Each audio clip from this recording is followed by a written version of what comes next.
Let's wait till we start. You guys can hear us. What's the deal? What's the deal? What's the deal? Hey, Scarso. Hey, friend. I need to mount him up. He needs to send me his URL. What's going on? What is going on? Palm trees in the chat, man. Palm trees in the chat. How y'all doing? How y'all doing? What's the vibe? We have a good episode. What are y'all on today? The bullshit, I'm sure. It's our chat. We got some dope topics. Palm trees in the chat. We're no longer muted. Okay, you guys can hear us. I don't care about any of the bullshit you're talking about. Get cracking and come back. Yeah. Get cracking, then come back. Yeah. That's on Black Sam. We got a lot of dope stuff to talk about. While we let this chat warm up, let's talk about Tam's sickness. Oh, yeah. Tam's illness. Her addiction. My sister needs help. Yes, I do need. I've got to be stopped. My sister done burned too many bridges. And there's nothing I can do for her. Tam is addicted to shopping, man. She can't stop shopping. Yes. Where does this addiction come from? Well, I've discussed it with my parents, and they've decided that it is a generational curse because both of my grandmas, too, have a sick closet. They love to buy outfits. Like hoarders? Basically. And it doesn't matter what stage of life they're in. Like my grandma, my mom's mom, she's a church lady now, so she has all the accessories. She got a necklace wall, an earring wall. A necklace wall is crazy. Yeah, and then my other grandma was the same. She had like 2 or 3 closets in the house. She would have Keep it down! On the film! She would have shoes under her bed and stuff like that. So I'm following in the footsteps of the great women before me. But I would like to say that I'm spending my own. Okay. So that's why nobody's policing me. We're not getting kicked out the apartment or nothing. But do you ever use Afterpay or Klarna or... Oh, yeah, I'll Klarna some shit in a hot second. Something expensive? Duh. What? Okay, They told me I got 4 weeks to pay for it. In 4 weeks, you never know what might happen. I might get some money. Some money might drop in. Well, my student loans prevent me from being able to use Klarna and Afterpay. So, Oh, my God. There's that. Yeah. Shout out to Joe Biden. Yeah, Trump got me. He brought the thing. Joe Biden took my student loan away, and Trump brought it right on back. Them student loans still on my credit report to this day. But I say take it in blood, because y'all knew I was broke when you gave me that money. Never paying that shit back. Never paying it back. I will die with them student loans things on my... I could be a millionaire and I would not pay back the student loans. Clock it. I'm not going to do it. And I never care about the people that are like, it's not right. I paid for my college. Well, go you. Yeah, You had the money at the time. Yeah. No, well, they told me my parents made too much money to do like all the grants and stuff that all my other friends just got into college for free. I had to take out loans because apparently my parents made too much money for me to qualify for like the Pal grant and this, that. Financial aid and all those different things. I had to just get straight up student loans. So there's that. But back to your shopping addiction. Yeah. You went shopping yesterday when I saw you. Yeah. And then you went shopping again today. Yeah. And you went shopping over the weekend. Yeah. So And I be shopping on my phone. Online shopping, Yeah. TikTok shopping. How many things are in your Amazon cart? In my Amazon cart, I buy my shit. I don't leave my stuff lingering in my cart. If I'm lingering in the cart, that means I'm thinking about it and I'm not sure. Yeah, I've got 0 items in my Amazon cart. Throw it in the bag. But, Oh, maybe because of oh this. yeah, They and said I do have packages like in pursuit as well. That'd be the thing that make me feel bad about shopping. in pursuit. Because I'll have a package on the way, but in the meantime, like I need something to wear right now. Okay, instant. Yeah, so I'll stop by the mall, get a little something. Yesterday, you were like you wanted to wear red. I'll pop by the local Target, and they had some red shorts. Bam, those shorts are mine. You're coming with me. Before we start, not to cut you off, before we started filming, were they making any noise upstairs? No, they were not. They were silent. The second I pressed start, they started fucking the floor. Yeah, moving furniture. Yeah, like what is going on? They was completely silent this whole hour we've been sitting up here talking about whatever. So my birthday's coming up. I keep saying that. My birthday's on Monday. Part of my shopping, I found him a good gift. Excellent gift. Cannot wait to get my medium size, whatever. But I have no idea what I'm gonna wear, and I feel like it's too late to order something online because it won't get here by Monday. True. So I'm gonna get my tam on and mooch and ask any brands out there that want to see me in their clothes that are based in LA, hit me up. I wear a medium. I'm looking for I want more rhinestones. I want to wear rhinestones. The only thing I know I want to wear on my birthday is I want to wear something shiny and rhinestoney. So if you guys make anything like that, please hit me up at Dejon _ social media. Because if I order something online, even if I go to Fashion Nova, I promise you it's not going to get here by Monday. It's going to come on Tuesday or Wednesday. So I need something to wear for my birthday. I have some club hostings, and then we're doing the stream here on Monday. Storm DeBarge will be here. Exciting. And I'll have a cake and everything. So. And we're doing the cake Monday. Yeah, cake Monday. Cake, champagne, and my hookah. Is it the same cake lady that made that a day in LA cake that I got to take home? The palm tree cake. It's lit. I'm bringing that. That cake was delicious. I do have a joke about the rhinestones. I saw a funny tweet and the girl said, "Can one of you rhinestone pants wearing niggas cop on the grill?" They do. Okay, I do. Let's talk about it. I'm tired of seeing straight niggas in all the glittery shit. Yes. It's weird. This is gay men attire. Like that and hookah. I'm tired of seeing y'all smoke hookah and blow your little fruity vapes. Like, why are you blowing bubblegum mango pink in my motherfucking face? A big cloud of it. Yeah, like that's so gay. Like I hate it. Yeah, I don't feel how do you feel about that? Is it gay for men to smoke hookah and vape pens? Okay, I was just like a person in the club when hookah first started making its way to the club. Okay. So I didn't think of it as gay or not. But then once I got pushed in a section by a grown man trying to get to the hookah, I was like, oh, you guys are taking it too far. It's giving bad bitch. You got it, sis. And then you got your phone in the front and you want to blow the smoke. Like, a grown straight man doing this in the club. It's like you're showing us how good you have stuff in your mouth. And when I first started going to the club, remember, I'm old, I'm 33. When I first started going to the club, it was like the section was a hierarchy thing, and the guys would invite you to the section because, like, oh, she fine, maybe she want to sit down. Yeah, come sit, come. And then the niggas would be standing up, they would be standing around like security guards for the section, and the girls would be sitting. No more. The tables have turned. The guys are sitting in the section, and girls are standing around the section. Yes, and standing on the back parts. It's ghetto. It's definitely giving gender role reversals going on. Speaking of that, did you see all of the tumultuous Twitter arguments yesterday of all the guys basically tweeting like women saying, oh, how do I know you like me if you won't buy me nothing? I didn't see that. Are they doing this? Basically, yes. I hate when men do this. It's like, are you selling your ass? Like, what is this? Are y'all selling dick? The thing about it is, you guys could carry it like that if y'all weren't so nasty. But the way y'all be passing dick out for free, you can't put a price on it now. You can't be like, oh, I gotta take you to a nice dinner to get some dick when your homeboy is giving it up. Yeah, $40. Let me see some of these tweets. Okay. Like this video, sub up. You know what I forgot? Y'all bitches in the chat are in sub only mode. Yeah. Fuck, y'all snuck through. No, they're not in sub only mode. Oh, dang. We'll get y'all next time. Apparently there's something called a BPL, a Brazilian penis lift. What does that entail? And should I Google it? Getting it bigger.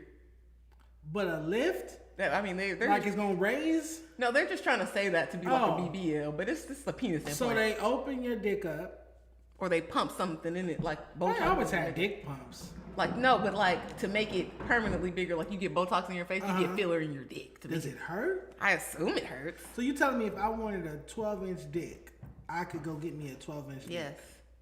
Yes. I feel sorry for whoever got to take it. I'm just saying. She said she was telling me about herself, and I found out she's a daddy's girl. Blocked.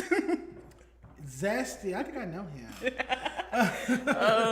A woman with 2 kids just approached me. Ew. And they're like, are you safe? So they're tweeting like they're girls. Okay, yeah. Just because a woman is trying her best doesn't mean you have to accept it. It's giving sassy era. Flower girl. Okay. Soft girl era. Okay. Soft girl era for sure. That's what's up. In bad news, we got another warm-up topic. Like this video, subscribe if you're in the chat talking shit.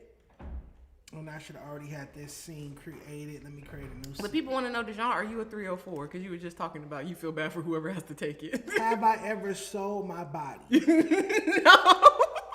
You don't have to. You don't sell it. But oh, good. I'm glad you. Do you pass it out freely? I run a furniture store. Meaning when I'm not sitting on it. It could be yours. I ain't gonna give it away. That is a perfect analogy. I run a furniture store, Yeah. but I'm not sitting on it. All right, hold on. I have to do a new scene. I know y'all can't see. It's 1 second, one quick second. Oh my God, I'm twerking. You guys are missing it. Oh. Okay, we're back. I'm gonna open up Instagram for you guys so that you guys can get to this we can get to this warm-up topic. Mm-hmm. Oh my God, this is gonna tear the Black community apart. I remember how y'all acted over those chicken sandwiches. Oh my God, let's see, interact. Oh my God. Why does it want me to log in? To log into my I'm not typing my fucking password in front of you guys. You guys got me fucked up. Oh my God, how am I gonna do this? You know what? I could do it and just have it really, really small. So hold on. Okay, yeah, now you guys can't see it. Perfect. I just changed the fucking password. Oh. Are you guys coming out to party with us for a day in LA? We're gonna have performances, live podcast. We're gonna be interviewing people. I made it. I just changed it yesterday to this stupid shit. No, I didn't. I put something like that. It's something stupid I changed it to. Fingers crossed for Dejon password. Oh, he made it. Now you see it for Yes, the yes. podcast page. And we're gonna run this up. Because I just had a meeting for my regular job about increasing our online presence, and they're like, "Oh, we just got to buy ads," and it really worked. We went from 0 to 3,000 followers. Oh, by Instagram ads? Facebook ads. Yeah. Okay. So I'm like, okay. Bear with me, y'all. I'm sorry. I finally logged into the Instagram. Now you guys can see what's on the screen. I'm sorry. I apologize about that. Oh no, I want it like this still, but I want this smaller. And oh, there I go. All right, so I'm looking for the Popeyes. Here we go. So this is our last warm-up topic before we start talking about some real shit. So according to Complex, Popeyes franchisee files Chapter 11 bankruptcy with $130 million in debt. Shuts down 20 of their locations. Inflations and costs cited. What is your take on 20 Popeyes locations shutting down? I assume that Popeyes, like most of these kind of businesses, they're franchises. So maybe the owners don't necessarily want to run them now because wages have risen and the cost of their supplies have risen as well. So they probably feel like, if I'm not going to make my same profit off this, it's not worth the hassle of me being bothered with it at all. So they're just getting rid of them. I think the chicken business isn't as cost effective or affordable as it used to be because everywhere you go, the price of wings have went up. True. And also Popeyes was out and dominated in that category of chicken when there weren't many other competitors. Now they got Dave's Hot Chicken, now they got Raising Cane's, they got Chick-fil-A out here. Yep. So it's like they have diverted the chicken eaters. There's more competition. It used to just be Popeyes, KFC, churches, the three Holy Trinity. And now you got other options to get chicken and then everybody's opened up boutique wing spots and everything. Me personally, if my local Popeyes closed down, I would need a going away, sell event. A homegoing. Yeah, homegoing celebration or something. Love that chicken from Popeyes. Me personally, I am a Church's guy, but I like Popeyes sides better. I've always felt like Popeyes had the superior chicken because they're going to give you the spicy and it's like Cajun, so they got the red beans and rice and this and that. So Popeyes was always more expensive than the KFC and the Church's. A Popeyes platter is going to run you $25. Yes. So a two-piece from Popeyes comes out to damn near $20 now with sides. So that's why I think that they kind of X themselves out. Yeah, it's just too costly. Because I could go to Church's and spend... I go to Cane's. Yeah, I can go to Cane's and spend $12 and eat well. I admitted on Monday with Loaded Great that I eat Cane's coleslaw. I came out the closet. I I came out the coleslaw closet. I'm no longer ashamed to admit that I eat the coleslaw from Cane's. How do you feel about the fact that Cane's thinks their sauce is so good that they don't have any other sauce? I refuse to touch it. It's eggy. The time I had it, I could taste the egg. I thought it tastes like mayonnaise, but egg same. Yeah, So yeah, I'm like, this is nasty. disgusting. I take it home, barbecue sauce or ranch, douse it in hot sauce. But yeah, so Popeyes, 20 locations, recipes of those locations. What restaurant would you open franchise-wise? Like, It's my dream to own a McDonald's. that's pricey. That's like $1.5 million. Yeah, but you get guaranteed like $2 to $4 million a year guaranteed profit. Okay. And now they got the little boards in the front, so you barely got to hire people because everybody doing the self-checkout on the big iPad. You gotta have a fry cook. You got to have a fry cook in the back. Okay. Somebody to clean up. Okay. Mm-hmm. If I was to open something, I would open a Chick-fil-A that will be open on Sundays, and they would just have to sue me. Okay. Because my Chick-fil-A will be open on Sundays, and my Chick-fil-A will be tolerant of gay people. So That's another one. yeah. Because Chick-fil-A, I don't like it when businesses try to hold a religious line. You are a capitalist above all else. Why are you trying to force your religious beliefs on us, Hobby Lobby, Chick-fil-A, Home Depot? Like, just sell the products and shut up. If you as the owner want to go to church, do that. But I should be able to enjoy a 12-piece nugget with a medium mac and cheese, a chocolate chip cookie, and an Oreo milkshake, and a large fry. Any day of the week. Any day of the week. Because it's crazy because I only crave Chick-fil-A on Sundays. I'll wake up on Sunday like, dang, I want some Chick-fil-A. Any other day, I'd be over that shit because they don't taste the same. And while y'all are like pushing this religious line, I'm sure you have a bunch of employees that would rather have the Monday off or something, and they'll work than a Sunday. Sunday. They don't care. Sunday Funday, I can't stand that. But all right, so Tam's gonna open up a McDonald's with her Danley money, and I'm gonna open up a Chick-fil-A that's open on Sundays with my Danley money. Now, what other? Give us another alternative. If not McDonald's, what else? If not McDonald's, I'm gonna go Wingstop in a white neighborhood. I had Wingstop today, and why particularly a white neighborhood? Because they really love chicken. Like for football games and stuff? Yeah, but they don't like to be inconvenienced with coming to the ghetto to get their chicken. So they settle for other nasty shit. Like they'll go to Vaughn's and get some fried chicken. They'll go to the grocery store, Albertsons. Albertsons chicken is decent. I've been out, and the whites will have that at their parties. They So have good cookies too. Oh, the cookie that you got me yesterday. Was that not the best fucking cookie? Tam! Oh my God. I woke up with a boner thinking about that cookie. That was the best fucking cookie. I was eating it when I was driving, and I put it down. When I was at home, I'm like, dang, I wish I had a snack. I'm looking around, I was about to eat some fruit. I was like, I got that cookie in my car. I should have got two. I'm trying to be all petite. I should have got, well, I'm more fat, but I should have got two. That cookie was good. But damn, Chipotle. Okay, Chipotle. I will open up a Chipotle. I will introduce some new items though. Okay. Like I need a custom. Any franchise I want a custom menu. Okay. I want to introduce some new, like a tostada bowl. You know, just some different things because I get bored with Chipotle's menu sometimes. It is very basic. Yeah, it's typical. I would have said I would own a Tams, but I feel like that's very attainable for me. I just have to get in the field. No, I can see you owning a Tams. I'll partner with the right Mexican homie. What would you introduce to the menu? Oh, my Tams meal that I want to give for my collaboration. Everybody put a prayer up for me at your local church. I don't care what you believe in. I want to introduce the slider meal to Tams. We're going to have little burgers. How many do you get? 2 or 3? How do you think it should be 2 or do you think it should be 4? Like I got a medium slider and a large slider. 4 is too much. 4 is, but what if you got kids? Then it's like I want this to be shareable. 4 is too much, mamas. Nobody should be eating 4 sliders.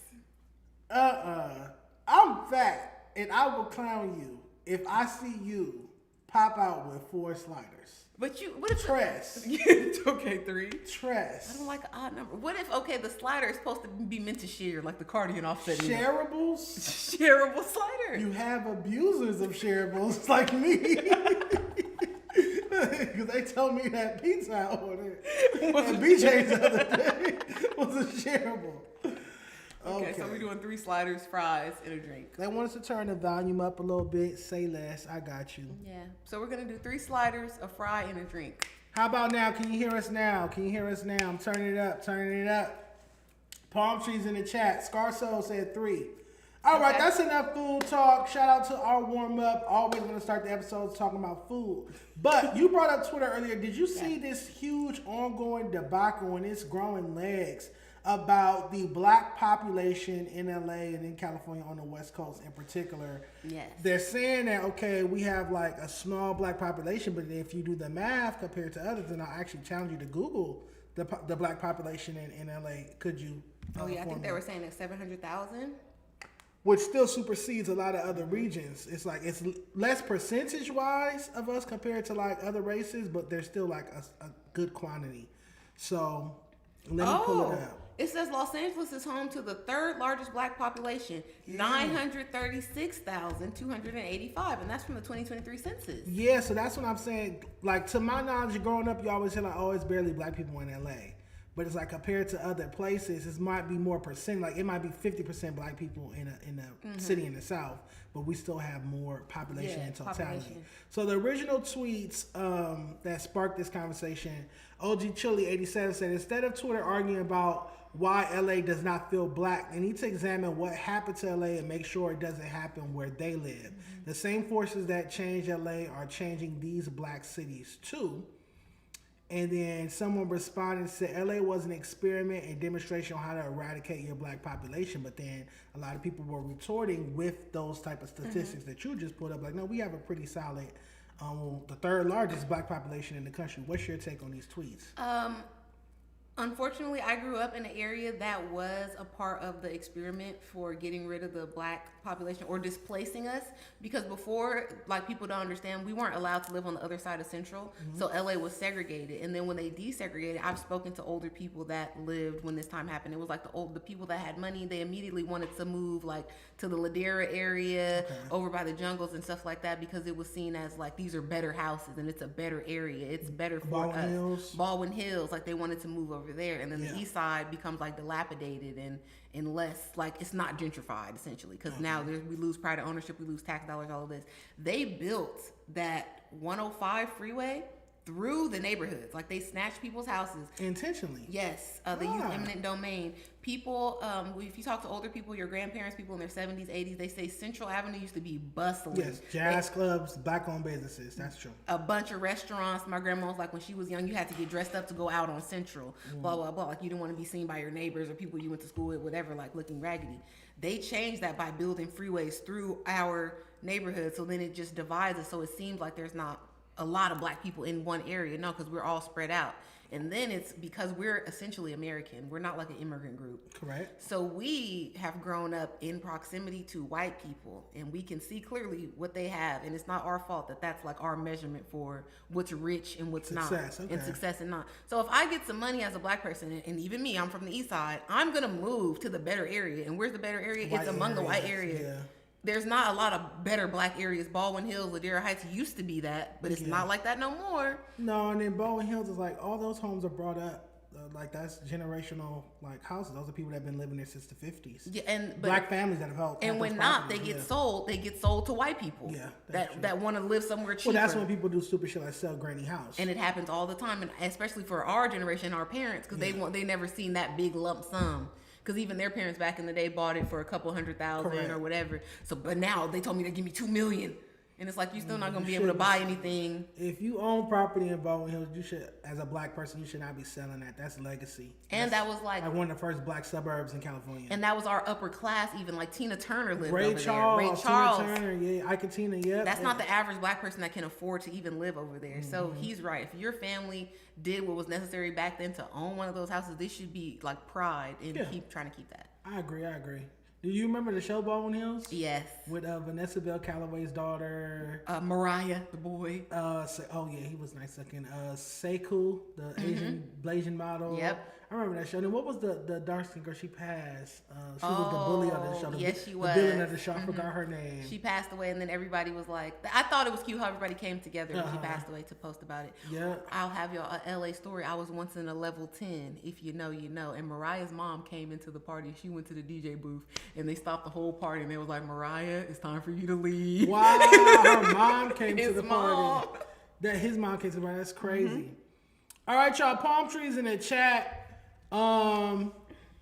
Just feel like this is a very interesting conversation. What about the white flight aspect of it? Like when black people would move into Compton, would move into Inglewood, we started to see all the white people back in the day leave. Yeah, well, that's still true now. Like if too many black people move into an area, it kind of incentivizes white people to leave. Or let's not just say black people, Hispanic people as well, because they don't like that. They instantly start moving around and they'll go to a new community, a new development. Like, okay, y'all have this. That is depicted in the show Them. Love that show. Excellent show. Yes. About one of the first black families to live in Compton. And now when you talk about white flight and stuff, like my grandma, she'll be like, yeah, and the white people, they coming back because they tired of driving from the suburbs to LA. So you see them popping up in the jungles and on Jefferson and in the Inglewood. Like the SoFi, and you know what expedited that is the fires, because so many of those white people, they have moved to West LA where it was more black neighborhoods. I even seen a guy on TikTok like, oh, I'm opening a butcher shop because over here in Inglewood, they don't have the quality meats that I'm used to. Like, no shit. You can't go to Rob's. Rob's right there on Crenshaw in Manchester, that little small butcher shop. Listen. Used to get my turkey chops from there. And like your little sausage, your special chicken sausage. Yep.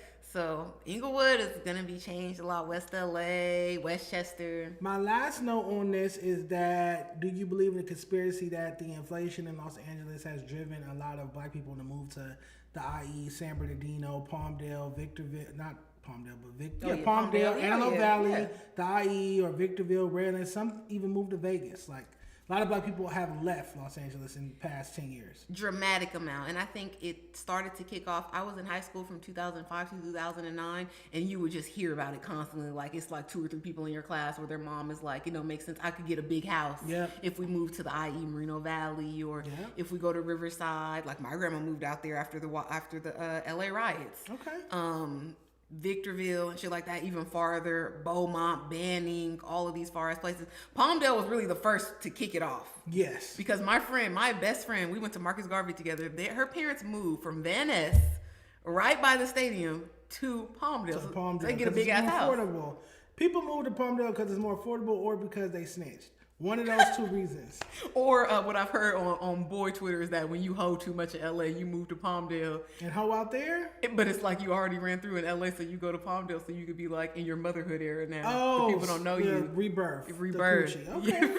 And Vegas too is crazy. The LA to Vegas pipeline. Yes. Is all dramatic. The download pimps like to move to Vegas after they get exposed. But anywho, speaking of LA, did you see it's going viral on Twitter again? Another topic from Twitter.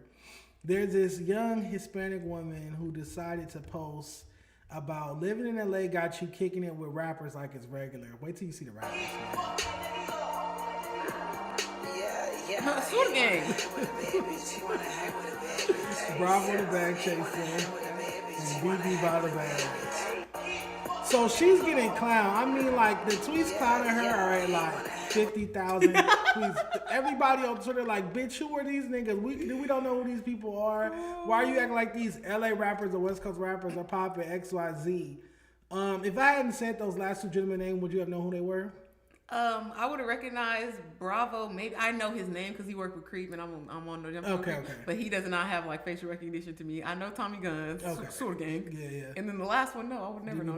He's from the Bay. So yeah, she's getting clowned.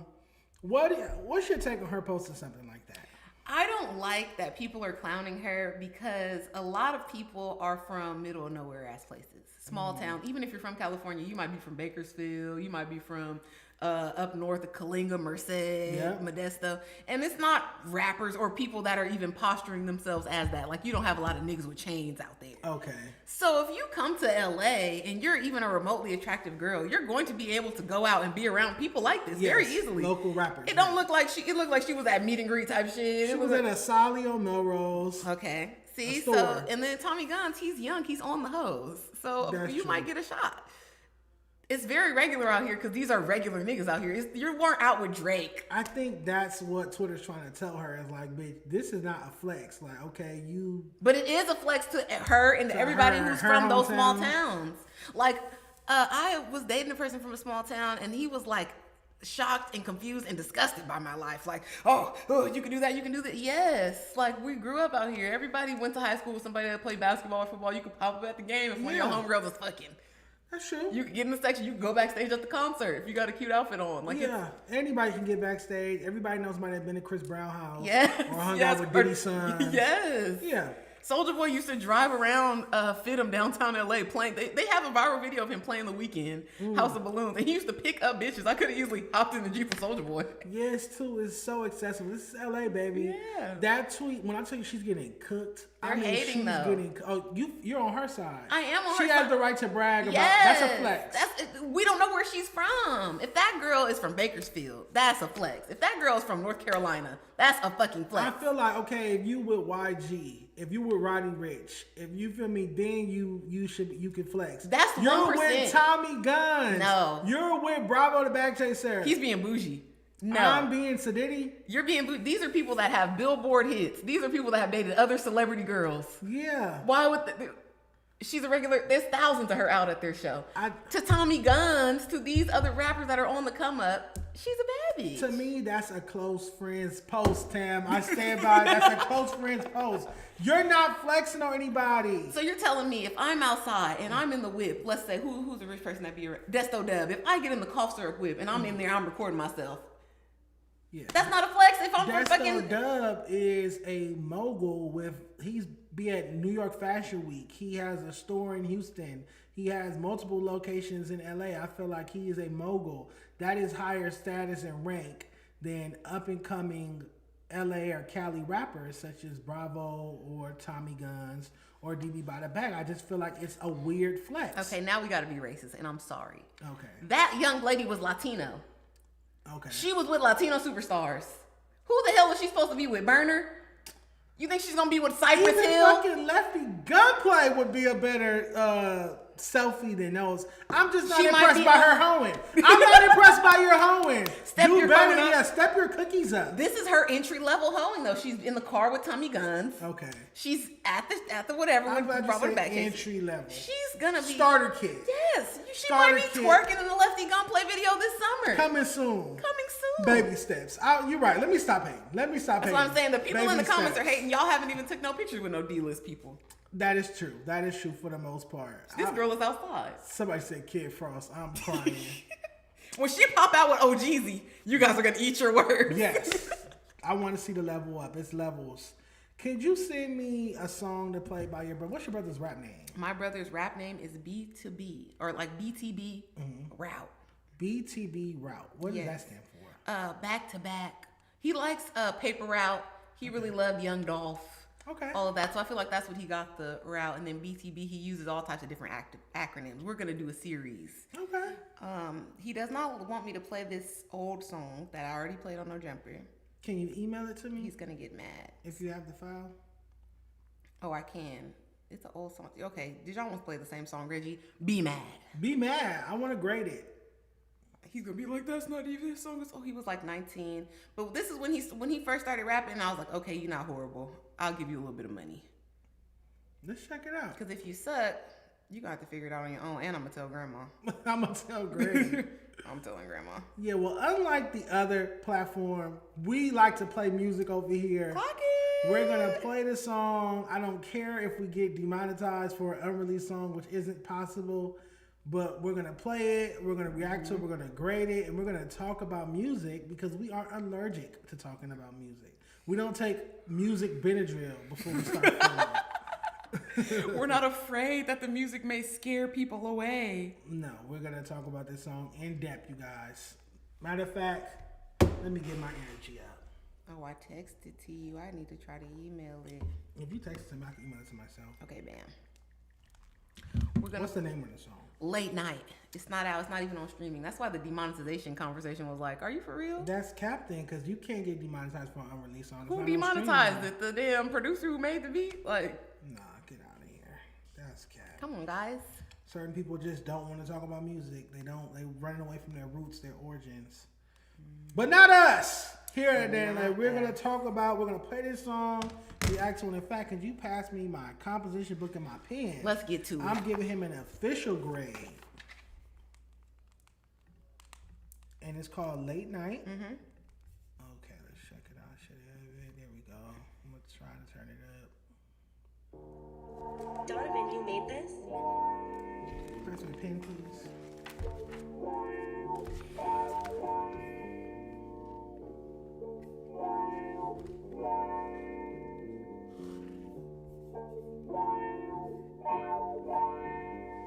Late night up in the field, you gotta feel me, fuck a haircut. Why niggas always talking on the name but can't compare none. But everything I say, I keep 100, don't gotta swear none. Was rolling with my brother, you say a word, he finna flare some. I roll a black king, you take a step, you really tear some. If money grew on trees, just best believe we finna share some. Black forces on the feet, I keep a heat in case he say some. Take money off the bed, she on her knees because I make honeys.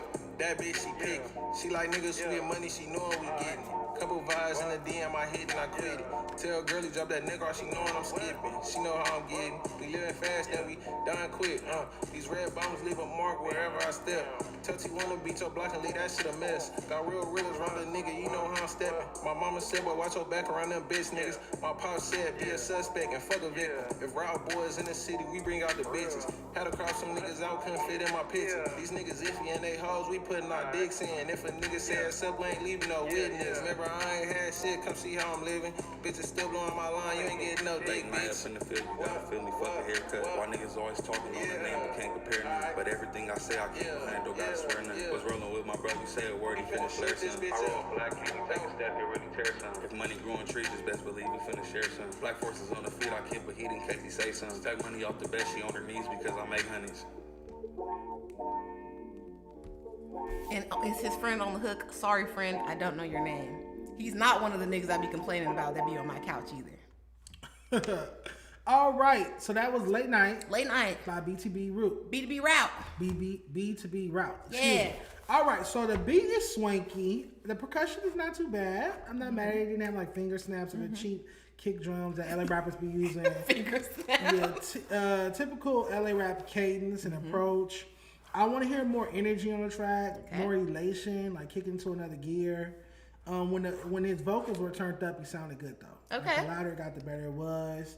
I would incorporate some more melody, not like Future melody, but like more just even if it's like sing-songy rapping.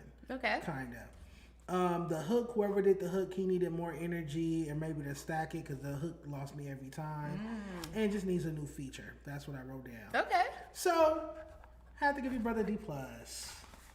This is great. It ain't no F. It's not an F. And the D+. song is old, so if he got a D+ in his first attempts at rapping, Okay. shout out to you. If it wasn't your brother, what would you grade this B2B song? Route. Oh no, I like the song. I like the beat. Okay. It's like, I don't know, it reminds me of like early LA like type music. That's why I liked it. Okay. I felt like the hook was catchy, and I don't feel that on my brother's other songs his hooks are as catchy. So that's what really that's why this song lives in my car. But I do feel that even some of this criticism has been addressed in his like later songs. So if you didn't hate this, go check out B2B Route on streaming services. Yeah, run it up. So how did your brother feel when you played this song the other day on the other platform and XYZ transpired? What was his reaction? He was happy. He was happy about me playing the song. Okay.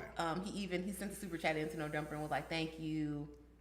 Oh, he sent the super chat? Yeah. Okay, that's good. That's good. Because it's promo. Promo is promo. It's promo. And then because of someone's overreaction to this, it kind of turned him up. Because my brother and I met Adam out like a year or so ago or something, before I ever got on the show. He was at this beer festival. It was him, Lena, and they had just had their baby was in a stroller.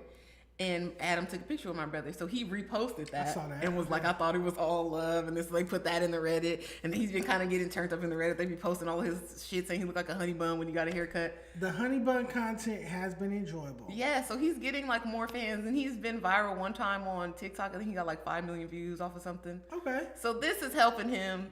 Like the hate really just turned him up. So is he gonna take advantage of this? Like he has to drop a single now. I told him this, put something out. He has a song out right now that he's pushing called Tonight. Okay.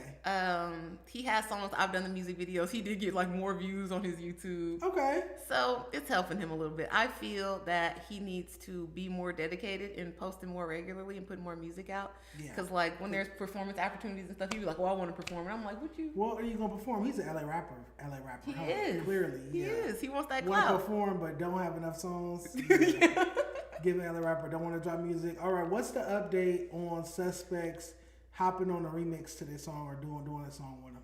Oh yeah, he said he would, but and then Suspect conveniently posted, like I guess the week after that, he's accepting promo and he's taking like money for verses and this and that. So people were trying to make it seem like I'm bullying Sus into doing a feature. He reposted it before we even played the song on No Jumper. That's how I know it was even cool to ask him. How much does Almighty Suspect charge for features? That's an interesting question. We'll Chat, find out. What's the most you would pay? I'm messy. Chat, what's the most you would pay for Almighty Suspect feature? And then, like, it's a lot of rappers at No Jumper, so do we want Almighty? Because when we played it on my stream, everybody was like, oh, you need to get Almighty on this. That's why we tagged him in the video. I can hear Almighty on there. Do you want to get Ralphie? You catch Ralphie the right weekend, because Ralphie will post, send 1,500 right now, I'll do a feature. Okay. I've seen that on his IG story. Okay. So, yeah, you could on the right weekend, depending on what's going on. If he got his kids, if the kids running them pockets. Yeah. Okay. You might be able to get Ralphie for 1,500. That's not too bad. Especially if he'll pull up and do the video. What rapper do you feel like is worth a collaboration? Like, what LA rapper do you feel like is worth the money? Whoever, that is attainable. I feel like Big Sad streams well, so if he gives you primary artist, it'll pop up on his streaming page too. Okay. I feel like you'll get your money back. You'll get your investment back with Big Sad. Do your J Ready impression. No, I don't want him to diss me now. Do it so good. Listen to how does J Ready rap? Go ahead, close your eyes and just do it. Okay, we were at, how this happens, because we were at Ethika, and Dejon is talking about things, and then we went to the studio, so I was like, oh, you need to be working on your J Ready dish, you should have been ready. And the guy was like, who is that? And I said, J Ready? She said she pregnant, I don't want the baby. That's how that nigga raps. You can damn near do it. Would you ever do a song with your brother? Not for real. I guess I can be a background, but I can be, it's the thuggish, raggish mom. You want to be Jewel or Michelle? You want to sing it on your brother's track? It's hilarious. Yeah, I'll sing in the background. And my little sister could sing too. We can be his destiny. We can be his total. Okay. All right. I want to hear the vocals now, y'all. Her J Ready impersonation is to die for. And then I saw him post a new song and he was saying something else about, I don't want the baby. Every song is that, and he sounds just like that. It's like I can hear the braces in your voice and everything. It's hilarious. The braces in your voice. That's me, J Ready. How come you didn't post the real clip? The real clip. I saw you post this coming soon, but you didn't post the one where you was like, fuck J Ready. He earned that F. I just muted the video. That shit was funny. All right, so something else that's going on is I saw it on the Reddit. They are accusing us, the Reddit is accusing us of copying Kiwi Head. They said, LOL, now they doing a live show after Adam said he wants to do one yesterday. Who in the fuck would show up to this? First of all, y'all be in the Reddit in goddamn Kentucky, so you not gonna show up. Good point. Duh. There were a few sensible people in the comments that pointed out that we posted about this event on Monday. Yes. We went and did the drop and checked out the venue on Saturday. We did a stream right after, went out to lunch, wore matching outfits. Yes. And then on Monday, we posted the actual drop video that we went to film. And those of you that don't know, we're having a Day in LA Live. We're doing a podcast live Saturday, June 20th.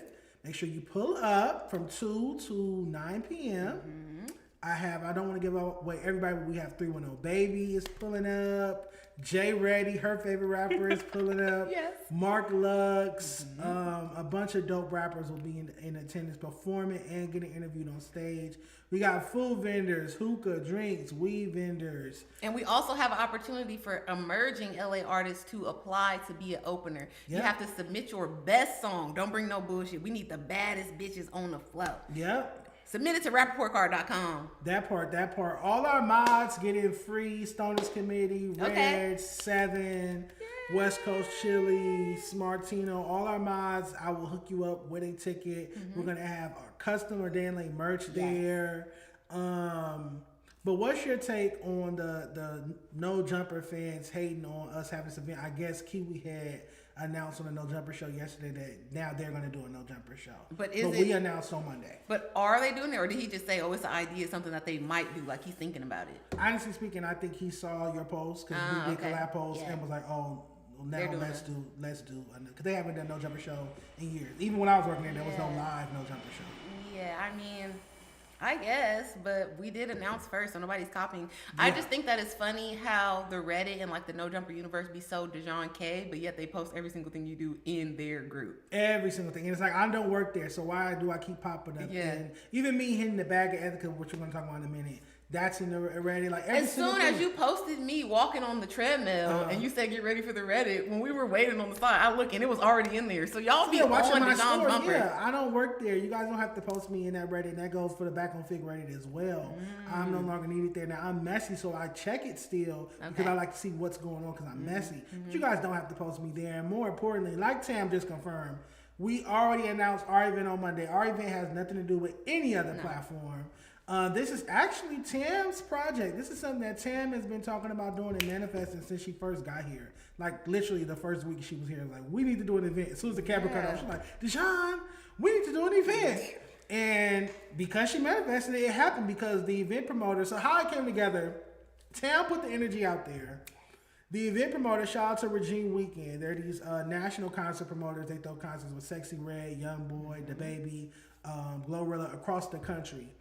Remember, Rolling Loud announced their festival and didn't have any LA rappers. Yes. So I made a video complaining about it. It went semi-viral. The promoter saw it, so he reached out to me. He's like, well, instead of complaining, why don't you throw your own show? And I was like, well, I can't throw nothing like this. He's like, no, you can. We'll help you. And he was like, matter of fact, I'll go get the venue and then you just throw the event. Okay. And we'll partner on it. And that's how it came about. And it is. And they've been great to work with. Like, we're all in the group chat. Everybody's super helpful and stuff. So, Dejon and I are working on producing a premium quality experience for you guys. So we can do perhaps more. Maybe we could take it to a different location. I've already talked to somebody. They want to do a day in the IE. Oh, I would love that. So. Oh, yeah, that would be nice to take this a day in here, a day in there. That would be nice. That would be so really the more you guys support us, we will be coming to a city near you for your little a day in LA experience. I'm not thinking about these Reddit haters because I know we're gonna sell out. For sure, we're gonna sell out. Like I said, we have 310 Baby who just went double platinum. Congratulations to him. We've locked in 310 Baby as the marquee performer. So we have a multi-platinum artist performing at the event in his own city too. Yeah, it's gonna be lit. I'm looking for the video.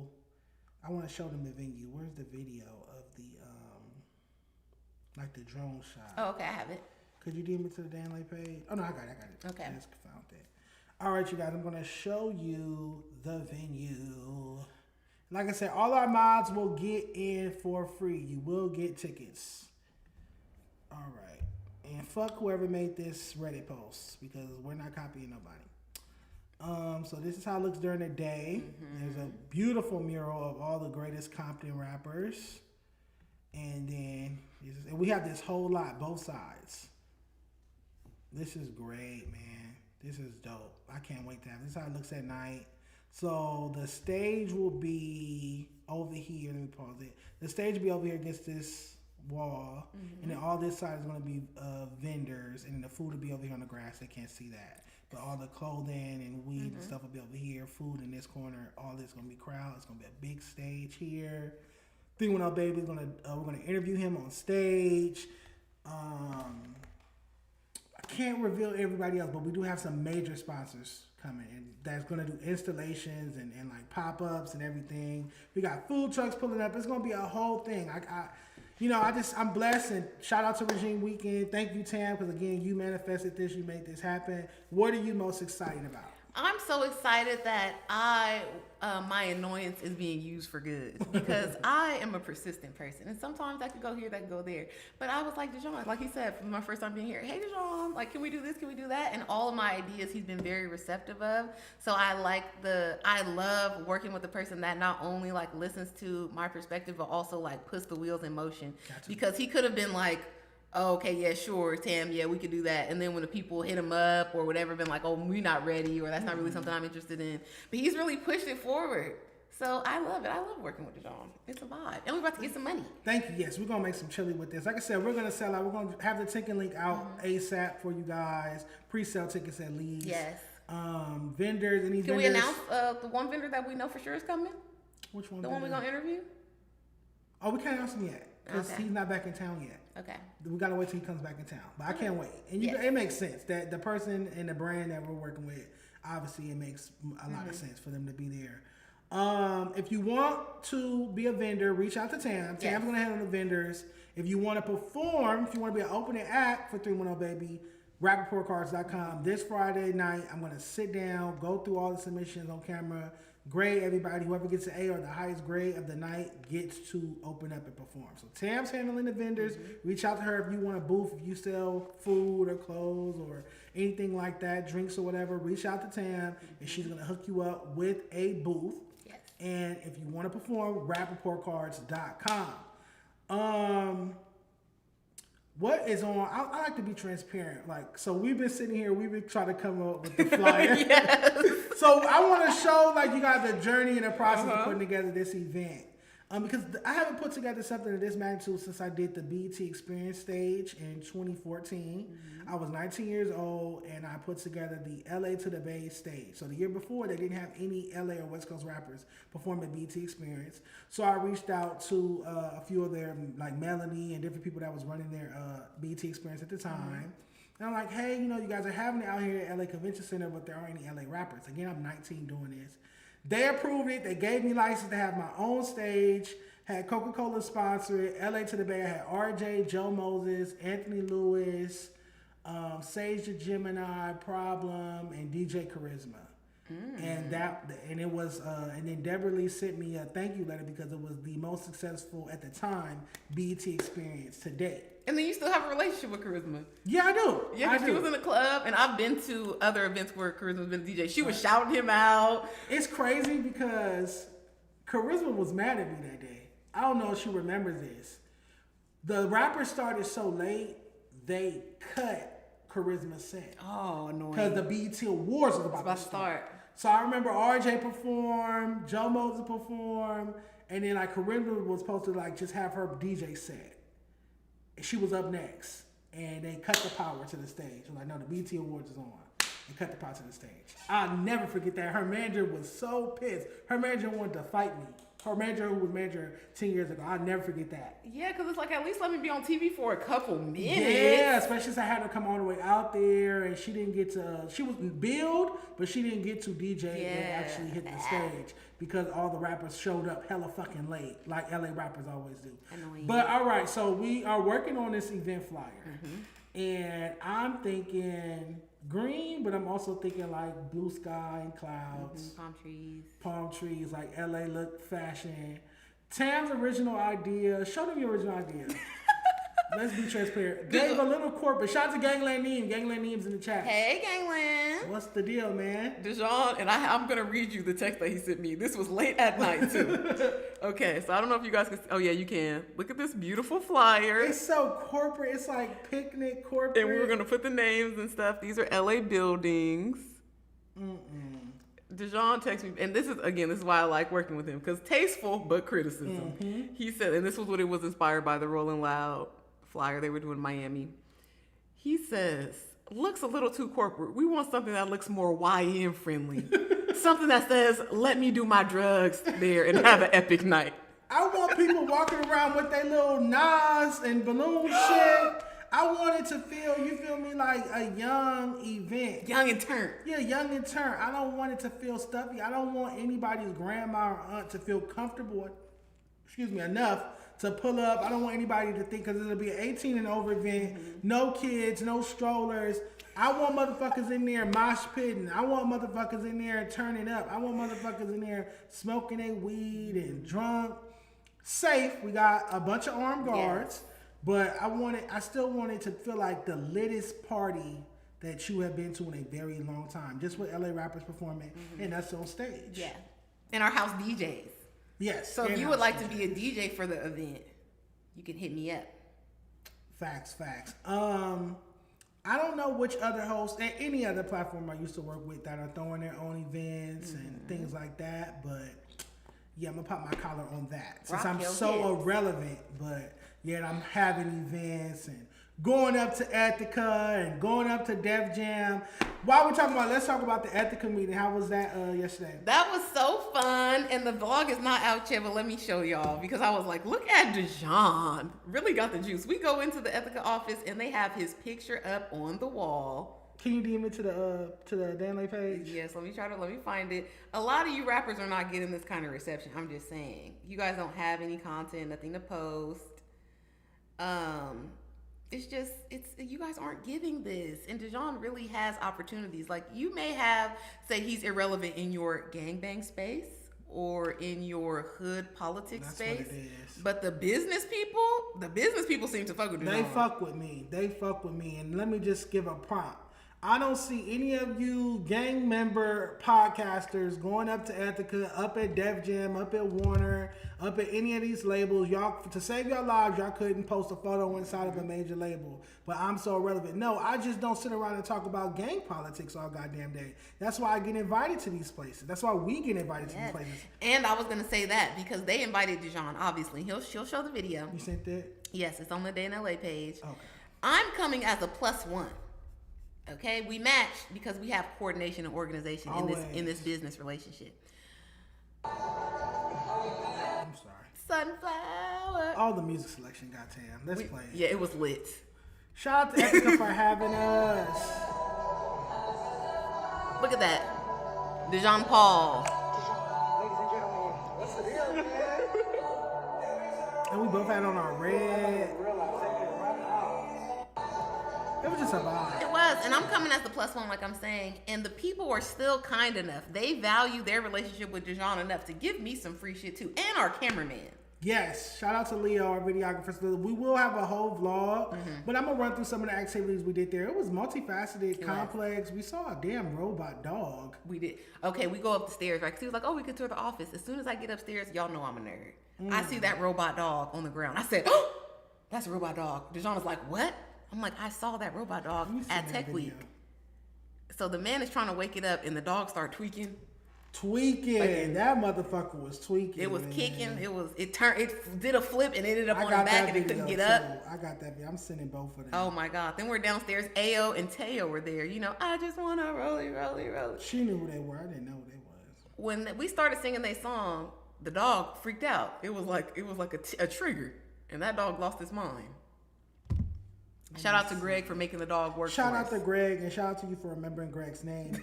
But because what did he work in? Tech. It was tech. Yeah, he was an IT person.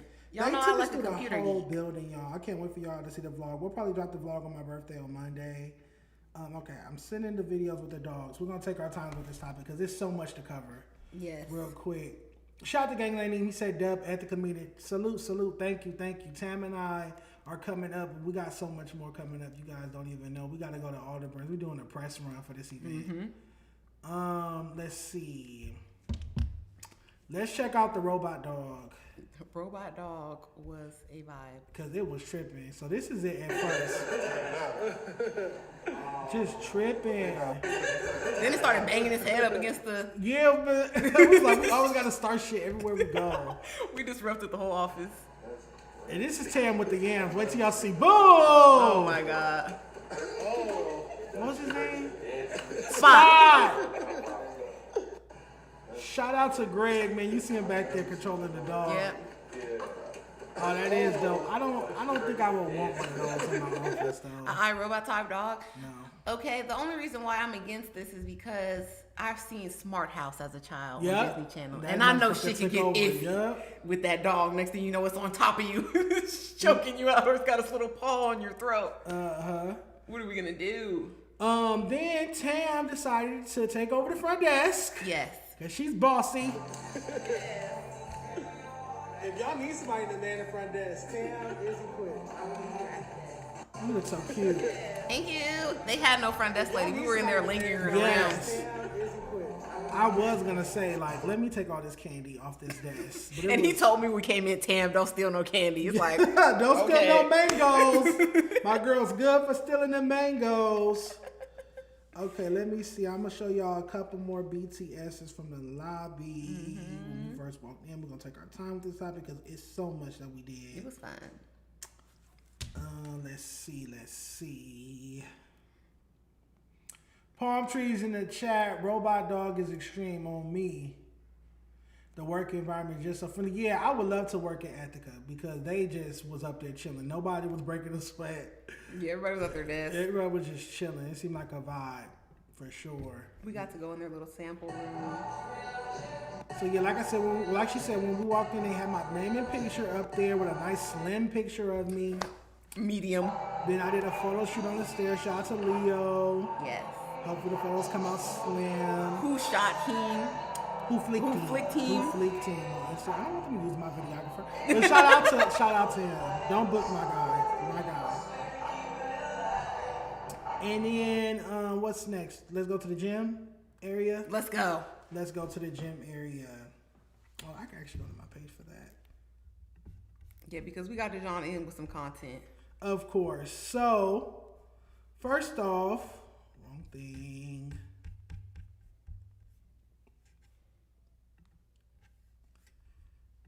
Training facility. They had a whole Powered by gym. Ethika.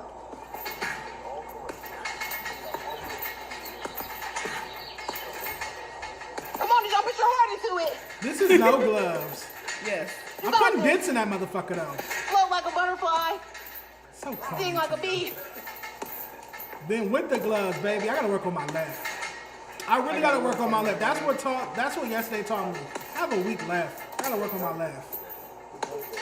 What you need to work on is the gloves because he was fucking that weight back up, bare knuckle boxing. I'm a bare knuckle type of guy. Yeah, it's dense. Like yeah, let them get up off me. Let them get up off me.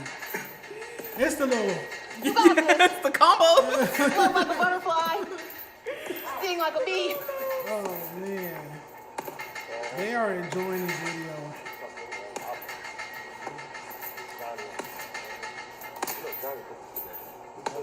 Hold on. Then we got.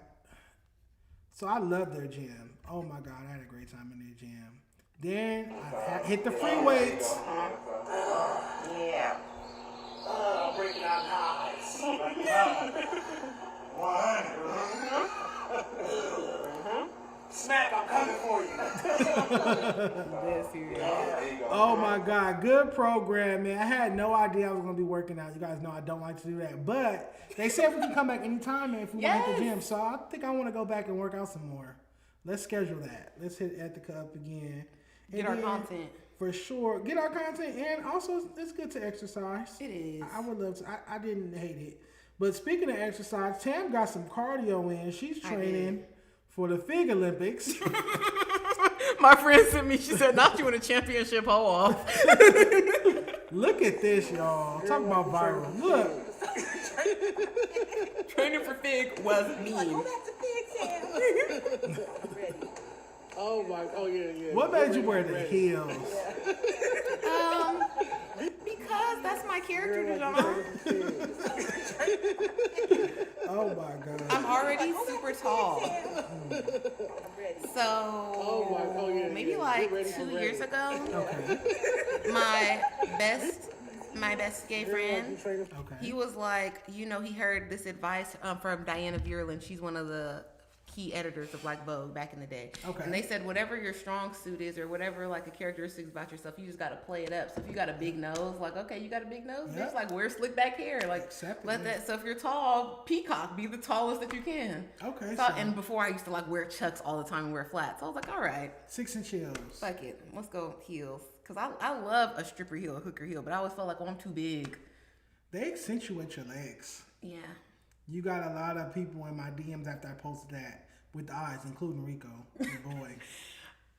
I don't want to give him time on this I saw podcast. his comments. But Rico, he has me fucked up a little bit. Talk about it. What because did he I say? said, Rico, now stop trying to sex play me all the time and doing these jokes, and you've yet to invite me on a date. You're like, oh, can I get a dance at this event in June? Yeah. Are you trying to put some coochie on layaway or something like? Yeah. No. Nose piercing, nose ring. Double nose ring. Yeah.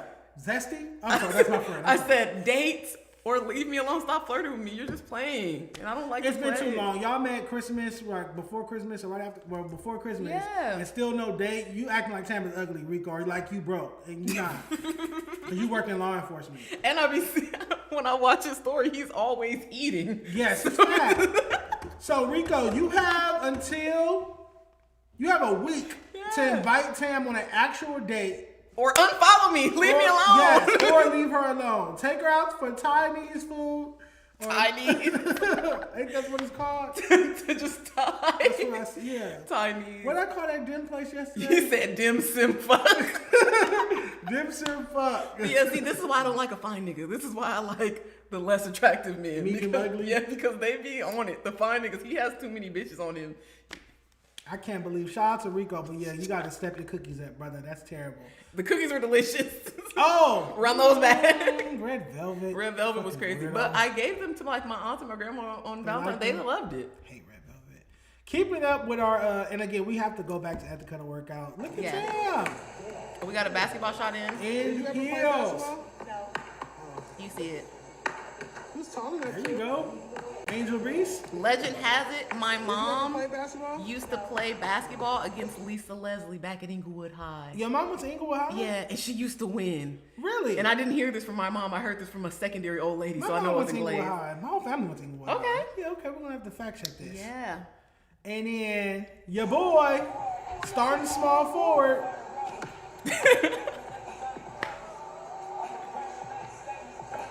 Swish. Okay, I have to tell y'all, before they were playing this Nipsey, Dejon had put up like 2 shots and he missed them. He said, I can't miss the shots. I'm a small forward. They turned this Nipsey on. He got right into character. That's true, man. I just need to hear some nip, man.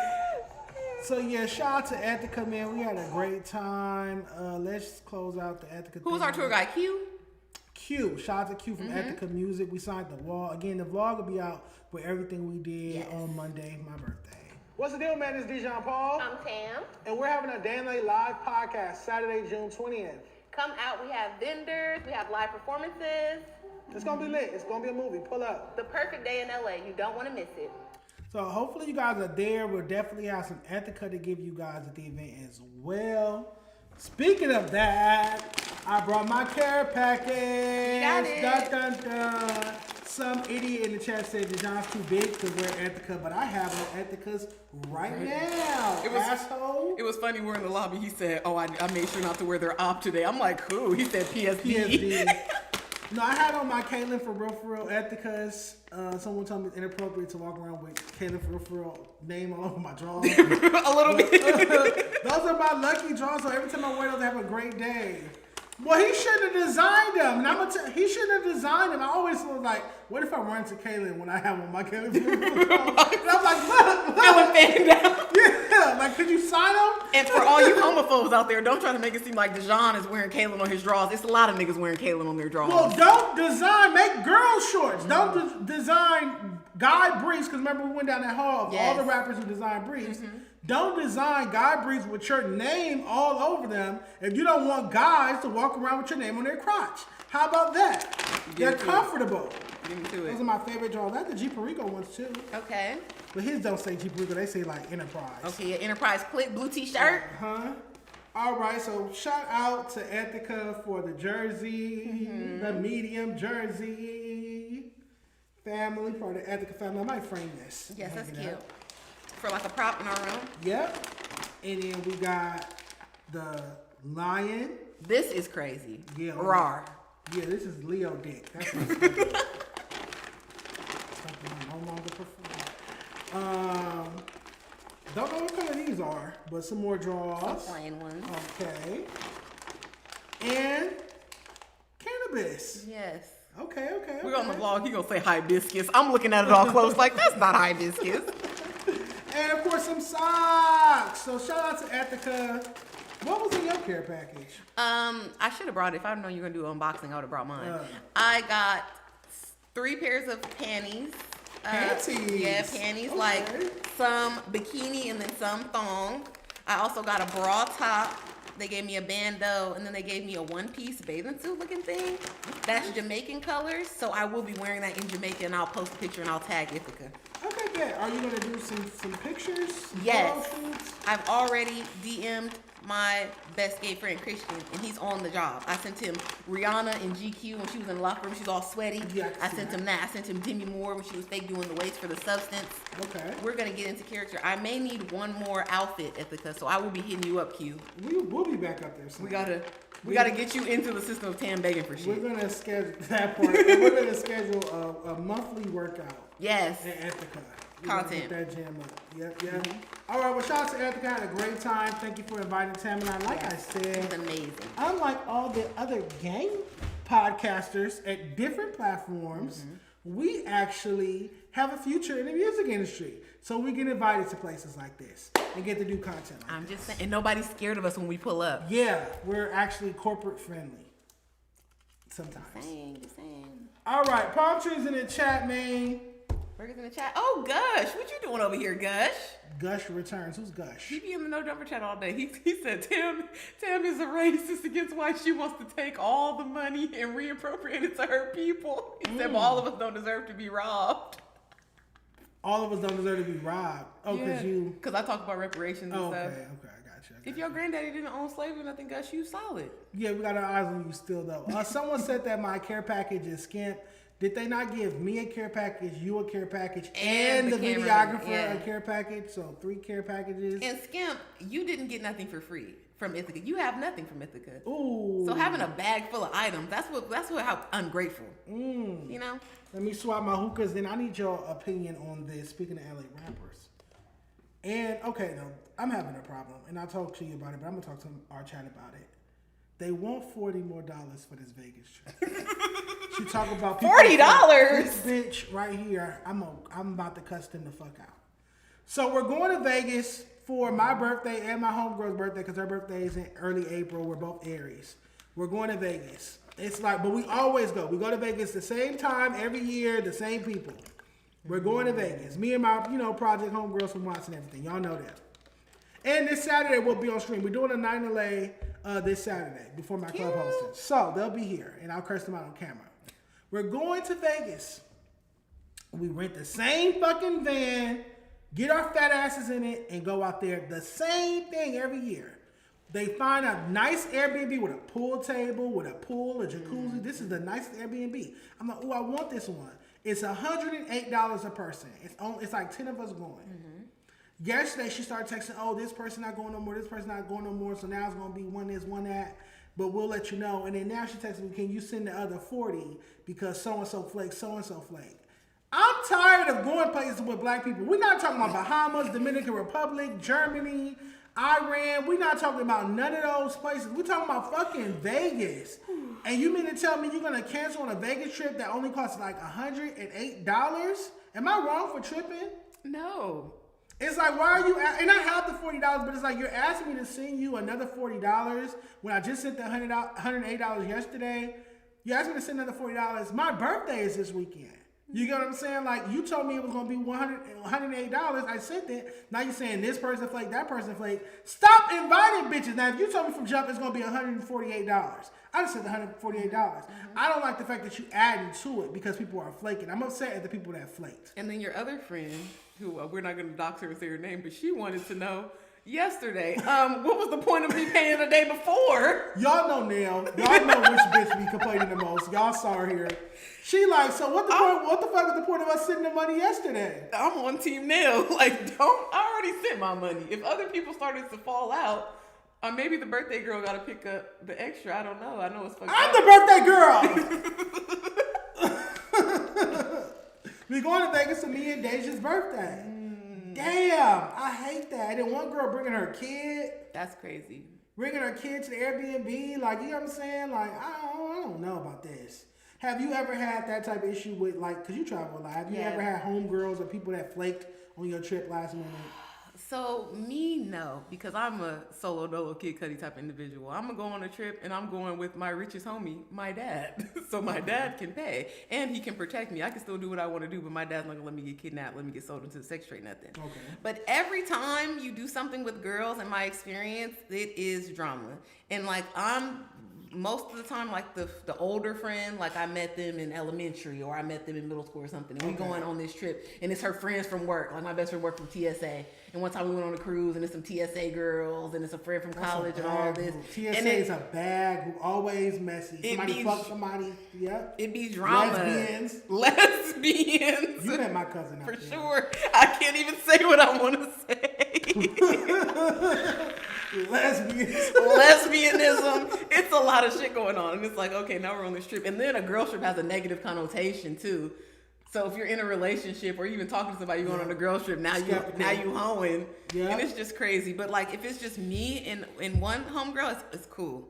Cause if it's your birthday or something, I'm gonna give you a little extra money for the trip, all of that. It's gonna be a vibe, and it's just me and her. I already know the dynamic. Once y'all start inviting your auxiliary homegirls, that's where shit goes. I don't like plus ones that I don't know because I don't want to sleep in the house with them. So this happened on a trip I didn't go to with the girl group from we're gonna call them Squad. They call themselves Squad. So it'll be a 9LA plus Squad. And so they had a trip. One of the homegirls that used to be part of the group, and I'm telling everybody business, I don't care. They can't beat me up. I'm not gonna say her name, but she got kicked out of Squad with Ryan and all of them because they went on a trip without me. I think they went to Houston, and Nell had like a bunch of money in her purse, and the homegirl who she's close with stole the money. And they knew she was broke because she kept like she just acted broke the whole time. She don't want to do this. She don't want to do that. And so when her money came up missing, that's the first person they looked for. She swears she didn't have it, and then later on the money popped back up in her purse. So she took it, and she's been excommunicated out. Like when she come around, they don't speak. Like she still come around because she's tied in with the family. When she's at events, they don't speak to her or nothing. Like she's excommunicated because she stole. And so what Nell is saying basically is that I gave you the money. I've known you since we was kids. You don't have to steal from me. So if you my day one and we on a trip and you like, hey, I'm broke. Can I borrow $100? Can I borrow $200 to next week? Of course I'm gonna give it to you. I'm not gonna sit here and eat and you not have money or sit here and drink and you can't do nothing. But to steal from somebody that would give you the money is crazy. But it's like that pride and ego shit people be doing. And then to think that you're going to steal in this closed environment and that nobody's going to find out. Like, you should have waited till y'all went to the club or something if you were really trying to steal it. I just think going to somebody's purse stealing $100 is crazy. It's sick, but it's like it's done. But at the same time, yes, especially on a girl's trip. No matter how much shit people talk and all of that, if you're really with your homies, that's why I don't like it when they bring the additional homegirls because we don't know her like that. We don't know. She might steal. She might be a weirdo. But whatever, if something happened, I don't have her back because I don't know her like that. Oh, out in public, yep. That's true. If it's not fighting for her. No, if it's you and me and you broke, we spent all the money on getting here or whatever, I got you because we're here. I fuck with you. I've been knowing you since elementary, whatever. The homie, but your other homegirl is like, no, she's SOL. Fuck that bitch. I agree. Another story I have before we move off this topic. When we went to Vegas last year, there was drama on the last night. We went to a big pool party at our homegirl who lived out their house. And then afterwards, we was tired. So some of us went back to the house. We going to sleep. And then some of the girls were like changing to go out for the last night. Okay. So the homegirl, I guess it was some niggas out there or something. And basically they wanted to go on like a 2-man. So it's 3 girls that want to go out, but it's 2 guys. And so I remember I came home from the pool party, changed my clothes, got to bed like a grandpa. And I just remember hearing so much commotion and crying and all of that. And she's like, if y'all didn't want me to go, you could have just said that. Because I guess she got in the car. And they were like, get out. And it was like, no, like the nigga turned around and told her something like, no, you're not coming with us. Get out of my car or whatever. She ran back in the house crying. Hysterical. So it's always girls drama. Yeah. And I'm the only guy who goes on these trips. I've been on girls trip where the girls leave, like they meet a vacation boyfriend. Now she's not on the trip with us, she on the trip with him. Like it gets crazy. I don't know. I'm good, but I'm about to go to Jamaica with my homegirl, so I'll let y'all know how it goes. I cannot wait to see you with your braids. In Jamaica. Stella got her groove back. That's the theme of our trip. Okay, so got her groove back. Never watched that movie, but no, it's with Whoopi Goldberg and Angela Bassett. Tay Diggs. Angela Bassett was like very grown. She was in a one of our topics situation. That could be a segue. We could take it out of tea. We could take it out of tea with Tam and just. Angela Bassett was the same age, if not a little older, than Tay Diggs' mama. And she was fucking him on vacation. Oh, in the movie, and took him back to America. And now we got Tommy and Jules from Love and Hip Hop. Let me pull it up. Out here running around with Solange's only son, Jules, who is 21, and Tommy is 41 years old. Tommy still looks good for her age, though. Tommy looks amazing. Okay, let's at least say that she doesn't look 40 nothing. No, but she But has she's crazy. kids as well that are older. She is an alcoholic and she's crazy. It's hard to be fine. I said it's hard to be fine when you got somebody on your back. Still fine. They said Rock Nation was gonna assassinate her. If she Oh doesn't my stop. God. And then there's another video. Of them kissing. In the club, she's on his lap. She's fine shit though. Tommy is fine. That's them kissing, but she's fine. I get it, but it's like she is too old. But Much she's on too her old. Drea shit. She's just on her Drea shit. Okay, so how, as a man, do you feel, because I feel like this, like I wouldn't like a 40-year-old dating my brother. I feel like it is a grooming and it's definitely taking advantage because you're going to have way more power in that situation over him because he's younger than you and you can play little mind games and shit. You probably fucking him crazy, different stuff. Than a man your age, you would not be able to run that same sort of program on him. I think it's normal in celebrity culture. I think it's more normalized. But like so my sister is 17, 18. My sister is 18. If she was to come home with a 30-something or 40-something-year-old guy, I would think he's weird. I want to fight him. Yeah, but I think that's like very common. But I'm keeping it. That's why I'm trying to keep it on the women's side, like because everybody knows a man trying to date a young woman is manipulation and sex. I think it's manipulation on both ends. If if my little brother was 18 and he had a 40-year-old girl, I would look at her funny, like you're creepy too. And I have a homeboy that has a baby with an old lady. Essentially, I think he was like 18, 19, and she was in her early 30s, and she was a stripper. And he met her, I guess, at her job, and they start fucking, and then she has a baby by him. That's nasty, but they like them YNs. Them aunties like them YNs now. So well, I mean, yeah, I understand why. I was with the person from their prime sex age until his old man. Oh, sex so age. the fucking is better when they are younger. Okay. It's crazy. Yeah, but it's still weird, like from a family perspective. If you're That's a sibling, dramatic. And if you're Beyonce's nephew, Solange's son, and you're walking around With Tommy Lee. it's just bad for the brand. And it's like every family has that problem child, and Jules is proven to be Definitely.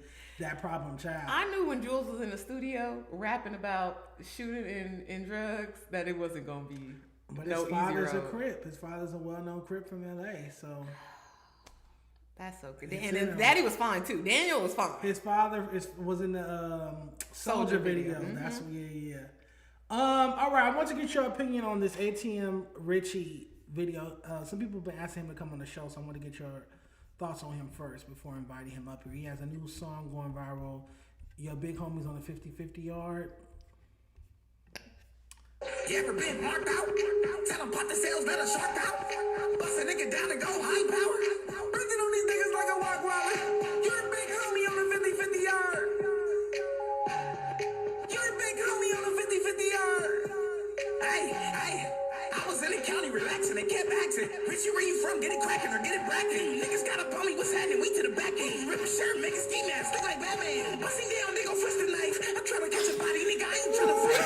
I still got candles on my shoe from this little candle light. I still got murder on my mind like I'm Millie 808. I ain't switch, go pick fools ever there. Look at you. Now it's niggas in a wheelchair, look at you. I had to drink my car, another body, niggas cat now. Niggas passing out when I come walk around. Bitch, you're a big homie on the 50-50 yard. You're a big homie on the 50-50 yard. You're a big homie on the 50-50 yard. You're a big homie on the 50-50 yard. LA Rap is dead, you guys. LA Rap died with Draco. LA Rap died with Draco. I'm convinced. This is the type of music people be sending me, tagging me. This is the shit that's going viral. This is the shit that is getting attention. You're big homies on the 50-50 yard. You're big homies on the 50-50 yard. Dead homies. Dead homies. But you manifested this. You said that LA is in the county jail politics. Like that's all it is. You manifested this. I didn't manifest it. I'm reporting in the news that why are we always at the hood day and why are we always in the jail cell? Because if I'm in the club in Vegas or in Houston, you're a big homie on the 50-50 yard. We don't know what that means. I don't even know what that means. I'm from LA. I don't know what 50-50 yard means. I assume it's some weak shit because of all what I've been exposed to in No Jumper. I assume it's like some PC type. Oh, okay. You're not in Gen Pop. You're not in the bunks getting it cracking in the dorms. Yeah, that's crazy. Jail shit. You're a big, and then he has a jail outfit on in the music outfit video. is crazy. Filming a video in front of the Central police. Jail. filming a video in front of the jail in a jail outfit. It's like y'all are obsessed with prison politics. It's gay. It's gay. It's no women in there. I don't know. And how are we supposed to vibe to the, like, isn't music supposed to be like uniting and relatable and all of that? If we haven't been in jail, it's not relatable at all. It's not relatable to us. Demographic chat. What is the 50-50 yard? 50% good, 50% bad. If you good, because it was dancey. I mean, I don't like the dances he was doing to it. It's not his dances, but it was like a dancey beat. And then, like, you're a big homie on the... Like, I like his delivery. I don't like what he's saying. I don't like his delivery. It's like a J-Cat flow. Like, it's a J-Cat flow. I would have him on the show to ask him what inspired him to make that song. But yeah, this is one of his homies. One of his ops. Because you're a big homie. You sound like him. You do impersonations well. Do Jay Ready one more time. I'm sorry. I'm gonna keep asking. Give me something else to say about him. I don't want to keep saying that's all he says. She pregnant. I don't want the baby. Jay Ready. You were very nice to me at the photo shoot, Jay Ready. This is not hate. Why was he shaking ass? Y'all got ATM Richie fucked up. Man. Why was he shaking ass? And whatever Jay Ready's most recent post was, it's like a collaboration with something. It wasn't bad. Was it a motion? You mean the corner store freestyle video that he did? I saw a motion post. He had on a motion outfit. Okay, yeah. Oh, no, that wasn't too bad. It wasn't bad. It wasn't too bad. Shout out to Jay Ready. I'm gonna play this one more time. I want to send this to my dad because he used to work at the jail. We need to know what a 50-50 yard is. Yeah, tell us. What is a 50-50 yard?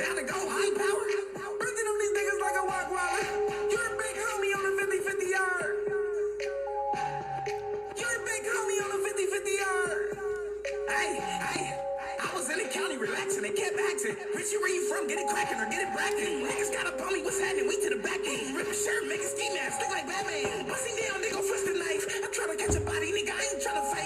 I still got candles on my shoe from this little candle light. I still got murder on my mind like I'm yelling right away. I ain't switched, don't pick fools ever there. Look at you, now this nigga living in a wheelchair. Look at you, I had a dream, I caught another body, niggas cat now. Niggas passing out when I come walk around. Bitch, you're a big homie on a 50-50 yard. You're a big homie on a 50-50 yard. You're a big homie on a 50-50 yard. That hook is crazy. He has merch too. That's the crazy part. The lyrical content on the second play is wild. Kicking candles and now he in a wheelchair. Bodies. Yeah.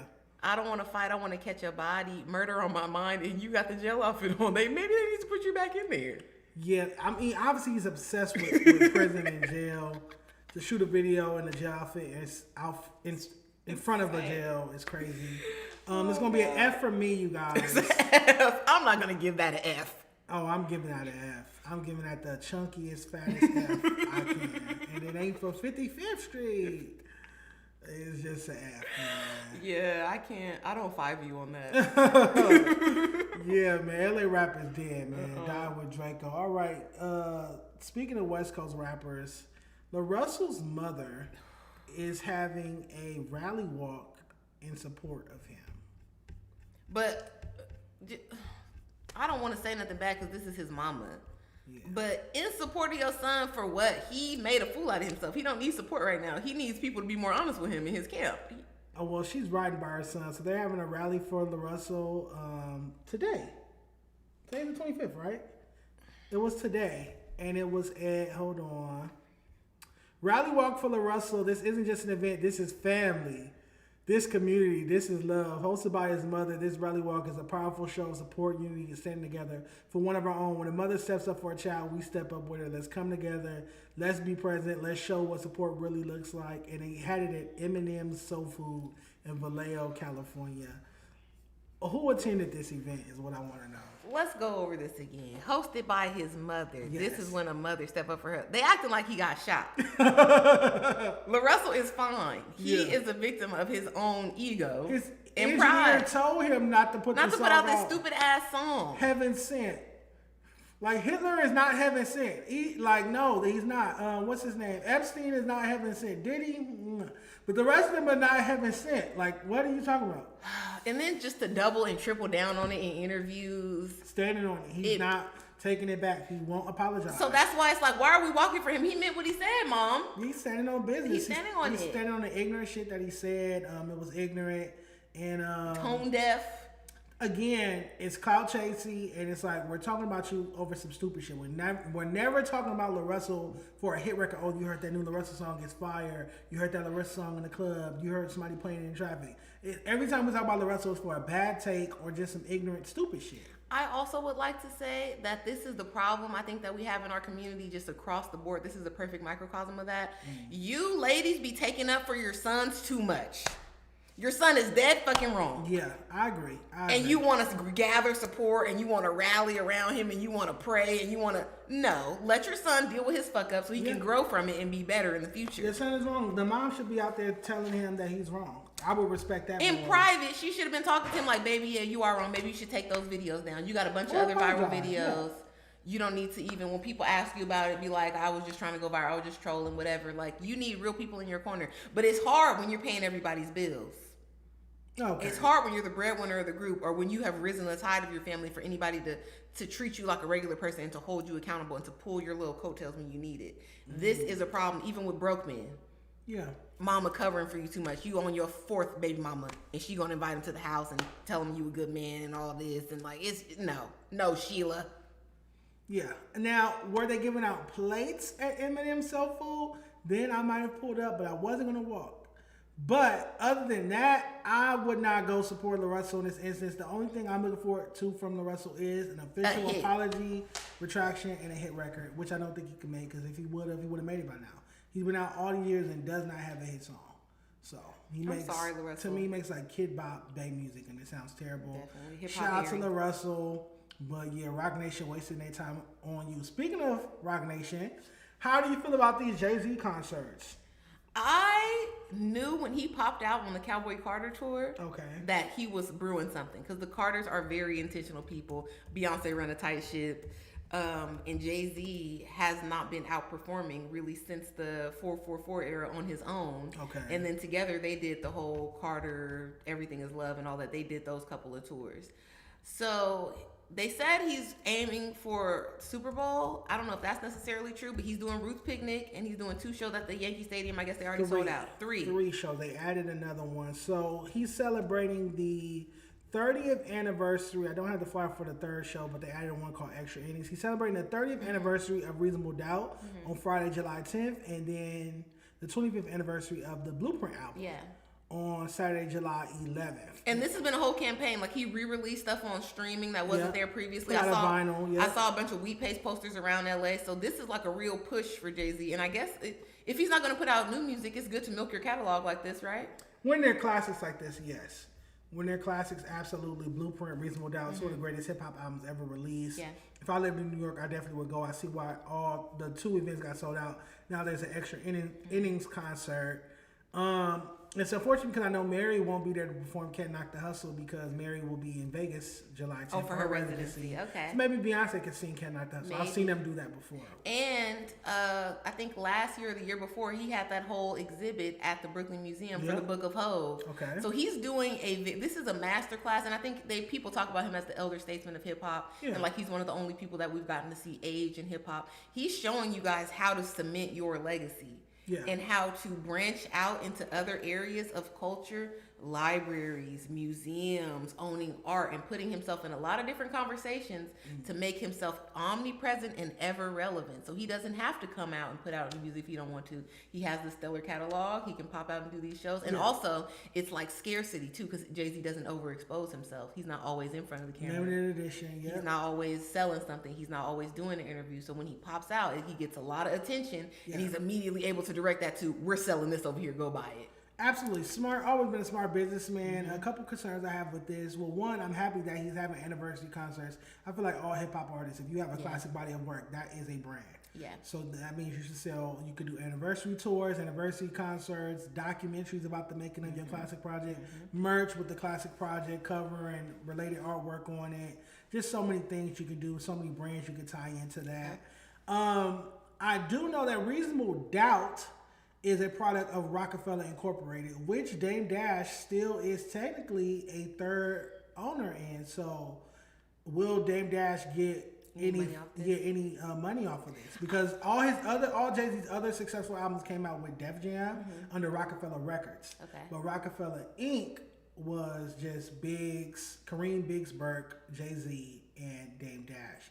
They own Reasonable Doubt, which was released independently through Priority Records. So that's the only asset that they have. When they was going through court, I was going to say, wasn't that what they were in court about? And then Dame lost his portion to child support and other things. Oh, damn, I did forget about that. But he was awarded, because remember, he wanted to sell his third of the masters to Reasonable Doubt. Yeah. And the judge finally allowed him to do that. But then, you're right, it did get seized or whatnot. Yeah, so he's not going to get nothing off this. His baby mama as well. They don't have a bunch of kids. Rachel Roy, who he built a $50 million apparel company with, and she ran off. That's why I think that is so nasty.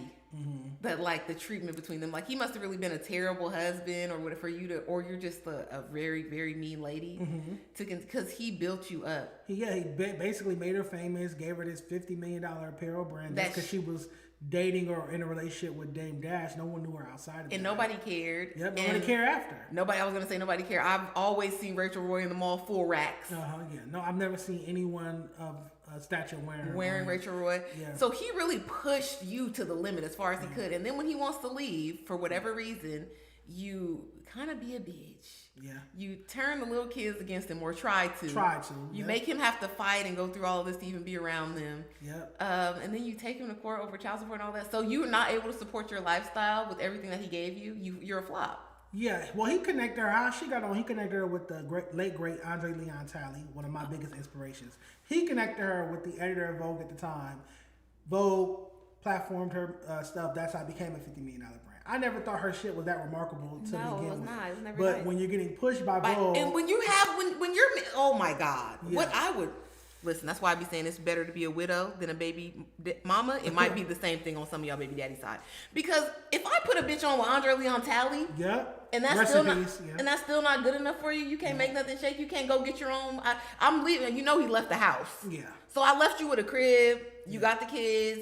You got this business, you got your name, your likeness, you can go out and make more money. And you're going to nickel and dime me for child support? But he also has other baby mothers. Like I said, he just went out and had too many kids. So that to me personally is not the whole Lyrical and Jay-Z conspiracy. I think Dame Dash's downfall is that he had so many children. Unorganized family. And then he went and started a new family too with this new lady that he likes. Puerto Rican lady, Rocky. Yeah. So, interesting. But back to Jay-Z. Jay-Z also did a viral GQ interview that hit 1 million views in one day. And we're going to react to a couple clips. Let's go. And sorry that you have to react to the same thing twice in one day, because I saw you on the news talking about this. Do you have the Beyonce one? Hey, I didn't see him talk about Beyonce. He's like, my wife is super creative. She's a great producer. I did not see that. You know they're not going to push the black love. I just saw the black love. And they really... People don't talk about that. Beyonce really ride for her man. Like, oh, she's always, yeah. Let's see. Where is Hove? Whoever approved this photo tripping needs to go to hell. But he's trying to reframe himself again. That's ugly. Listen, Jay-Z had never been the hottest man, but Beyonce got younger. When he was younger in the late 90s, he was decent looking, but yeah. But he's doing this whole Basquiat. Dread. That is one of the worst photos I've ever seen of Hov. Rich laughing. This is terrible. I thought he was yelling. I couldn't tell he was laughing. Oh shit, that's the bitch from Rick Owens. Yeah. Michelle. Oh my God. Oh my God.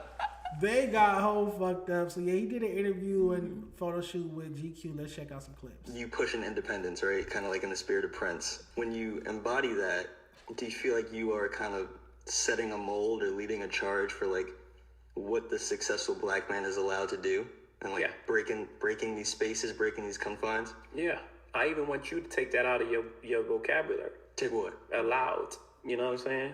We're not allowed to do anything. You know, in order for someone to allow you, they have to have authority over you. Mm-hmm. No one has authority over us. We exist like everyone else here. No one can allow us to do anything. But that word comes from a real space. And I want to eliminate all those type of words for us. Yeah. Yes. So the answer to that is yes. When you're on a mission to eliminate words like allow, like you said, do you feel like that makes you a target sometimes from... Oh, yeah. For sure. For sure, 100%. What's the Nipsey thing? Pray for me, y'all. One day I'm gonna have to pay for these thoughts. Real niggas is extinct. It ain't safe for me, my dog. These are real fucking lyrics. You've come back to that a lot in the last few years. Like, the more I reveal me, the more they will kill me. Stuff like that. When you say they, like, who is that? Whatever the threat to, however the system is set up to keep things at status quo and keep us in a position of using words like allow. So anyone that's culpable in creating the system that we operate under, that's they. Yeah. So what's your take on him saying that he's being targeted for introducing some of these independent, free-thinking ideals? Do you buy it or is it capped? Because some people would say he's part of the system. He's a capitalist as well. I think Jay-Z has been passed over into the super capitalist category ever since he did the Sean Carter, the S-Dots, Reebok and stuff like that. And he's had a bunch of big businesses, Rockaware, all of this. Title, but at the same, but some of those things, they do step on the toes of other people that have whole corporations, and it's a bunch of people. It's supporting a bunch of people's upper middle class and higher lifestyle. And he's stepping on those toes. Would do say, I'm sure people didn't want Jay-Z, the person that's been the proponent of advertising white alcohol brands like Cristal and all of that, to go and do his own with Ace of Spades and make that the new statement in the club. To say it's still like he's in bed with big business, but at the same time, I'm sure they would prefer it to be somebody else. I'm sure they would rather not have to deal with him. I'll give you that, but my counter would be his business model is still, and has for the most part always been, I'm going to take white money and be the face of this product and get some equity on the back end, but not total ownership. It's never just a full out black owned business. Well, that's the case with 90% of black businesses. It almost always is we're the face or we're the middleman that's out in front making the noise. We're out making the noise. And the other people, because there was a study about this. This is why I don't like it when black people like hold celebrities so high up and give them so much black excellence, this and that. No. Black people in America, we don't own the means to production for anything. We don't produce cars. We don't produce, like how people could say, oh, the Asians got the nail shops and the beauty salons and the Mexicans got the restaurants and the grocery stores and this. We don't have that. Any of that, So all our position in this country, hip-hop, up to this point, is hip-hop. We can get a we can get an audience. Yes, that's our export. And like perhaps Hollywood, like the low-budget movies and stuff like that we were doing in the early 90s, 2000s. That helped push hip-hop culture and all that forward. So media is our only export. Media entertainment is our only export. You cannot pass down your skills in sports. You can't pass down the hunger and all. You can't. So we're professional middlemen, and you're mad at Jay-Z because he's the king of the middlemen? That's a great perspective. Step your fucking game up, like, because he can't own the NFL. You seen what happened when Diddy tried to get a team? He's scraping, trying to put together the money and all of that. Okay, an example of that is when Dame and Biggs and Jay own Armadale Vodka, but then Jay-Z goes and becomes the face of Belvedere or some other vodka brand. It's like, no, we own a liquor company. We brought it outright, and it's a black-owned business now, and you want to go be the face of a white-owned vodka brand for a check. I was going to say, counterproductive. I get that for semantics and for the sake of trying to build something up. But okay, I'm over here with y'all, Armadale Vodka. Let's say our cap is $2-3 million a year. They giving me that just to show up for one photo shoot. And I don't got to sit in all these bullshit meetings with y'all. I don't have to strategize and figure no shit out. I don't have to go to 100 clubs to promote this. But if you were to invest that time and sweat equity in, that's the dumbest suggestion I ever got in my life. But into it, Armadale Vodka could be just as successful as Belvedere Vodka. How do we ever get a successful black-owned business if we're always running to take our celebrity and leverage it to white-owned brands? We have to have generational wealth, and this is the first generation that will have, like, Jay-Z's kids won't move like that. Okay. They'll be able to start something. They will be able to start something and maintain it because they always grew up with money. They're not chasing anything. They're not trying to make sure their mama is good. They don't got to make sure their auntie got a place to live, all of that kind of stuff. So at least you see with Jaden Smith and Willow Smith, they're able to do different things. They're able to say no to certain things. But when you are the first in your family, you're taking all opportunity. What does Cardi B look like? Oh, I'm going to turn down all this money for start my own and something, and it might not work, or I have to put up so much upfront investment that if this fails, I'm fucked now. I'm broke. Yeah, that does make sense. And there's a good quote from Magic Johnson about this because they were talking about the same topic with him, how he like partnered with a bunch of business. He partnered with LA Fitness or 24 Hour Fitness, TGI Friday, and he said it takes the same amount of effort to make $1 million as it does to make 10 or something. So why would I waste time? I don't want to have no $1 million conversations with y'all. It takes the same amount of text. It's the same amount of meetings. It might even be more. Well, I'm going to go over here and make 20. Real quick. Okay, that makes sense. I like it. It's a generational thing. Let's expect the next generation. Let's expect the next generation of black start people from scratch financially. Okay, bet. Let's react to one more clip. We love the excitement, and I love the sparring and the music you get.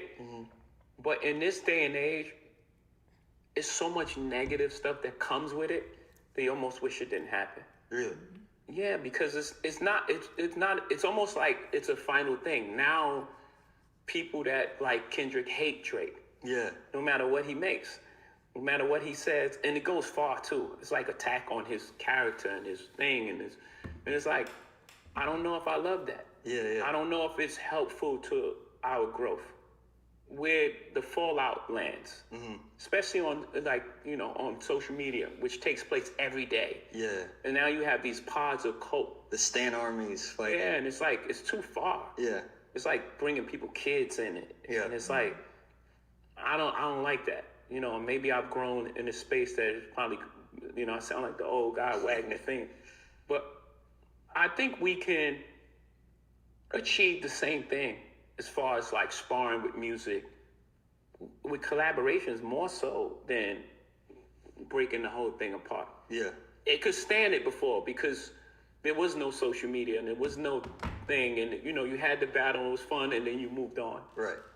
Right now, I don't know if it could stand it with the technology that we have. Because it takes up so much oxygen. It takes up so much oxygen. Yeah. Now it's just like every day they're just trying they're still talking about it. It's not just talking about it. Not like, yo, this song I like this. Yeah. It was like trying to tear down the people's life. Yeah. It's like trying to, wreck this guy's marriage or this guy's relationship with his child. And it's like, I don't know, man. I don't know if it's worth it at this point. Yeah. All right, what's your take on that for the second time today? Oh, okay. So my take, I'll be able to flesh it out. I believe that Jay-Z is coming from the perspective of a businessman now, and not just a rapper that's hungry for the title of being the best rapper and blah, blah, blah, blah, blah. Because back in the ether times, even like this interviewer was able to say, yeah, I went out and got his diss to Nas. But at the same time, take over. But I want to hear Ether, but I'm not gonna buy it. I'm not supporting him, so I'm gonna get the bootleg, or I'm gonna record it off the radio on a tape or some shit like that. Now, and then you pick a side. You still want to. He picked Jay-Z. He liked Jay-Z better, but he still wanted to hear Nas' take and Nas' point of view. Now it's Stan armies online. Stan wars. Its whole page is dedicated to these people. So it's all the Kendrick. They're going to go at Drake and they're going to try to dig stuff up about him. And they're going to post this and they're going to try to dox you and all this, like the Barbs type shit. Just being extreme, more so than Kendrick probably ever wanted to take it. I dissed you hard enough. I didn't need it to be an ongoing thing. And vice versa. But now I think Jay-Z's point about it not being relevant for the sport anymore because there's too much money involved. And when you're saying certain shit and it don't just die with the rap, now Drake may not be able to get these brand deals. Okay. He may miss out on money. He's missing out on performance stuff. Kendrick may not remember it was drama when he was going to Toronto. Like people are wondering, is there going to be something that happens or not? Okay. Because it's so hyped up online that we can't tell the line between social media being real or fake. It gets too blurry in these situations, and they bring in kids and they bring in people's partners and all. But before we didn't have the internet, the messiest shit we gonna get is like Wendy Williams. There's much credence to what you're saying. One, rap beefs have always been messy. Jay-Z said he nutted in Nas's baby mama's car seat. Yep. And that was too far. He ended up apologizing for that. You're right. Wendy Williams or Hot 97 were definitely egg on beefs. There were shootouts in front of Hot 97. Several Game and G Unit, Foxy Kim. There were whole shootouts. People went to prison. Obviously Pac, Biggie, East Coast, West Coast. And like our magazines, The Source, Hyped it up, they might pick it Vibe. up, but it's not like he said this Summer goes on. Jam screens. Yes, he Summer said this Jam with goes social on media. every day on social media, so it's not the same. But if they had social media back then, they would have been doing the dramatic. same shit, Hell if yeah. not worse. Hell So you can't really blame that. What I just don't want to see is I get what he's saying, but he sounds like an elder statesman. He sounds like an older nigga that is frowning. Like, you have one of the greatest hip hop beefs of all time. So who are you to say like, oh, y'all shouldn't beef? Because he's focused on the money, not on the sport of it. But you were a mogul when you decided to have all these companies, and Rockaware was making $100 million a year when you were beefing with Nas over Foxy, like over him stealing your girl, your female rapper, and having her in the firm. That's what that beef was over. You get what I'm saying? Like, over girls. So I don't disagree. I think Jay-Z is looking at it like now, like, okay, y'all gonna beef and miss out on a check. Like, what's the point of that? I get that perspective, but at the same time, to me, beef, not even just beef, disses is the cornerstone of hip hop. I agree. That is the essence of hip hop from its inception. And I'll take it back before, because beef was the first diss track was Roxanne. 1984, Roxanne's Revenge. But take it before that. We can go back to Cold Crush Brothers versus Treacherous Spoonie G, Treacherous 3. Okay. We have an event. This is how we'll go. We will meet up in a park, or we're gonna have an event at this space. You're gonna get on stage and perform your song. Then you get on stage and perform your song. Whoever the crowd goes crazy for, that's who wins. Yeah. That's a battle. Or even like just battling on the street. You know what I'm saying? Like, the cornerstone of hip hop is competition, is dissing people, is rap battling. So I feel like to like denounce that or say we shouldn't do that moving forward, it takes away from what this culture was built on. No, that was supposed to be the alternative to violence. Yeah. I don't have to shoot you or stab you. I got a 16 that's better than yours. Yeah. I can get in your face and out rap you. And now I got respect in the hood. And you can't come outside until you come up with some more clever poetry to say to me. Listen, that's beautiful. I don't disagree with you, but this happens in all industries when they become corporatized. It's like, we need to sanitize this now. We can't be talking about I fucked your baby mama and fucked your bitch in the clique you claim. We can't do that because the Sprite people and the Coca-Cola people and the Levi's people, they don't like that shit. And you can't be in the commercial. And this music now is not paying the bills like it used to, because we're not selling CDs, we streaming. Yeah. So you get a billion streams and you got barely $1 million. Like, we can't do it like that no more. So how does it, Jay-Z saying, in this new format of business, how does it work? Because before I dish you on the track, that shit's gonna sell out. The Swap Me gonna sell out. I forgot the CD store name. Tower Records. Dang, it used to have everything Amoeba. in there. Amoeba's still open, but like all those CD stores, they wouldn't have no Jay-Z left. Records. They want to, everybody want to hear the diss. But these days, we streamed it, we watched it on YouTube, we moved on, but niggas is talking about it all day, all night, and trying to dig up shit. No, I get it. Some of the inflammatory, if that's a word, things said about both Drake and Kendrick. Yep. The PDF allegations against Drake, the domestic violence allegations against Kendrick, do mar their images and could disparage brands from wanting to work with them or defer brands from wanting to work with them. However, I feel like I can't imagine a hip hop culture where there are no battles. Like, imagine if we went 10 years without a battle in hip hop. It would be so Well, it was just, that's why this was so hype. boring. That's why everybody got so, and the reason why I think people are taking it a lot harsher on the Drake side because he got called the PDF and all those allegations, even though it was like there was enough evidence backed up for that to fly. Because if it was just a blatant lie, like Kendrick baby being Dave Freeze, it would just go over and people would move on from that. It would be funny for a couple hours and people would move on. But when there's so much stuff to dig up and add credence to what he said, it makes it too hard to back narrative's believable. It makes it too hard to back away from. At the same time, like I brought up today, Drake, it was all good when you did it to Meek Mill. What allegation did he pose against him? It wasn't necessarily allegation. It's just tearing him down from, you're supposed to be this hard street nigga, this battle rapper, blah, blah, blah. Nicki Minaj is wifing you. Shout out to my boss bitch's wifing nigga. Oh, yeah. You're a loser. He cooked him. You sitting up, and you put his picture up. You Summer Jam screened him and all of that. You did a bunch of little shit online, trolling. You, after him and Nicki broke up, you posing with her and shit like y'all are a couple. Yeah. You did a bunch. And it was uncalled for because Meek Mill was nowhere near on your level. And what he said about you wasn't a lie. You did have a ghostwriter. Gordon Miller. Yeah. It was the truth. And all Meek Mill was saying was, and it was it a little bit of bitter Bakisha? Yes. But he's online saying, I get tired of getting compared to niggas, and you got to fight a nigga that got 10 behind you. They got writers. Yeah. And it's just you one-on-one with them. It's weak. Yeah, I mean, it was means for war. If you expose somebody for having a ghostwriter, you better expect that it's about to be a beef. Shout out to Seven. Seven said, she said, I'm in here just in class until 8:45. Shout out to Seven. Hey, Salute. We'll be getting your tickets to a Day and Late Live Saturday, June 20th. We're going to have Seven come on stage and shake some ass. Yes. Ba-dum-dum. Shout out to Hov, man. I'm gonna go watch the whole interview. I just saw the clips. I also saw where he spoke about how he had a hard time last year with all those allegations made against him. Now that was interesting because there was no proof to support it, and then he being mentioned on the Epstein conversations.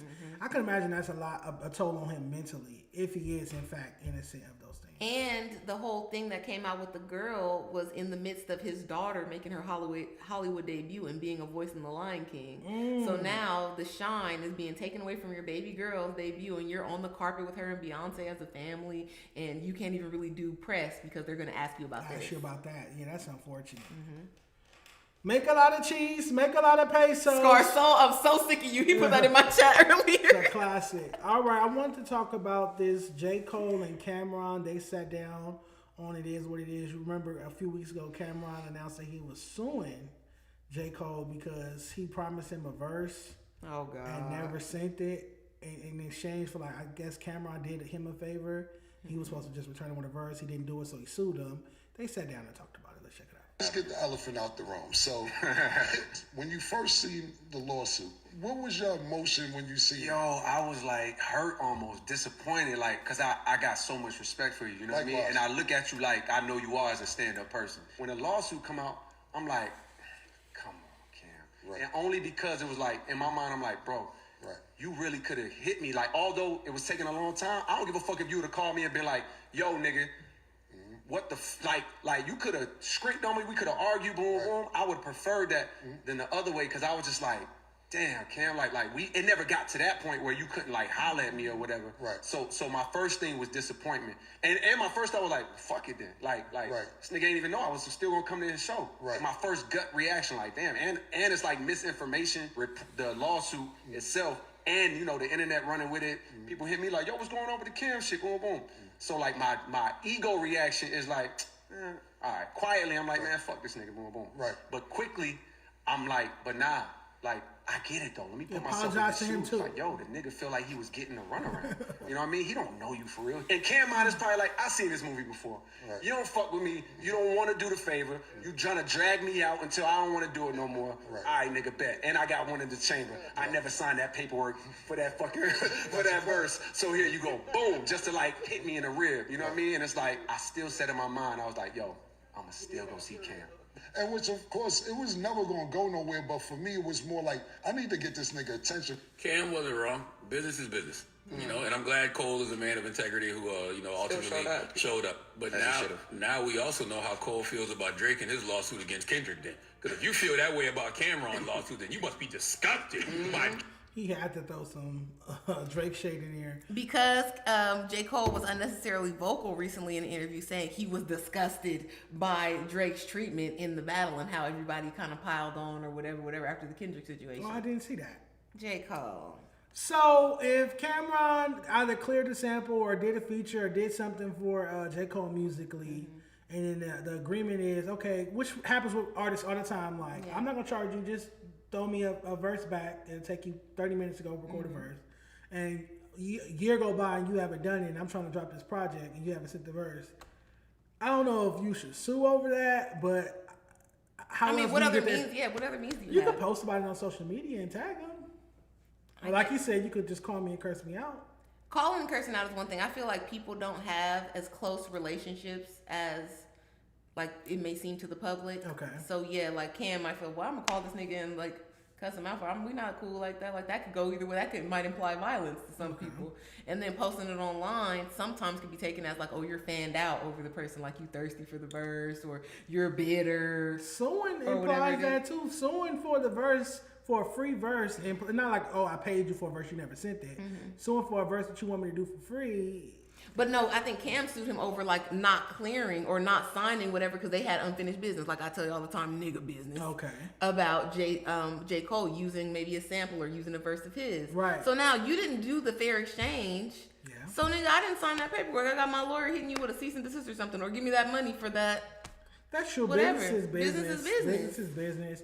I want to point out how, Cameron and Mace fell out for 30 years over business. They were friends, members of a group called Children of the Corn. And then when they dropped Horse and Carriage, Mace wanted to charge Cameron to be in the video. It's like, nigga, we grew up together. We was in a group before we both got signed to our respective labels. Cameron was signed to which is Big's label. Yeah. And Mace was signed to Puffy, Bad Boy. And it's okay, we finally got our big breaks. We got a song together. It's a classic song. Come do the video. Mace like, no, I want an appearance fee to be in the video. And they fell out over that and didn't speak for like 30 years until they started doing this podcast. That's kind of stupid because you don't know how broke niggas be.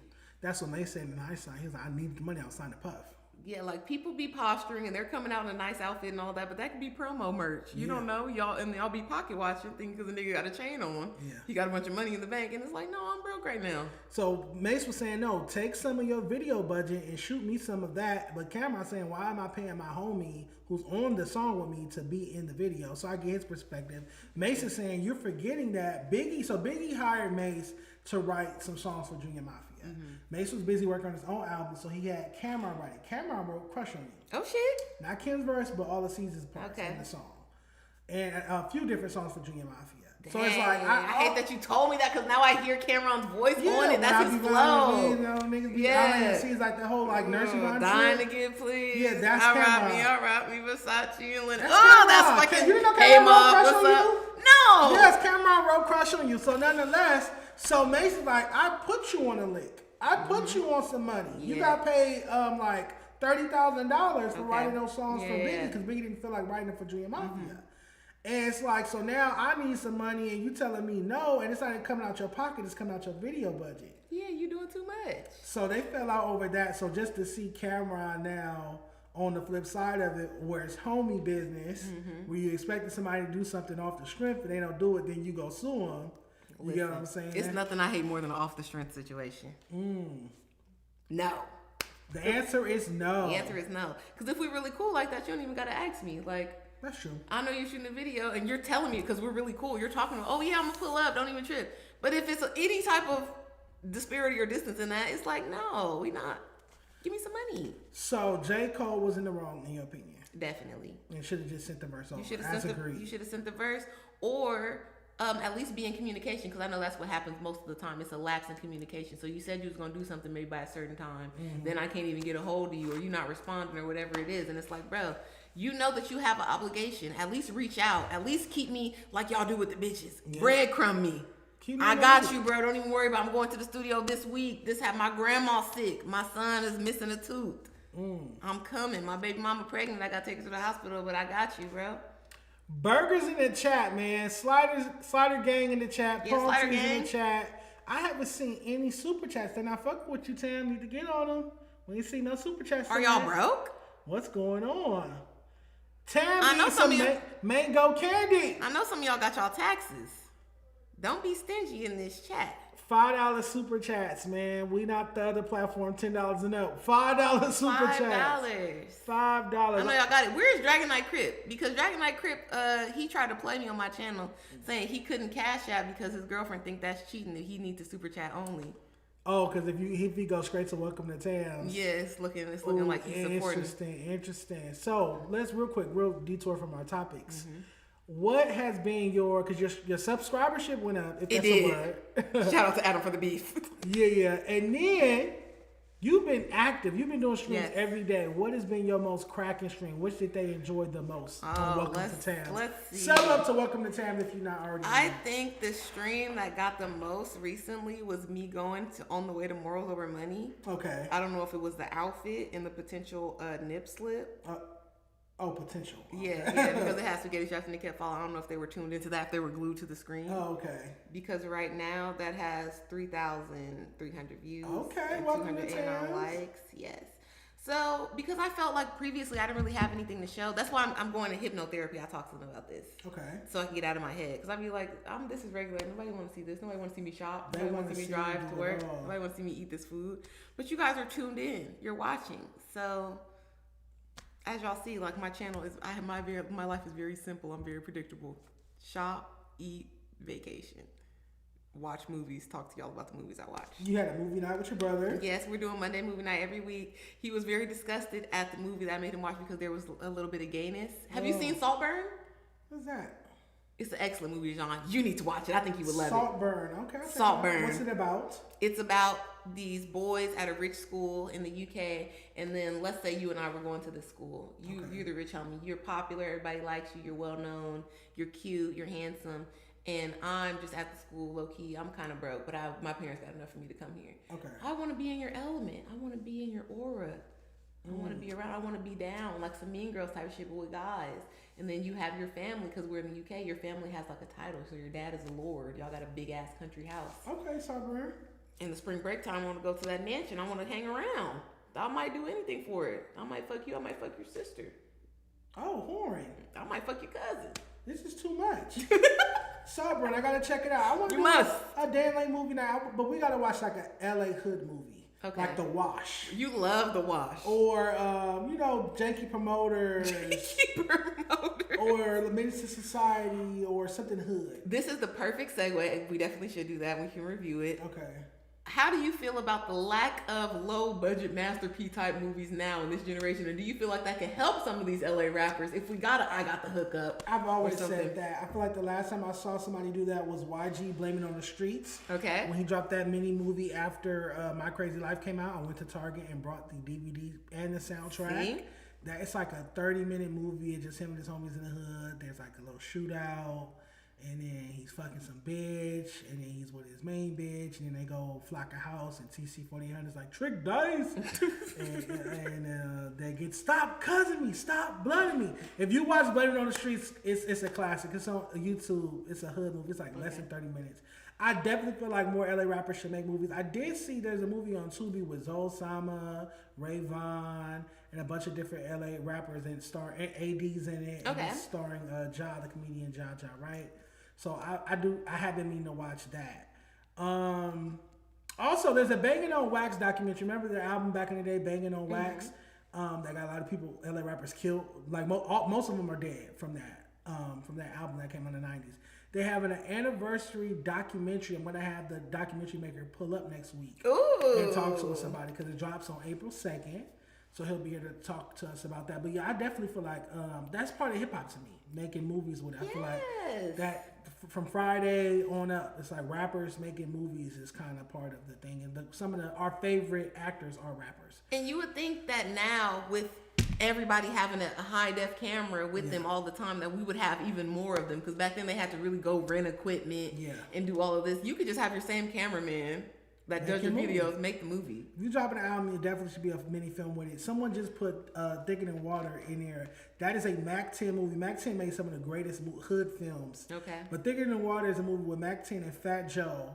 And they're enemies, mortal enemies in the hood, trying to kill each other, but they find out that they're actually brothers. Oh. And it is such a good movie. Let me put this in the charger. Okay. It is such a good movie. Excellent, Mac 10. What's the chat talking about? While I put this on Chat, they haven't sent no super chats. I don't understand it. Y'all don't care. Y'all don't care. Look, gas is $6. Y'all see me on the stream. I'm buying stuff all the time. Am I buying too much stuff on the stream so now I seem like I don't need money? Girl, that gas I put in my car yesterday is lying. Gas station. I had like 3/4 of tank yesterday. It's crazy. Already The gas. about to be back on E. It's All right. Okay, Belly. Yes, Belly is a classic. Belly is another classic. What are some other movies, rapper movies with class that are classics? I just think about like I Got the Hookup, All About the Benjamins. All the masterpiece stuff. Yeah. Really, because he had like a whole genre of hood movies. Yep. Dex and Effects, what's the deal? I gotta mod you up, man. What's the deal? I gotta unmod some people too. I haven't seen some of our mods in a minute. In a cool little second. All right, what's next? Usher defends Diddy. Let's get to it, y'all. Let's get to it. Also, Tam will be here on Friday. Boom, boom, boom. Doing a Friday show. Tell them who's coming. Friday show, we're going to have Ugly Money Nietzsche in here. What do y'all want to talk about with Ugly Money? Y'all know he likes to bash the women. Yes, he likes gender wars. He loves it, but that's what his platform is about. Mm-hmm. He's a provocateur. He's learned that the red pill men, they need a place to go and feel seen and heard, and he provides that place for them. Absolutely. I check out his content. I follow him. Yeah. It's a lot of woman bashing. Yeah. A lot of it. And like a lot of baiting with the women, like, so you want somebody to pay your bills, right? You want somebody to take care of you, right? Then let him fuck other bitches. Yeah, it's going to be a lot of that on Friday. We're going to have a live Friday show, and then afterwards, I'm going to be doing my music review stream. So I'll be here on Friday. Here we go. Usher defends Diddy. I mean, this might be a bit controversial, but in the same way, I think many people choose to look past the reality of what our country is, the standards that we now stand on. We can't ignore the reality of the history. But in many ways, I think certain people are prosecuted and maybe not recognized for the greatness, that they offer. I don't have anything negative to say about Sean Combs because my experience was not what the world has seen and how he's been, misrepresented.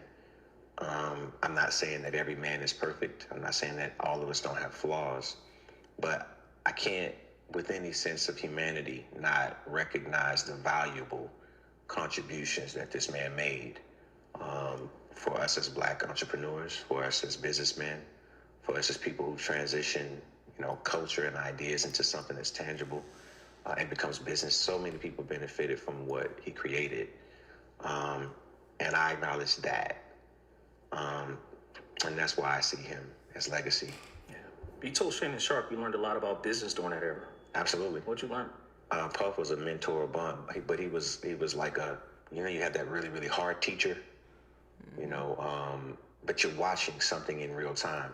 I think that the idea of the level of discipline that came with that time in business, especially in an era that was trying to prove itself culturally in hip hop. Now, you can't turn on the television and not see the influence of hip hop. That's right. But the people who actually made that appropriate and are the forefathers are people like Sean Combs, and not just in the great. All right, so he's defending his mentor. Those that know, Jermaine Dupri signed Usher, but took him immediately over to Puff to manage and co-executive produce him. Faith wrote a lot of that first album. And oh, wow. Yeah, she wrote half of that first album before she got her deal on Bad Boy. And that's the story of Usher's success. How do you feel about him defending one of his mentors?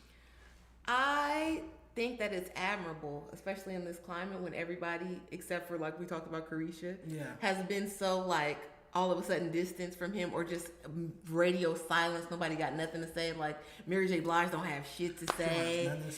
That seems crazy because we all grown up with y'all being locked arm, lockstep, holding each other down. So it just seems like, well, damn, was he doing something to you too that you don't want to speak? Or do you feel like now, is it just everybody was just on the take? And if he's not the person in the position to give you opportunity, money, then you don't want to be bothered no more? What was it? Because y'all were presenting in a different way. I think Mary doesn't want to lose her woman fans. That's her bread and butter. So if she was to publicly support Diddy, if it was Mary sitting here doing that, I could see her losing a lot of fans. And she mentioned Puff, like in her Carmelo Anthony, she went on his podcast, and she mentioned like Puff picking her up in the projects, taking her to go record her debut album, and then worried if they had enough gas. That was my first time hearing her say his name since the whole thing, but she didn't like publicly defend him. I feel like if she did do that, she would lose a lot of fans. But to me, that's so stupid because we know that history, that this is why we got Mary J. Blige through the lens of Puffy at that time. That's how she was received. That's the narrative, but she was signed to Andre Real Uptown Records. Sure, Puff but was just A&R. But it was like he introduced her, and it's always Mary and Puff. And even in their old age, the past 15, 20 years, they're always together. Family events, this and that. So if you like Mary J. Blige, you can't be like, oh, I'm not fucking with her because she's fucking with Puff. That's like telling somebody, oh, your brother did a crime. You're not going to be cool with your brother no more. And he hasn't been accused of anything that's that heinous despite what y'all think or what y'all believe. He's been accused of it. He hasn't been proven guilty of it. Yeah, domestic violence. Besides domestic violence and prostitution. Domestic violence in hip hop is hella regular. That is true. Prostitution, y'all rap about it. That's all y'all care about. We got pimp rap for decades. We got hoe rap. Like, it's not the stuff that Puffy is in jail for has been lauded in hip hop. That's true. So to act like he's a monster, he's a villain, or he was out doing Epstein shit, that's ridiculous. I think those are the allegations that just weren't proven in court, but those are still allegations nonetheless. And I can see why someone whose fan base is primarily black women, that all her branding, that she's selling products to black women nonstop. She doesn't have the ultra white fan base that an Usher still has. Okay. That she would not want to sit on candid camera with an interviewer and big up Puffy at this moment. Usher doing it is a little bit different because he's like, well, shit. He's not fresh out of divorce with alimony and all that stuff. He's in a different financial position. Yeah, he's off the Super Bowl. He's off the whole Lovers and Friends Festival. He's just in a different financial position there. I think he can afford to support his homie. But there has been, I remember the security guard, Gene Deal, alleged that Puffy was sleeping with Usher before he was grown, and that Usher ended up being hospitalized after a lively weekend with him. That's what he's alleged. Their security guard, bodyguard, Gene Deal. Also, yes, Puffy made great contributions to hip hop and business and helped make hip hop mainstream. But I cannot credit him for like that format because Russell Simmons was already a hip hop mogul for like 10 years prior. Like the stuff that Puffy did as far as having a record label, then having a clothing line, and going into television and film, all of that. Russell Simmons, Def Jam, Rush Management, then Fat Farm, Def Comedy Jam. Okay, but we didn't have... Like, he was already... Russell Simmons was already breaking down those barriers before Puffy was breaking down those barriers. Of course, but Russell Simmons is more so of the blueprint. He's like the grandfather of it. And then we got... He I think, made it palatable and let white business know that this is okay to invest in because look at the return. These hood kids really are going to come out and sell out these venues, and they will buy the shirts, and they will. He was the test case for it. Then we got more white investment, like we talked about with Jay-Z. It was like they handpicked a couple more moguls. They got Irv Gotti, they got Puffy, and they got Jay-Z. That's true. And we have not seen any other rappers or any hip-hop creatives elevate to that level yet. We haven't. It's like they closed the door on the mogul shit. Yeah, they did. After the Master P's, the Dame Dash, Jay-Z. And Master P did not reach that level. No, Master P, you tripping. Master P, you're tripping. Master P was worth hundreds of millions of dollars. He had the P. Miller clothing brand. Yes. He had his son, Little Romeo, had a TV show. I was going to say, I think that Master P was more so the family version of it because it wasn't just all hinged on him and his identity and him being like the coolest nigga in the room. It was like, yeah, he does have Little Romeo and he has his group, like the No Limit Soldiers, and he has all of these auxiliary things. But the same thing could be said about a Dame Dash or even a Puffy. Like, you're not the star here. Puffy would want to be the star. Yes, he made himself that. We care about your artist more than we care about you. Same thing with Dame, same thing with Irv Gotti, same thing with Master P. I wouldn't put Dame in that conversation because he wasn't like a front man. He became front through like hip hop lore and stuff later on. I don't think Dame Dash. He was in the videos doing this, popping bottles. He had a Leo on his arm. He was at Fashion Week. Yeah, he was doing Chappelle show skits. Dame Dash was just as big of a star in hip hop as any other mogul. Oh, I don't know. I don't think so. Cause Puffy is like on the song. Like he's in More Money, More Problems. He's in You Can Hate Me Now. Okay. He's getting nailed to the cross with Nas. Some would say to a poor avail. Some would say to a fault. Every time, yes, but he's making sure like he's all in the video. He was not ever gonna let any of the stars on Bad Boy eclipse his star. To even like B5 said that. Okay. There were certain deals and shit that happened and it was like, no, Puffy wasn't with it because it would have eclipsed him, so he's not. Absolutely. And that is to his detriment, but for his legacy being cemented, it is P. Diddy the star. Take that, fucking stupid dances, the whole thing. I get Usher bigging up Puff. Puff obviously deserves to be bigged up. All I'm saying is, from that clip, he made it seem like it was Puffy who broke down the barriers. And what I'm saying from my hip-hop knowledge is that it is Russell Simmons who broke down the barriers. In fact, we would have no Puffy if Russell hadn't started Rush Management, hired Dr. Jekyll, Mr. Hyde, a.k.a. Andre Harrell, which led to Uptown Records, which is how Puffy got his start. I think Usher is more so showing loyalty to the person that put him on. Okay. Like, I'm not going to say, I don't have nothing bad to say about Puffy because he, like Carisha, he changed my life. He put me in this position. He put me with a Faith Evans to write the hits that made me famous. Oh, that is true. Also, I'm not going to sit up here and talk about his relationship issues because that's what he in jail over. What I'm saying, and it might be a bold take, is that hip-hop would have still went commercial and mainstream had Puffy never existed. Oh, definitely. But I'm saying. He's just a benefactor of that push. Because Suge Knight had the West Coast going crazy, pre-Bad Boys, outselling East Coast rappers. And like I said, Russell Simmons had Def Jam fame and was managing Fresh Prince, selling 30 million records. And a big state-of-the-art deal with Columbia and Polygram. And anybody maybe would be able to argue if there was no Puff taking up all that space on the East Coast, then Irv Gotti would have had a bigger, brighter shine. Oh, yeah, Murder Inc. with all the Def Jam, even Jay-Z. Yeah, all the Def Jam subordinates would have had more shine had it not been. So, yeah, I think hip-hop would be mainstream without Puffy. I think he definitely played a role, but it was inevitable because it was already in motion before him.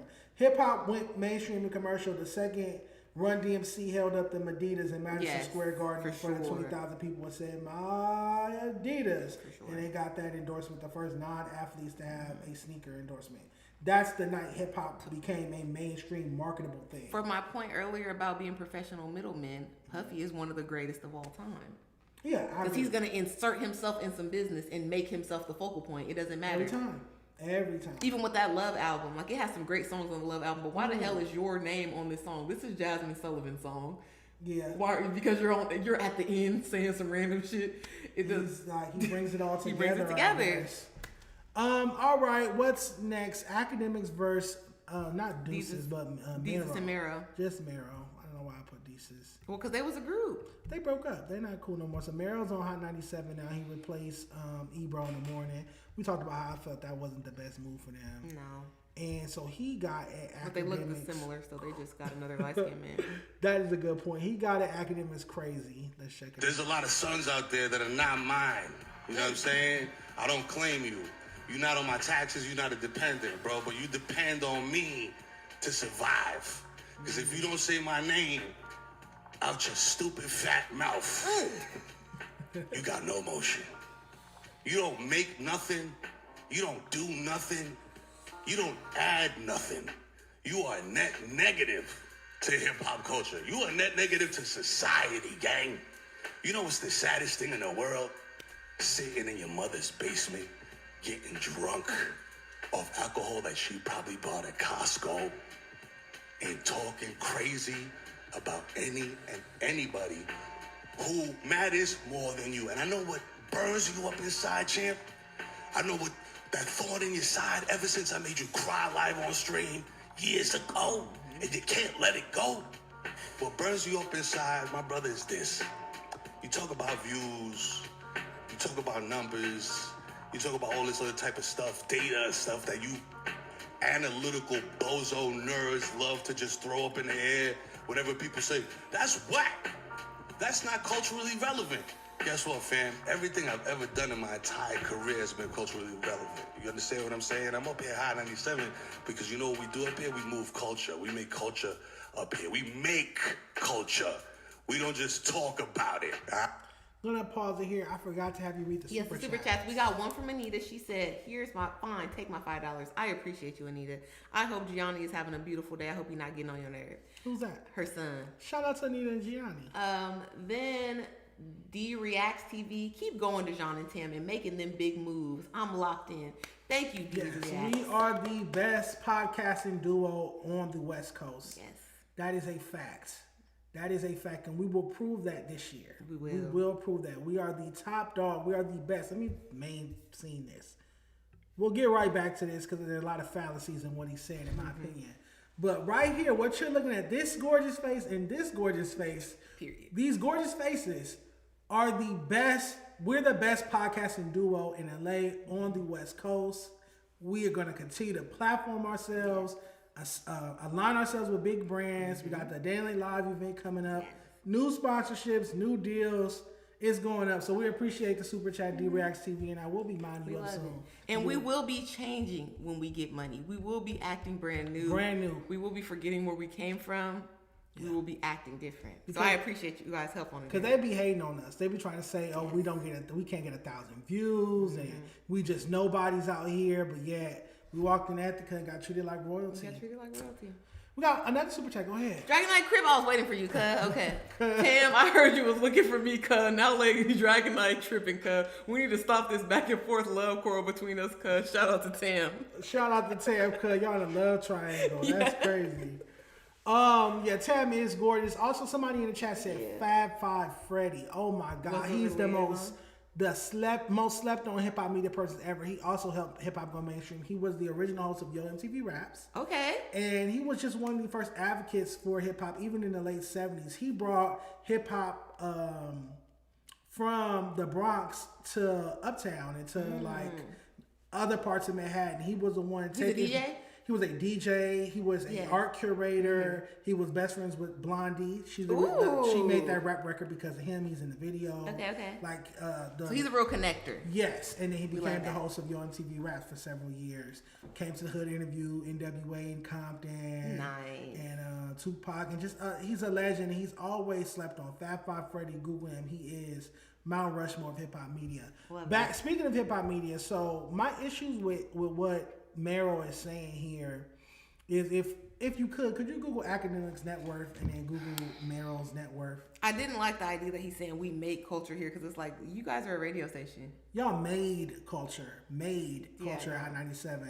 Okay. You guys don't make it. No one's looking to Hot 97 to break a new artist or to tell them what's hot in hip hop. No. That's not what that platform is known for now. That platform's an old head platform that people cut on when they're driving their kids to school. Okay. And it's like I know for a fact Academics is doing better than them financially. Allegedly $7 million net worth in 2024. Academics? Yeah. Okay, look up Merrill's net worth.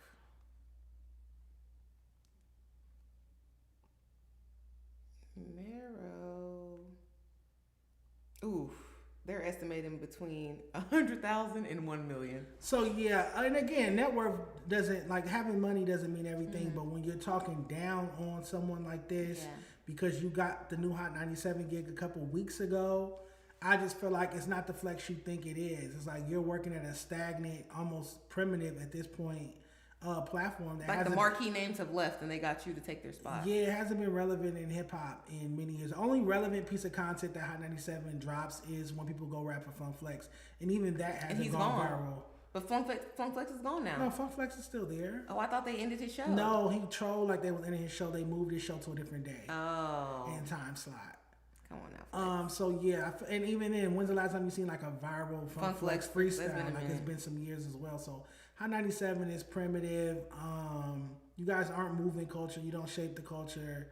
And I just think it's weird for them to go get someone who's rooted in comedy to do the morning show. Like I said, there's so many young DJs and young rap bloggers in New York that could have had that slot.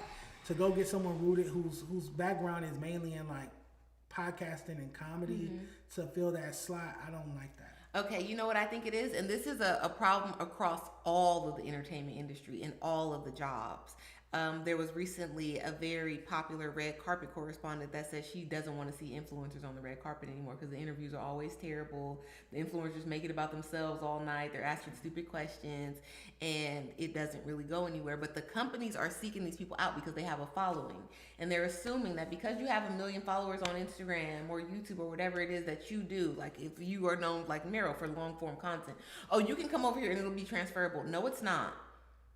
Because the same skills that you need to be on a podcast and make funny jokes with your former co-host, your homeboy, is not the same skill set that you need to interview artists, to be engaging on the radio, to bring news topics and all that. Do you even care enough to be informed about those things? Or are you just going to come in and get a sheet from the producers and host the show? Okay. But they're giving you the job and a certain pay because you're coming with this following behind you, but your following may not even be interested in that. Your following may never even tune into you being on the radio. They might not care about that. They might not care. They like you on the podcast, on the couch, on the shooting shit. I just feel like there's a better candidate. It has to be somebody better. A DJ. it has to be somebody better than Mero for the job. I don't like him getting at academics like this because academics is still more relevant to hip hop culture. As many, and he's not perfect, and he said many things I disagree with. Yeah. But he's still more relevant to hip hop culture and more impactful than Mero being at Hot 97. And he's gonna, if Mero sits at Hot 97 for the next 5 years, he still won't have the impact that academics has. In the and it's like, Mero, is that even really your bag? Are you where hip hop lives? Like, are you that tuned in? Are you going to underground shows for people? He's just gonna give old head takes like Nas Illmatic's the best album. Like, okay, we get it, but like, are you there to be like a New York mascot? Because I know people on the East Coast like that. They like that bias. Yeah, that New York voice and the damn man slang. I hate it. So academics responding. He didn't seem fazed by it. I seen him going back and forth a little bit with on Twitter. Did your wrestler voice. What you gonna do, brother? It's okay to speak regularly. This is why people don't like y'all niggas. You don't need to have like it's okay. You can get loud, it's fine. I get loud. Did your wrestler voice. So he seemed unfazed. He was what you gonna do, brother? Like I said, academics is lapping both Hot 97 and Mero in terms of hip hop impact. Whether you think it's a positive impact or a negative one, the academics has on their culture, he definitely surpassed that platform in hip hop impact today. Of course, not prime hip hop, 90s hip hop. Of course not, but yeah. What's next? Dejon's tweet on Ice on the Joe Budden podcast. Keeping it on New York media, hip hop media. So, do you watch the Joe Budden podcast? Sometimes I watch the clips, and if I feel like they're having an engaging conversation, I might tune into a little bit more. But like too much man rambling goes on for me to watch the whole thing. I love that they have Mona on it now. Love Mona. Think she's a great upgrade from what's her name? Melissa Ford was just like sexy. Like, I don't think she ever really had a point of being there. Bad takes, lacked accountability, got caught lying in 4K every fucking episode. She's like, oh, I didn't say that, and you rewind 2 minutes ago and she said it. And like, she dated some of the topics, so it would be hard for her to be like objective. That is a great point as well. So I'm happy that Mona's on there. I love Mark Lamont Hill. Yes. Excellent addition, Mark Lamont Hill. I like when they have B-Dot on there. I feel like B-Dot is from Rap Radar. He was Yes, L.A. Wilson's partner. I like him. He makes great hip-hop lists, or interesting hip-hop lists, rather. I have a tweet that went viral. I tweeted, Ice kills the vibe for me every episode. Ice is this gentleman. I was going to say, I like B-Dot on the show better than Glasses. Okay. I feel like Glasses is angry uncle. I agree. And you can't say anything to him. He gets butthurt if you crack a joke, but then he'll crack jokes. So he can crack jokes on you, but if you crack a joke back on him, he's butthurt. Oh, I don't play like that. And he's so married to his takes. Like, I don't like podding or talking about topics. These people we don't know in real life. But you're taking it so personal, like you're standing on the battlefield for these people. It's like, you got to calm down. Don't get emotional. Tommy Shelby, emotional is the enemy of great oratory. When you're fucking too convicted about something, you want to argue to the death. Yeah. It's like, now you sound stupid. I don't mind you being passionate, but it's to what point? And then it's like he emotionally shuts down if you don't agree with him. Yeah, that's what I mean. Like, he just acts like a little kid about it. It's like, oh, you don't see it my way? Well, shit, I'm going to stop talking. Fuck it. I don't want to talk about this anymore. Let's get to the next topic. Yes. And I don't like that. Ice needs to go. I like Ish. I like Flip. I like Parks as the engineer, and he says stuff. I like, obviously, love Joe on the show. Love Mona. Love Flip. Love everybody else. I just really don't like Ice. And this tweet went viral. So many people from the JBP community, they have a strong online presence. Yes. The fans and they stuff. have a Reddit too. I've seen their Reddit. Yeah, they're lit. And I've been watching Joe Budden podcast since like 2017. And so I'm a huge fan. Try not to miss an episode every now and then. I do miss one. But I need Ice to go. I can't take it. And the craziest part about Ice on the show is, I don't know if you ever came across his Twitter, officially Ice. He's a troll. He's been trolling on Twitter for over 10 years. He has some of the most viral tweets. That's why he was known for being a Twitter troll. But then if you crack a joke on him on camera, I don't play like that. I don't joke around like that. Don't joke around. Don't play with me like that, bro. I'm not into that. Woo. But then you'll get on Twitter and talk about celebrities like dogs every day. This person trash. This person looks weak. Da da da da da. But somebody says your co-host who should be like your brother, y'all playing around. I can say your outfit weak or nothing like that. I can't crack a joke on you but you on Twitter popping it. Yeah, he likes to dish out public embarrassment, but don't like to take it. Absolutely, or like he'll be like, don't make jokes about my family. Or or his personal life, or whatever. Right, but then he cracks jokes on Flip all the time because Flip is never home. Mm-hmm. So they like to imply that Flip is always out cheating. I've seen Ice crack jokes about Flip never being at home. Like, man, you don't never be at home with your wife. You can't sit in the house if your life depending on it. But then when Flip says something about you and your girl, because Ice has a thing where he doesn't let his girl go on girl trips. Oh, like if his girl goes on a trip, he has to go with her, or she can't go. So he's been cheated on before. I guess so. Maybe so. That would imply that, definitely. Right? Some trust issues for sure. If they crack a joke about that, it's off limits. But she'll crack a joke about Flip never being at home with his wife. So we can make jokes about somebody, because Flip and his wife been together for a long time. I saw him post her when she got her little makeover. That was cute. Yeah. So we can crack jokes on a happily married, long-term relationship that he's cheating, but we can't crack jokes about you policing your bitch. Mm-hmm. I can't take Ice. He got to go. I understand. I think the loyalty is there for Joe because Ice and Ish stepped in when Rory and Ma left. So his two homies pulled up and kind of helped save the show. Because at the time, if Joe was just sitting there by himself, it would have looked crazy because you just fell out with your day ones in podcasting. But it's like, bro, at a certain point, you got to listen to fans. Everybody is saying get rid of Ice. Like, Ice got to go. You got the perfect replacement. We already have Ish. Already got Ish. We don't need two Ishes. We don't need dark skin Ish and light skin Ish. We don't need two of your homies who aren't professional podcasters, don't come from podcasts or hip hop media or from this space. Everybody else comes from this space. Mark Lamont Hill is an order. Yes. Mona is a professional podcaster. Flip is a professional, one of the first YouTubers, period. He's been doing it for over 10, 15 years. Going viral. He's a multi-millionaire before you ever step foot. Ice and Ish are your homies that you just brought in that don't have backgrounds in this space. That makes sense why they're the most unnecessary. Exactly. So you got Ish. I like Ish because him and Ish go back and forth about bitches they used to fuck. Yes, and it's a personal beef sometimes. That's funny. You don't need two of those. Yeah, you don't need two. I don't need to see two of your because homies. Ish gets emotional about stuff too. Yeah. And he get in his feelings about shit. We don't need two crybabies. We don't need two of them. I agree. So yeah, Ice gotta go. Yeah, that's pretty much all I have on it. Do you have any other thoughts on the Joe Budden podcast? As I said, I love the dynamic of y'all adding Mona. I think she's the perfect lady for that environment. I love how sometimes she come with her hair not done. Looking crazy, but then she'll come fitted the next day. Yes, I love it. My issue with Mona is tardiness. Mona is late every episode. Mona walks in, sits down after they film, or if she is there, not on time, she's still late, they will say like, we've been sitting around waiting for Mona for 2 hours. Mona, are you coming from Philly? I think they relocated her. But even if she is, Philly and New York is just a couple hours. That's not like, she ain't got to get on a plane. You can drive from Philly to New York. I'm mad I cannot think about the guy that's on her show. Her bestie. The fat guy? No, he's not fat. You don't know if they're dating, if they're fucking. She's making a bunch of jokes about him. Oh, okay. You talking about Don't Call Me White Girl podcast? Yeah. Okay. Are y'all smoking in the car? She's late every episode. Mona. That's my knock against Mona. Mona is a mother, but still, we got to do something. Well, Mark brings his daughter. Oh, shit. He be like, my daughter's downstairs waiting in the lobby. Like, he brings his daughter. And he's coming from Philly, too. They both Philly natives. Y'all need to ride together. Carpool. Yeah, Mark gonna be late.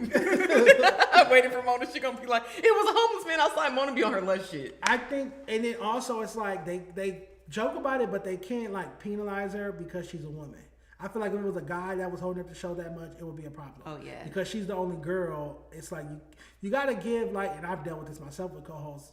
Not that you've ever been late, but you have to kind of give women grace in male-dominated spaces, if that makes any sense. Yeah, you should at least. Yeah, it's like you can't bombard her all piled up on her because she's a girl. You don't want her to start crying. That's how it comes off when they're dealing with Mona. It's like, oh, let's just crack jokes about her being late, but you can tell they're really irritated. They're irritated. Everybody else is sitting around for her. Mona, you're gonna ruin a good thing, sweetie. Show up on time, Mona. Should show up on time because you're excellent on the podcast. I loved her going back and forth with Imani about the whole trans thing. Yes, even though she was in the wrong. I loved it. I loved her disposition.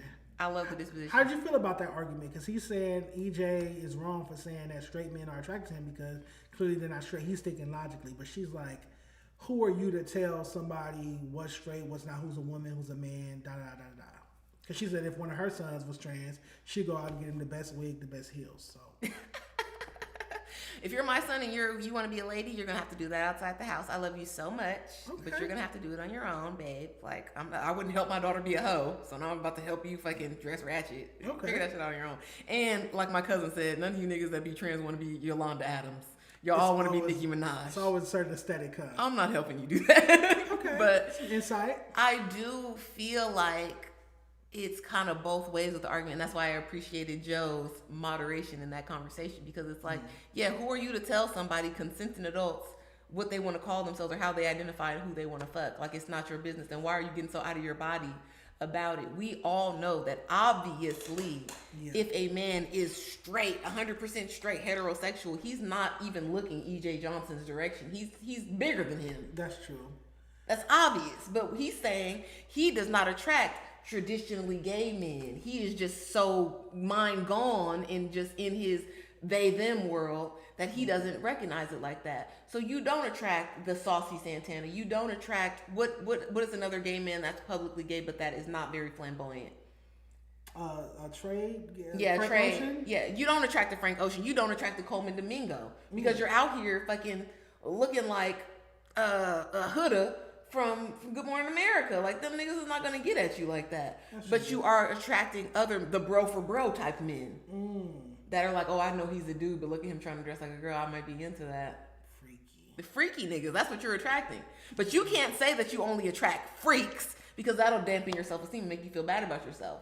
Well, EJ Johnson, there's a certain gang member / podcaster in LA who might slide into your likes on Instagram and be liking some stuff. So be on the lookout for that. And I loved how the gay men were eating him up in the comments, saying, you dressing like a 40-year-old white woman. Oh, I think you a bad bitch. Somebody said Tyler Perry. That took me out. Tyler Perry is not attracted to EJ Johnson. He wants to date the fine niggas. He wants to date the strip club gays. The strip club gays. What about Petey Pablo's? Okay, let me get off this. I think Imani, in conclusion on the Joe Budden podcast topics, which we should talk about more because I really love that show. Okay, yeah. I think Imani was just speaking up for the voice of straight men in general. He's saying like sometimes straight men, and I see it as a gay man. I see the straight men's voice mean less and less every day. It's like they're not entitled to their opinions or their feelings because they're going to offend the LGBT or LGBT allies. And I feel like, again, I'm not for LGBT bullying, but I'm also like, I'm not for vice versa. If somebody's straight, they're entitled to their opinion. And if Imani's opinion is that a straight man cannot be attracted to EJ Johnson, I'm gay and I'm of that opinion. You get what I'm saying? I think you know what it is that men, if in your sexual orientation is your own personal business, but men, you already own so much of the world. You already are getting so heard. You already are getting so seen. You're already up on a platform. It's the patriarchy and all of that. Make more money. Yeah. You have unlimited say so in the world. So when people are talking about excluded groups and how the 1%, the 2% feel, it's like, it's not your time to talk. You get to talk all the time, nigga. Go on SportsCenter and get that off. We know you have a bunch of billboards and megaphones to say whatever. Your even perception of the world is the consensus. So you arguing about it just for what? No, he was getting carried away, but I felt him. I felt Imani in that situation, and he also shut down emotionally because like, y'all not letting me talk. You got mad. And Mona's over here talking about her hypothetical transgender son. Like, okay, that's crazy. That's hypothetical. All right, shout out Gangland Neem in the chat. Shout out to everybody in the chat. Oh, Phelps, thank you for telling me. Yeah, Mona, do you be hotboxing with Phelps? Why are you late? Y'all be getting chicken with mambo sauce and shit. What are y'all doing? Isn't there DC? I lump it all in together. Y'all are doing East Coast shit? All right. Little Kim shuts down Foxy Brown reunion. So Gavin, who's Foxy Brown's brother / manager, he now works at Rock Nation, has been working at Rock Nation the past few years. After the Jay-Z concert announcement, he posted this on his Instagram story. An old throwback photo of Foxy, Kim, Thelma and Louise when they were cool. On the freshman cover, too. Well, this is AI. Remember, we talked about this, that somebody made an AI Double XL freshman cover. The real freshman cover starts like 2003, then they brought it back in like the late 2000s. Thank you, because I'm like, I didn't know it was out this long. No, this is AI. Okay. But he said class of 1996. Remember, they both dropped 96. Yes. It's crazy. And then he posted this one, a picture of them. This is the day that the Jay-Z concerts in Yankee Stadium got announced. So the headlines was like, oh, we're going to get a Foxy Kim reunion at the Reasonable Doubt anniversary concert. Foxy's on Reasonable Doubt, Ain't No Nigga. Big Mama Thing, Kim and Jay-Z dropped 96 that same year. So we're thinking, they're going to come out and touch mics finally. Well, not so fast. I love Ain't No Nigga. That went double platinum in my mom's Love car. that song. Because Kim posted Cap. So it's not going to happen. When them bitches beef, they beef forever. But you know what? Kim might post Cap, but she didn't say no. She didn't say hell no. She didn't get in front of no camera and talk shit because I think Jay-Z still runs a tight ship. And if he wants both of them to come to that concert, they will be at that concert. Well, I checked Kim is booked on July 10th. That's her birthday. Her birthday's the 11th, so she's booked. She's gonna be, she's on tour with Pussycat Dolls. Oh yeah, I forgot about that. Meyer opening up. So she's booked that night. So contractually, she probably can't be there. Listen, if Jay-Z send that jet, you're gonna be there, Lil' Kim, because I see how y'all act around them in person. I see how fanned out y'all act around Beyonce at the Rock Nation brunch. I see how y'all act. If Lil' Kim was over the moon when Beyonce dressed up like her for Halloween. That's true, but at the Rock Nation brunch, when Beyonce walked up to Kim, she was like Queen Bee.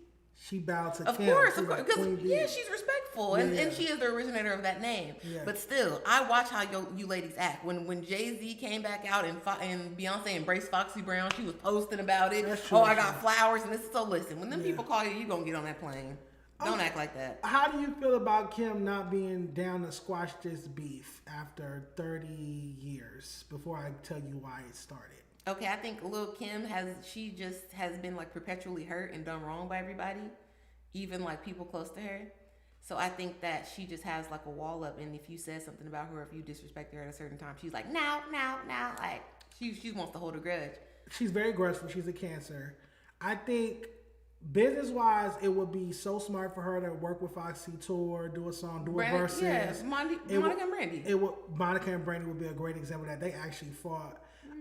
We saw Kim forgive Junior Mafia, and they snitched on her. They put you in jail. Yeah, they sat there and told on you in court. But Lil' Kim is, and I hate to say this about her, she is a male approval ass And that's what I was going to say. So the men can snitch on you and send you to federal prison, but Foxy, you're not going to forgive after all these years. Mm-hmm. Somebody that you actually make money with. Nobody wants to see you with C's and Junior Mafia. No. We don't really care about that. And she drags them out.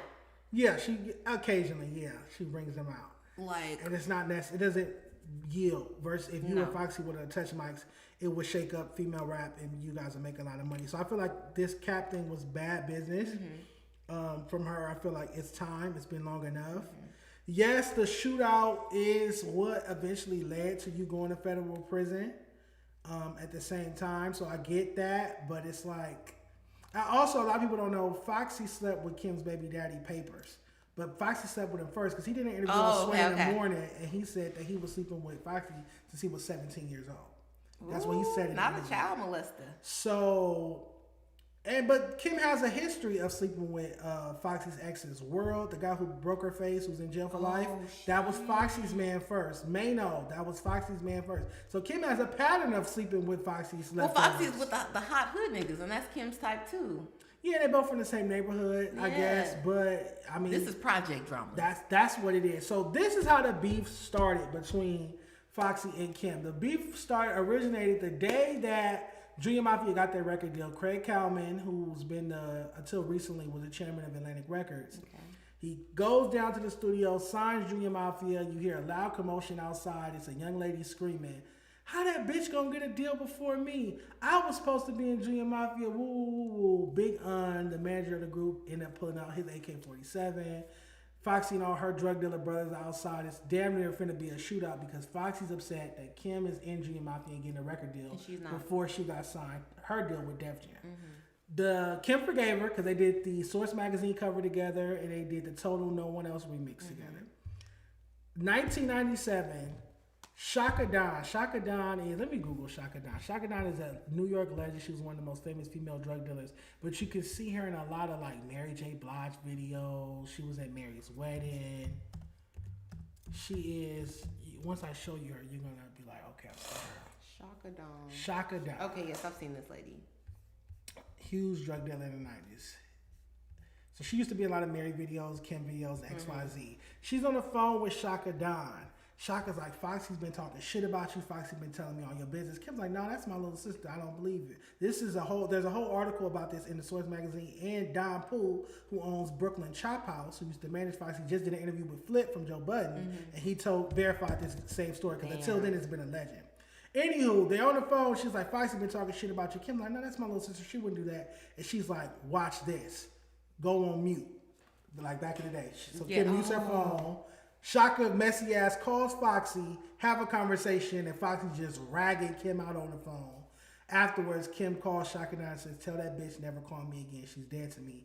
That's how the beef started. That's when they never worked together again. Okay. Diss records come out. Ooh. A lot of people are like, what's the beef between Kim and Foxy? All because Shaka died, put her on a three-way call that had Kim mute up. And it's probably still over niggas. They having a pussy off. These two. So that's why I said, little trivial girl shit. After 30 years, it's time to touch mics. We saw Nas and Jay touch mics and get it paused and get it over with and just get back to it. That's why I said I hate to say it about our sister Kim, but she is a male approval, male gaze type of female. And if Jay-Z tells her that she needs to do X, Y, she's going to do it. If Puffy even told her, look, you need to do this, she would do it. That's just what it is. And it got to be a rich man. It got to be a man with some passion. I can't say that because back in the day, remember Russell Simmons tried to get them to come together. Farrakhan tried to get them to come together. But that's not the same. That's not nobody that they could fuck. Oh, so it has to be a nigga that she wants some dick from. Some dick or like just the approval. Like they're thirsty to be like posting a picture with Jay-Z hugging them. So if Hov called Kim and said, I need you to squash this beef with Foxy. She'll be on the plane. She'll be on the private jet that he provided to come pick her up. I hope so. With her outfit. I want to see it. And bring Rain. Bring your daughter so she can learn. Royal Rain, yep. Yes. Okay. And then Foxy has a daughter as well with Spraga Benz. Damn, forgot her daughter's name. Why are y'all having babies by these individuals? These broke rappers at that. Y'all be wanting to be too much in the hood, too much in the love and hip hop. I said a pussy off, Anita. That's what happened when you want to date the same niggas and go back and forth. Keeping it on female rap. Did you see Vibe's new list of the greatest female rap verses? No, because I think that they troll with these lists all the time, and they be trying to get a conversation started. So I don't really pay attention, but... So Vibes 30 greatest women guest verses in hip-hop history ranked. We don't have to read all of them, but we can check out some. Cardi B on No Limit, Lauryn Hill Nobody, Foxy Bang Bang, that's the Kim diss, Eve Hot Boys remix, Trina on 1 Minute Man, Emil on Can I. Oh, Emil on Can I is Foxy on I Shot Ya, LL Cool J record, Lady of Rage Stranded on Death Row, the intro to that album. Quiet Storm remix, Kim is Too Low at 9. Left Eye on the You Know What's Up, that is a hit. Where is that at? Number 10. At 10, okay, I like that. Say what, she gassed that up. Mia X on I'm Bout It. Remy Ma on Ania remix, definitely up there. Trina Nan Nigga, definitely up there. Kim, I Can Love You, for definitely. Sure. Foxy Brown Ain't No Nigga, 2, Nicki Monster, gassed it. Yeah, always gassing that shit. This on a list. Why is Lil Kim all about the Benjamins and not Quiet Storm? It should be the other way around. I feel like Quiet Storm get money. Yeah, and I feel like she had the damn top 4. I Can Love You is good though. I like that they have Vita Put It On Me because that's a good one. That's a classic too. It's not a bad list. Shawana on Pussy, but I guess. That's Shauna from my bad. Disturbing the Peace, Ludacris. Yeah, that's what I know. Pussy Pop. And Missy Elliott. Where's she at? Cold Rocker Party. Missy Elliott has way better verses. Oh, no. All right, I can't think of something that's left out. I was gonna say Motorsport, Cardi B Motorsport. Yeah, why they do No Limit? Cardi and Nicki on Motorsport. That should have been on there. Nicki on Hello Good Morning. Well, did I kill the queen? The Alexander McQueen. Yeah, she killed Kim on that. Yeah, I'm not mad at this. I'm not mad at some of these picks. I would switch the order up a little bit. And why we got Eve on Hot Boys? Why don't we have Eve with like Gwen Stefani? Well, those aren't guest verses. Those are her songs. Oh, it's collaborating. Oh, unless you're talking about what's the song she had with Gwen Stefani? If I was a rich girl. Yeah, I don't remember Eve's verse on that though. Come together all over the world. Come on, you guys. Shout out to Bob for putting together this list. I think this is dope. I think this is real dope. Yo, Bonnie and Clyde. Why don't we got Rashida on here? What's it? Put it on and make them want to marry me. A classic. All right, what's next? Salt and Pepper, TLC, In Vogue tour. All right, so did you see that they announced that they're going on tour? Salt and Pepper, In Vogue, and TLC. Yeah, I know they're going to leave old girl that was in the car. She not going to be in Vogue. Oh, Dawn? The homeless one. Shout out to Dawn Robinson, man. She's been kicked out of that group, and Lucy Pearl. Everybody in line on you. She could be difficult to work with. And she was difficult on R&B Divas, the TV show I used to watch. Where is it at? Where is it at? Here it is. This is the trailer. Some creative marketing. 3 of the most iconic girl groups ever.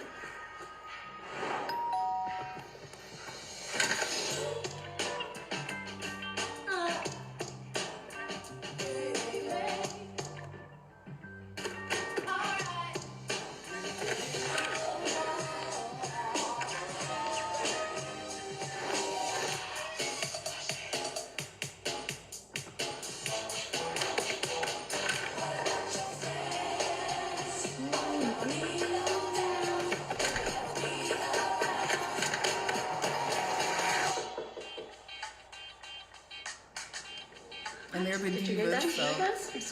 There's a lot of commotion.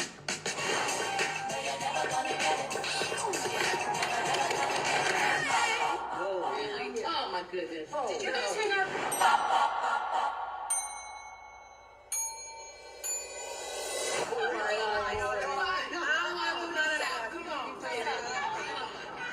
I love it. I love it.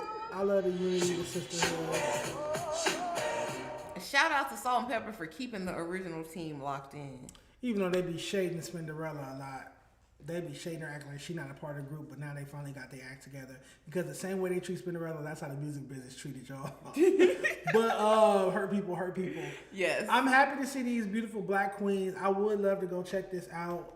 I'll take my mom. 3 icons. TLC, Salt and Pepper, In Vogue. All iconic. TLC, sweetie, I don't know if y'all got the budget for this, but you guys need to look in, I don't know, tweet Elon Musk and get that left eye hologram up. Her family would need to approve that. How much family does she got? She have to have some family people. She have to have parents or something. She don't have no kids. It can't be that deep. Get Jermaine Dupri on the line, and he'll get that approved because she used to be living in his house or something underage, so her family was not that locked in. TLC would sign to Arista LaFace, so that would be Babyface and what's his name? L.A. Reid. L.A. Reid. Yeah, Pebbles in them. Pebbles. That the TLC situation is so crazy because people try to Pebbles was robbing them and Everybody she trademarked their robbed. name, so she made them buy back the letter for letter $1 million, $3 million. But it's like Chili was fucking her man. So it's like you didn't know that? Chili was fucking L.A. Reid. Why does Chili be trying to play so Miss Innocent? She don't drink, she don't smoke, but she fucking. But she be fucking. But she was young, he was older, but still, Chili was his mistress. Once Pebbles found out, that's when she really started treating them like shit. So bitch, I discovered y'all, put y'all on, and you fucked my man. That's why her and Dallas Austin, that's why he didn't care, that's why he treated her like a bop. Yeah, because she was fucking a label president. Yeah, Chili was fucking L.A. Reid. Because he made you sing Creep, and you was crying in there. Keke Palmer. Yeah, people don't know that. I don't even think they highlighted that in the movie. No, Chili was L.A. Reid's mistress. And that's where. But Chili didn't know her daddy. So that's like no daddy type behavior. Oh, okay. That makes sense. That adds up. Mm-hmm. Yes, she was. You can Google. Chili was definitely sleeping with L.A. Reid. That is a fact. Pebbles talked about it on the Wendy Williams show back in the day and everything. I remember it specifically. Chili. But no, I definitely want to check that out. Okay, we talked about. Let's talk about Mary J. Blige went on R&B Money podcast. Tank wasn't there because he's doing had an acting gig. Oh, so it's just Jay Valentine? Just be fine. I'm looking for a dime. Jay Valentine is a fine old man. Another monster, another huge record. And I can't be without you, baby. That was Jimmy Iovine. Jimmy Iovine was like, Mary, you need one of those We Belong Together. It's like Mariah Carey's like, you need one of those. Call Brian Michael Cox. I remember we got the call from Kendu and Jimmy. I said, okay, I'm going to figure it out today. This track came so fast. It was like, what is the science behind a hit record? We're going to write this thing like basic elementary things. I got rid of all my fingers. I was trying to go as basic as possible. Let me pause him for a second. For a musical genius like him, basic is one of the hardest things to do. It's so hard. So I come up with the track fast. My cousin Jason Perry, who's walking by, I need a bridge. He comes up with the progression. Yeah. This is real. Go all the way. Okay, exactly.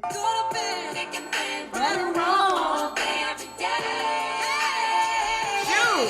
4 bars. That's all I need. I called Jonte on the phone like, Jonte, I think I got the track. Ooh, Jonte Austin. I'm on my way. Got it. Well, I show up to Doppler one night. B. Cox has the track up. Jonte walks in the studio. Said, play it again. Play the track twice more. He said, I'm ready. Be Without You took probably about 30 minutes to do. To write the greatest R&B song. Okay, Jonte is like 30 minutes. hit for hit. I write it down on paper. I do it in my head. I do the whole song in my head. And we send a song to Chris. Chris is like, this is just smash. Then they play it for Mary and Kendu. She cussed the song that night.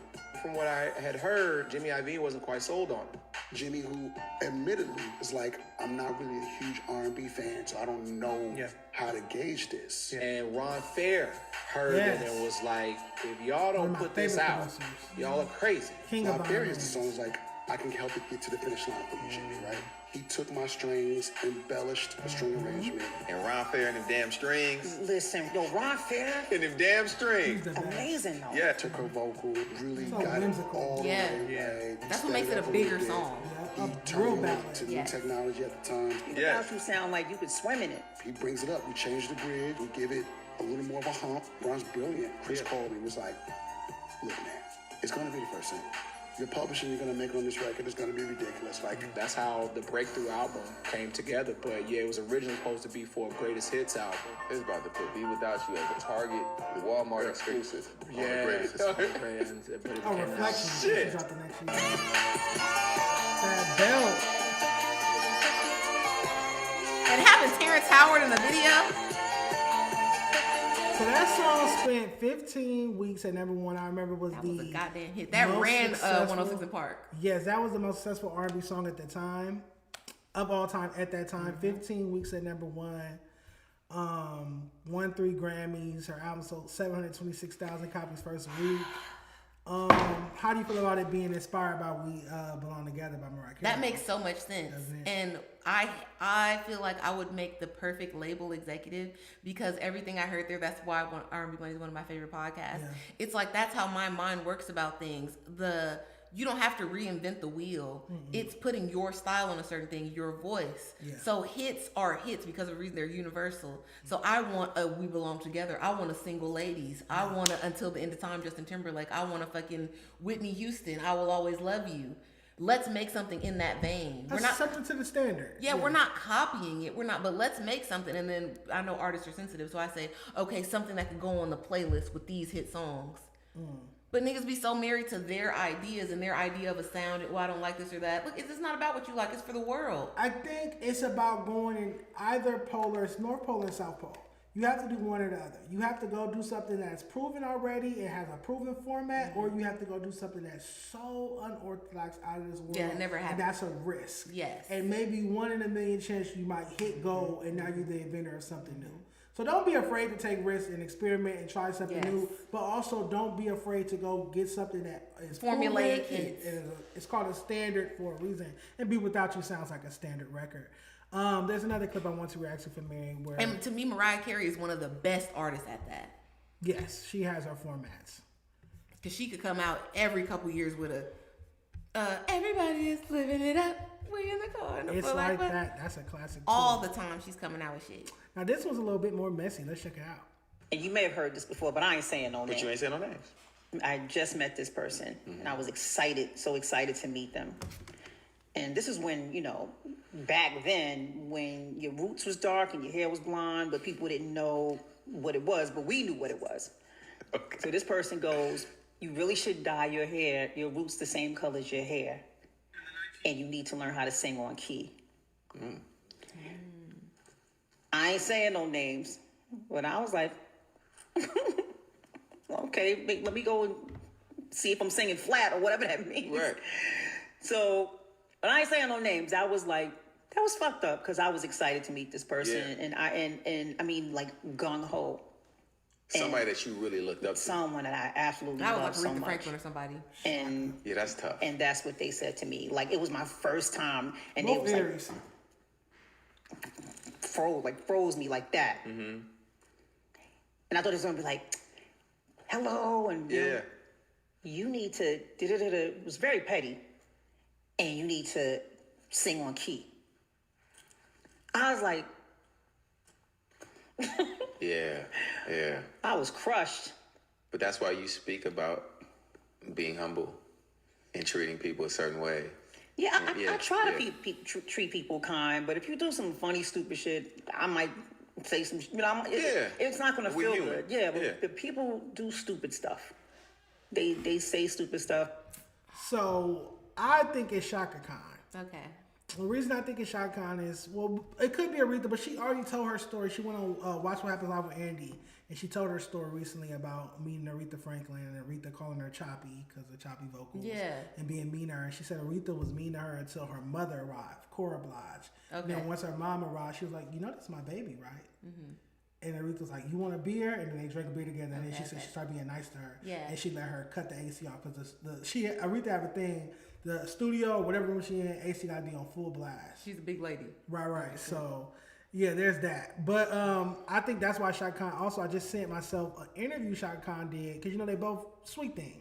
Okay, yes, Shaka that too. Khan Yes, and she said she hated that she did her song. Hated how she sang her song, so I want to play that. For Mary, I feel like, and I've grown up around black women my whole life. I got a bunch of rude, mean black women in my family, so I understand. They feel like they're trying to help you. Yeah. And they're correcting you because they feel like whoever you're around is not. It's like the same thing as when you come in. Like, I'll go in my grandma's house after work and she won't say hi to me. How are you? Her first thing will be like, you wore that to work?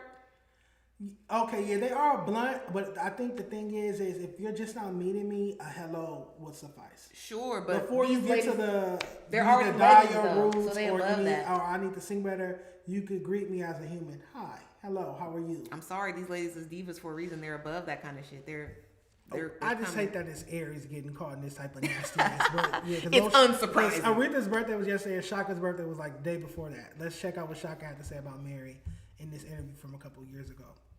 In the 1990s, when you would introduce the Rufus song "Sweet Thing," which was your ballad, I wrote it.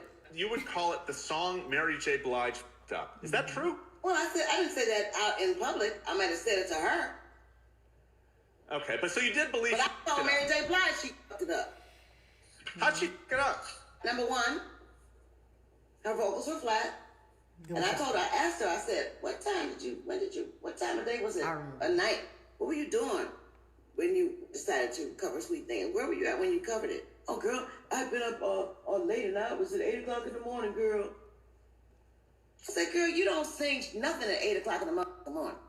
Especially if you have to get up to sing it. If you'd have been up all night smoking crack or something, I don't know, might have been a whole different thing. But you don't get up at 8 o'clock in the morning to sing, girl. But she and I have that kind of relationship. We can talk. Yeah, you guys ended up recording together, right? Yeah, this was not we can something talk. you didn't. So they did end up doing a song called "Disrespectful," which won a Grammy for Best R&B Collaboration in 2007. Mm-hmm. But that's why I think it was Shaka who told Mary that, because in the clip she said you sing it flat, and then remember the lady who told her said you sing flat. I think it was Shaka who told her that. Listen, Mary J. Blige is not known for having great vocals, so I would not be surprised that powerhouse black women that are only famous and only got the opportunity to ever be on a stage was because they were incredible.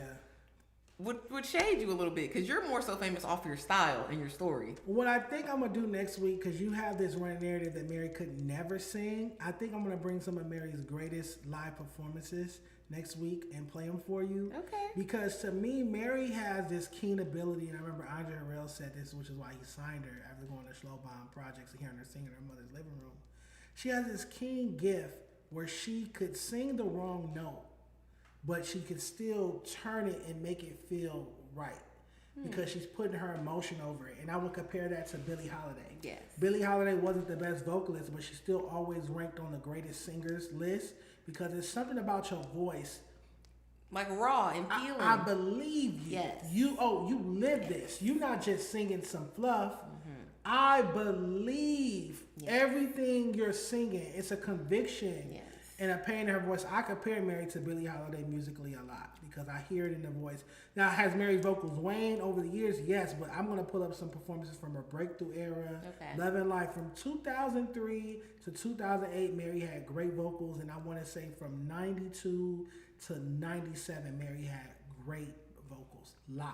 I think that I agree with you that Mary's presentation, her vocal arrangement, her style, all of that has always been way more so on the side of feeling than skill.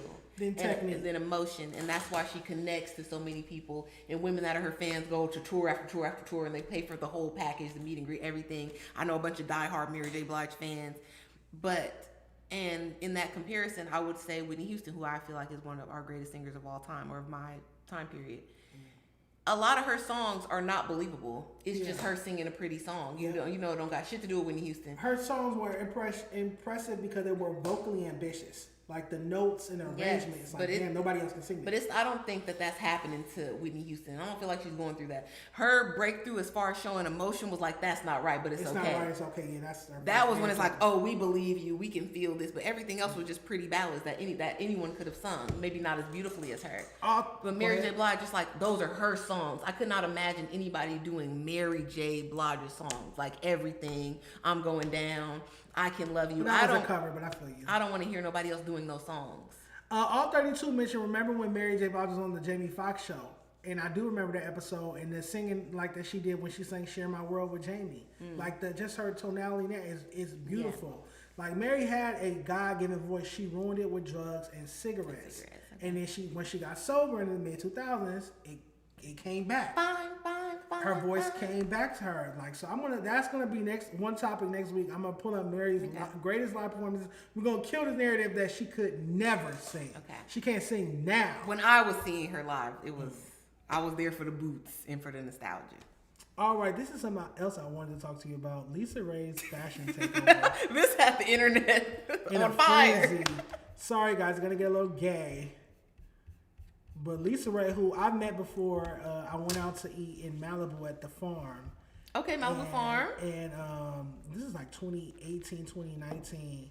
And she sat next to us and we were the only black people. And she just wanted our attention so bad. One of my cousins from the airport. Okay. And she would not stop talking to us. And she wanted me to acknowledge her as Lisa Ray so bad. Because she's black people famous. Like she could be in a room full of white people. Nobody knows who she is. And so she kept asking, oh, what y'all getting? Oh, that drink look good. What you eat? Let me try some of that. That look good. Like she ate off my plate and everything. Oh. She literally sat this close to me. She looked so beautiful. Yes. If I was straight, I would fuck Lisa Ray. She's stunning. Even at this age, still the baddest. Gorgeous. She's one of the most beautiful women ever.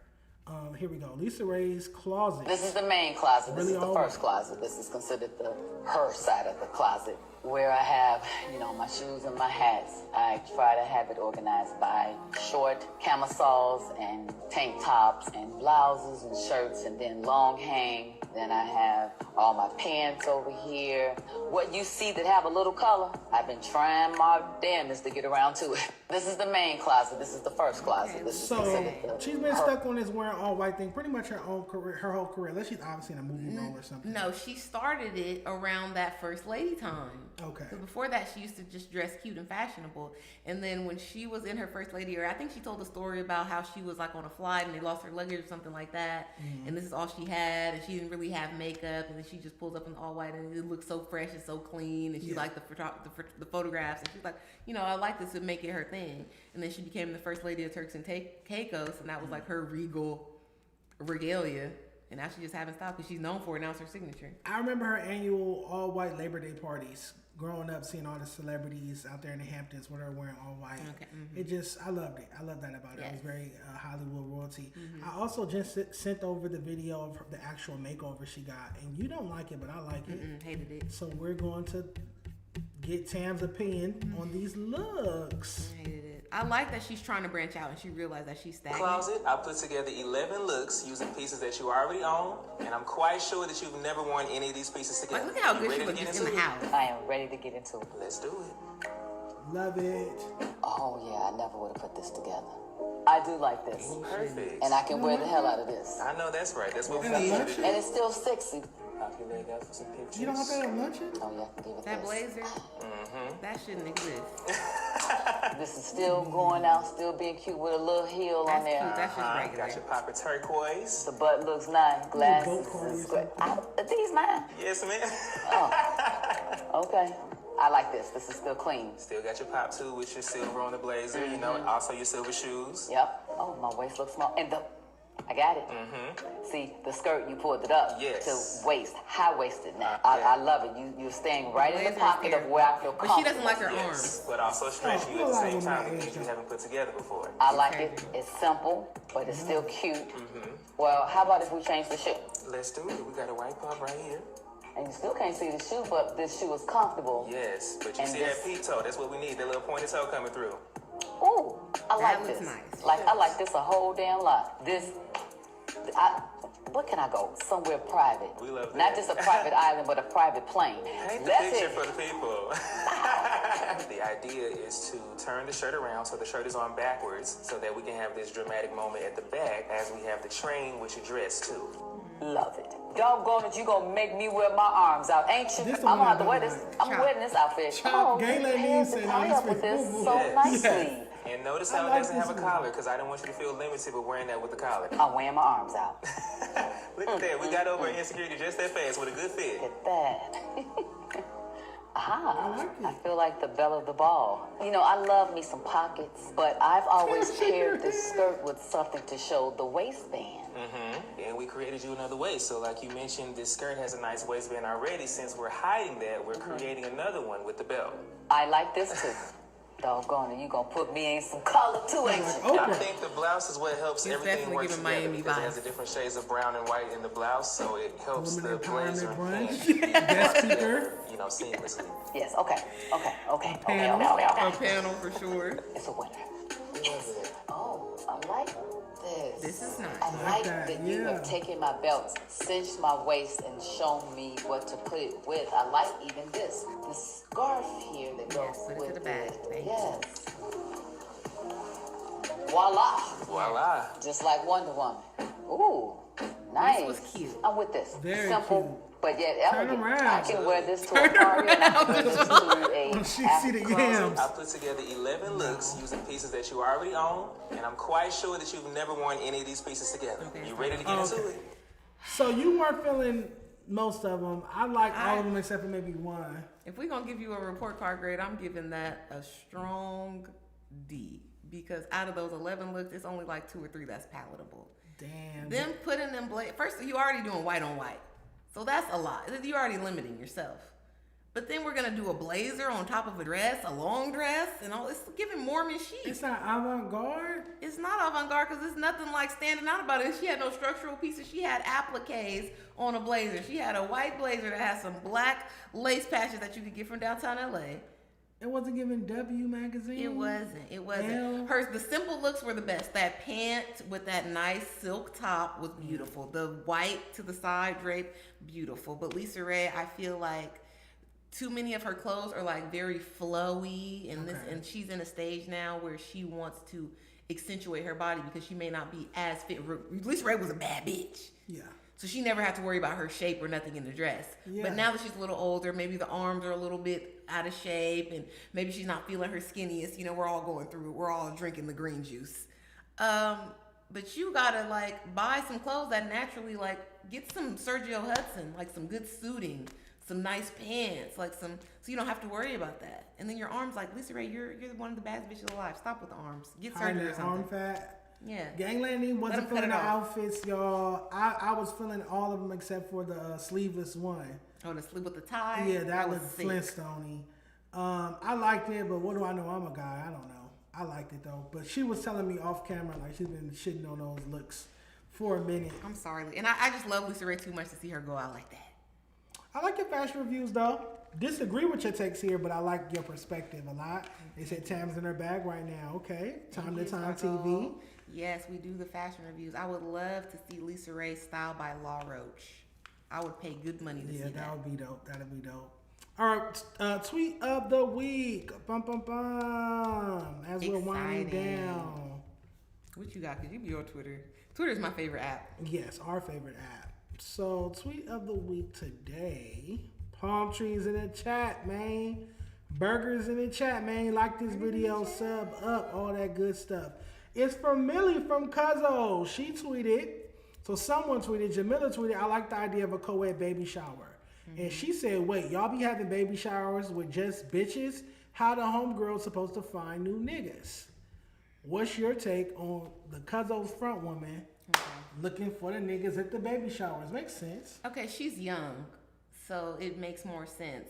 But if you Google even, because they were having this conversation about baby showers being too over the top now and blah, blah, blah, and they posted Nia Long's baby shower from back in the day, and it had like a bunch of Hollywood celebrities, Sanaa Lathan there, this, that. But it's an all-girls thing. Yeah. You're supposed to be over there. Like, the big party production thing is new. Yeah. That's like the past 10, 15 years. Before that, it was like you had it at somebody's house. They hosted it for you. Homie. Yes, and it's like everybody's just coming to bring gifts for the baby. It may even be at your house, and we're putting together stuff in the room. We're washing the clothes. Like, it was supposed to be like a sisterhood type of thing. Like, we're showering the mom before she goes on this thing. Now it's a party, so I get it. Yeah, where's the niggas? If y'all gonna have a bar here and it's gonna be music and games and all, like, okay, where's the niggas at?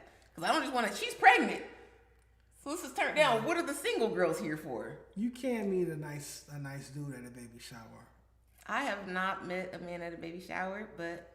You haven't? Listen, I don't like a baby shower. I hate it. I don't like baby showers either because I never win the game.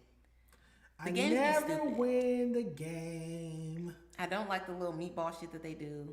You don't like the barbecue meatballs? No, I don't want to sit here all day and just be bored. It's annoying. She can't really do shit because she's pregnant. I can't smoke here. Like, this is lame. Let me get you a gift. I like it when people have a virtual baby shower. Let me send you something. Oh, you're no fun.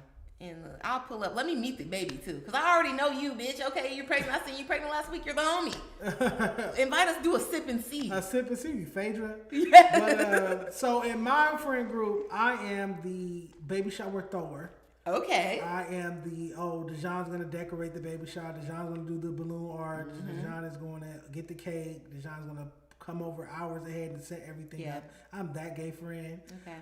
So it's a lot of work when my homegirls get pregnant. I do feel like baby showers, like my homegirl, her mom was telling us, like, she was like, it was an all-girl thing at my baby shower. And we had strippers. Like, we had male strippers pull up to our baby shower. Jesus. So I definitely think that there was a generation where it was just all women. But like you mentioned, if there is a bar and there are single women, they want to meet some dudes. And then, you know, it's also like, it's the man's baby too, so his homie should be able to pull up and bring him a gift and congratulate him on having a baby too. You know, so I get the co-ed thing. Back in the day, it was like, because I remember my little sister's baby shower, my mom's husband, her dad was like, he was around, and like the ladies, some did come with their husband, and I just remember all the ladies being inside and they were outside. The dudes go outside, and they like, smoke, they brought him cigars and they had a bunch of beers and stuff, and I think they probably ended up putting something on the grill, like, but it was separate still. Separate, okay, yeah. Yeah, now it's intermingled. Yeah, because now it's a party. So it's for social media too. It's for a look. It's definitely for social media. Like, don't invite me to your gender reveal and the baby shower. I'm not doing both. You're running the scam. So before I get to Jay Cinco's viral baby shower that I'm gonna pull up, someone said barbecue meatballs is fire. So at baby shower meatballs, because I made them myself, you put the recipe calls for grape jelly. Oh Jesus. Jelly? No jelly. Hey, noodles. No packets. No packets. Terrible. Cereal. No milk. No milk. No, cereal with the canned milk, powdered milk, no milk, waffles, no syrup. Hard ass life. All right, so Jay Cinco is going viral for his baby shower rollout. Rollout? My homegirl used to date his dad. That's the crazy part. That's how they all know Jay Cinco. And I'm still running through the mall with your motherfucking daddy. He's from Compton. He doesn't like me because back when he was rapping on one of the earlier report cards, I gave him an F. You earned that F. For sure. Damn, I was seeing it all over Twitter. Why am I not seeing it now? Jay Cinco? Who is Jay Cinco? He's a screamer. He's a very popular screamer. Used to work with DDG. They fell out. Now I'm about to Google back cool. Okay, I seen him before. Don't he date DDG cousin or something? Perhaps, but I got a clip of it. But I guess it was a super expensive, all-out extravagant baby shower, and they streamed it like it was a live stream event. Of course, content over everything. Yeah. Let's check it out.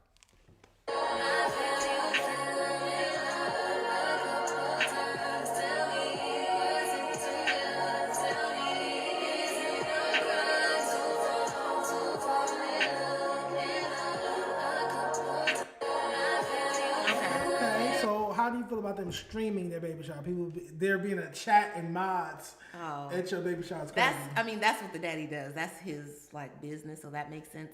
I just think that the idea of an extravagant baby shower to me doesn't really make sense. And what me and my friends talk about is, and it's mean, but it's why we feel like it's the truth. Oh, bitches is throwing these elaborate baby showers because they're not gonna have a wedding.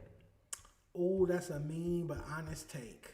Because you know you're not gonna, so you have to put it all in. Because why are we having flower arrangements and this and that at the baby shower? Like, it's supposed to be just unlimited gifts for the baby and food. So in the hood, they're saying that the baby shower is the wedding. Like, if you make it to a baby shower having a baby by this nigga, that's as far as it's gonna go. Yeah, because y'all gonna be broke up. It's not the same. I'm tired of you guys equating having a baby with marriage. It's not the same. It's first like comes love, cultures. Then comes marriage, then comes the baby and the baby carriage. Yeah, that's true. You can do it out of whack if you want to, but it's not. Why do I struggle to find the Tea with Tam logo every week? I should just have it on my desktop. Let me know. Can you type it in the search? Is it gonna say Tea with Tam? Try it. Tea. Oh, there we go. That's true. Okay, I'm gonna put it on my desktop for next week. All right, you guys, it's time for Tea with Tam. Dun, dun, dun. Tam has her own segment. If this is your first time watching, I'm Dejon Paul. This is Tam, and Tam does a segment with juicy, girly topics. Tea with Tam. Tea with Tam. Okay, so we already covered Tommy robbing the cradle with Solange's son. Correct. We wish them peace and prosperity at this time. Speaking of, an odd couple, we have 21 Savage and Lotto announcing their baby. Yes. Together. Now, I'm not saying that they're an odd couple because they don't go together or nothing, but it's odd because y'all know Lotto has been getting viciously bashed for years at this point for dating a married man. Yes. And not just dating him, but being loud about it. My man, my man, my man. Very out front. So, and they're like doing a sneaky, they're trying to do a Jay-Z and Beyonce thing, like we together, but we're not gonna talk about it in public, and we not when we're asked about it, we're gonna ignore, but everybody knows we're together. Worst kept hip hop secret. But she's debuting this baby with the whole intro with her new album, Business and Personal. She is walking out in the trailer, and me, I'm a student of the game. So she's walking out in the trailer, and I'm like, ooh, a good Kasadie or Lassia shoe with that knife on the back. We already know knife talk. 21 Savage, he got the knife on his forehead. You're not low. And then she's making all these references, taking baby steps, feeling every kick, woo, woo, woo. Like, okay. And she's been low-key hiding. And there was a clip of her that went viral of her being pregnant. But I was like, oh, it's a fake belly. So I didn't even engage with it on my channel because I could have posted it. The tattoos told it all. She been had his real name tatted on her. I'm talking about his tattoo on the hands. Like, that as well. But she... At the beginning, it was her sitting on the ground with the knife tattoo on her. She got a tramp stamp. No, that's 21 Savage hand on her belly. That's 21 Savage hand. She did this. Oh, that. On her back. Oh, okay. And she's sitting down and she's like making a scrapbook for her baby. The fans zoomed in. They seen it's a baby picture of 21 Savage with a baby picture of her. So a rollout for a baby. A rollout for a baby and her new album, Business and Personal. Look at the shoes. So this is her new album? Yes, it's her new album, Big Mama. Okay, congratulations. Big Mama, one kid, waiting for the right nigga, right time. And you said the shoes. The shoes, like I knew that this was gonna be. I ain't go missing. I had to give y'all time to miss me. Before you run the game, you gotta take baby steps to go the distance. Home to the studio back home. Listening to every beat, feeling every kick. Ever since I was a little girl, I always dreamed of having my own. Big mama. But this time, the stakes way bigger. Now it's on me to deliver. So she's working while pregnant. She's pulling a Cardi B. Yes. And she is...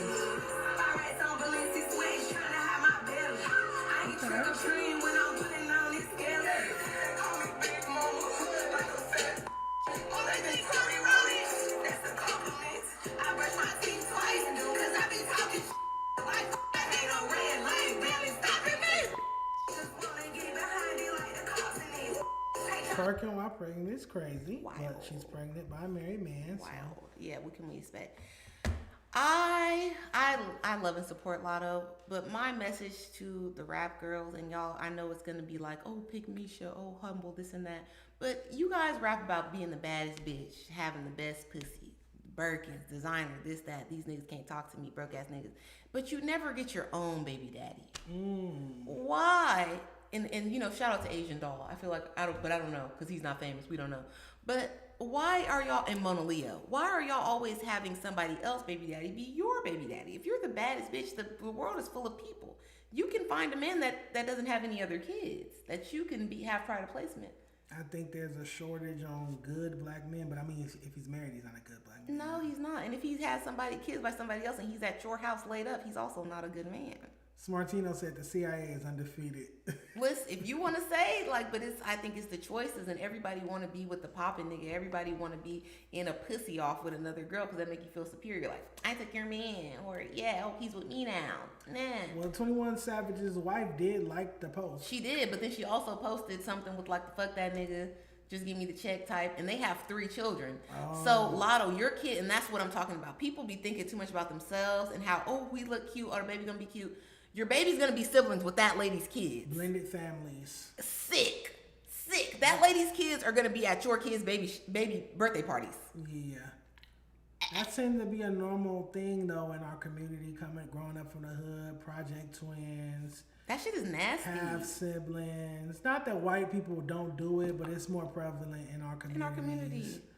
And at least in the other communities, they be like, oh, that's my ex-wife. Yes. And we had children. My second wife, we also had children. So it's a little bit more clean. There's organization. Yeah.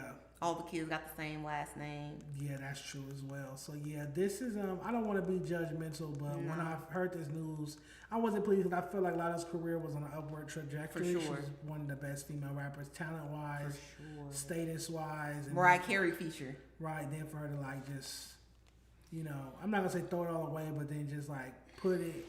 To me, it's like you're gonna be known as 21 Savage baby mama. Oh yeah. It's gonna overshadow the records, and it's like if you had did this after a few more albums, a few more platinum albums, a few more big hits, big moments, cool. But it's like no, you had Sunday Service going crazy. Yes. You supposed to be you've been at Fashion Week. You're not gonna be the queen of rap with being 21 Savage baby mama. Also, I feel like because of Cardi's example, she's really the first pregnant female rapper or singer to just keep pushing it forward and make her being pregnant a part of the brand and the performances and all of that, and her hip-hop couple alignment. Given your situation with 21 Savage and you trying to go out of your way this whole time to keep it private, why couldn't you keep this baby private too? Yeah, go away, have the baby, and then just pop up. And Kylie Jenner it. Yeah. Because your baby, Lotto is not such a public face and celebrity that we have to know everything about her life. That's true. We see your sister because you hype your sister up, which we love. Brooklyn Nicole, she has her own motion, she be dating basketball players, all that. Okay. But you don't have to show us your private. You won't show us your boyfriend. You won't show us y'all on vacation. Why do we got to know about this baby? Apparently, she's using it for a rollout. Big mama. And that's what people said. She called herself Big Mama so much you manifested it. But don't close the doors and then put us in the group chat and make it like this is a market employee and all that, because everybody's gonna be talking about it because you're pregnant. Yep. You did not have to do this. I think she's doing it for attention. I think she's doing it to run them streams back up. But there's other ways to get streams. She was doing it before this. Yes. And again, just the fact, the worst part about this is that he's married. So it's like, you're the mistress. We can even put that aside. Even though I hate it, we can even put that aside. But y'all don't even publicly claim each other. That's true. Because he's married. This is stupid. This is dumb. But he had his hand on her belly. That's 21 Savage's hand, unless that's AI. Yeah, it's 21 Savage. You got his baby picture in the book, the scrapbook that you're making, and you have the knife on his back, and you got his real name tatted on you, and blah, blah. So everybody knows, but it just is what it fucks up the narrative, right? Because, and this is why people might not think this, but Cardi B is with Stephon Diggs. Yeah. And Stephon Diggs had all the other babies going on, Project Triplets and shit like that. And then the men get on, what is it, The Way It Is with Cameron and Mace? Yeah. And it is what it is. It is what it is. Keisha Cole album. My bad. You changed. But Cameron and Mace is like, oh yeah, Cardi B, the baddest bitch in hip hop. She dealing with it. She cool with it. So none of y'all could be trying to act like you too good for me to be fucking around. Hold on. City Boys up. City Boys up 1,000. Like, play stupid games, win stupid prizes. I'm not with that shit. I don't know what that shit. Are there any situations where you're on the woman's side, Tim? Yes, I support mother. I'm a mother's rights activist. I believe that mom should be more deadbeat. I feel like you should drop that baby off with them kids. Oh God. With that dad. Like, no. But the shit that y'all be doing is just ass backwards. And wrong is so popular that y'all want to make it seem like that's the standard. No, it's not. It's not. Just because everybody's a baby mama, that shit is not cool. I think this reminds me of, not to keep bringing her up, but this reminds me of when Kim got pregnant by Biggie before Hardcore dropped. And she aborted the baby. And that's how C's ended up on Crush on You so much. But Faith got to have the baby. But Biggie told her, like, it's either we're going to drop Hardcore or you going to be my baby mama. And she chose Hardcore. And sometimes she still regrets that. So maybe Lotto was in that type of situation where it's like... Y'all be too tender. She could have terminated her pregnancy if she wanted to, but she's like, fuck it. I want my cake and eat it too. I'm going to have my career and I'm going to have this married man's baby. It's not the 90s no more. I'm not saying... Because I don't want to come off like, oh, you shouldn't be a mom. Like when Cardi B was doing it, she's married to Offset. Go ahead, why not? Y'all are a hip hop couple. Okay, this is cute. You're making it a part of the branding, and you're trying to make him look like a family man in the Essence magazine and all of that. But that's a married couple. It's matrimony. That's what I'm saying. It's different, and this comes off slimy. Yeah, this is scumbag almost. And you're too like. I want the girls to have a higher self-esteem. I want you to want more for yourself. Y'all be talking all this shit about how you run a tight ship and Lotto, it's no Birkin that I could get to take back a cheater and all of this, but you're in a fucking side baby situation. Female rappers' lyrics never, ever, ever, ever, ever, ever, ever match their actual lives. Just like the male rappers' bars for the most part. Carisha stood on her shit. Carisha stood on her shit to the point where she was getting pissed on and still defended it. But yeah, I feel like a lot of female rappers is cap. They talk all this, oh, I'm a player, I'm this, but they be in their feelings. They go outside over a nigga. Look at JT with Uzi sweet ass. I'm all fine with you being in your feelings about a nigga. I'm a Pisces. I will cry over a nigga. But we're not about to have no baby. Like, you're not about to embarrass me. And I feel like it's disrespectful to my unborn child. It's toxic to your unborn child to bring them into some foolishness like No. this. But that's our community. I'm not defending it. I'm just stating it for what it is. It's terrible. Lotto is not the first bitch to get pregnant by a married rapper. She's not. But you know the other thing I was talking to my friend about, I don't like it when people act shocked when this kind of stuff happens because this is project politics. And Lotto is a girl from a lower middle class area in Atlanta. Of course, those girls always love a hood nigga. And she's just doing the same shit she would do if she was broke. Yeah, and that's the problem. Rise above, ladies. Okay, Maya Angelou. Jesus Christ, What's next for Tea with Tam? More Tea with Tam. This is a baby mama segment, apparently, because we have Yaya Mayweather pull it up. Going against her baby daddy, who I thought she was fanned out about, who I thought she loved. Did you send it? NBA Youngboy. Oh, I think I sent it to your. It's right there. Where this? Yes. So Yaya is on Twitter, as she does when she gets a little upset, and she said, "It's crazy to see a motherfucker step up and play stepdad to a straggler hoe that was picked up on tour child's life, giving that kid time and attention, while your own child hasn't seen or heard from you in almost 6 months. It's honestly diabolical how you can be fully involved in someone else's child's life, seeing them consistently interacting and playing when you don't even do that with your own. Imagine getting online and seeing your dad show up for another kid in ways he never shows up for you." More baby mama rhetoric. When you are not in the house with the man, you cannot say shit about where he's spending his time, what he's doing, because he don't live in your house. So you already decided to take care of that baby by yourself when you had it.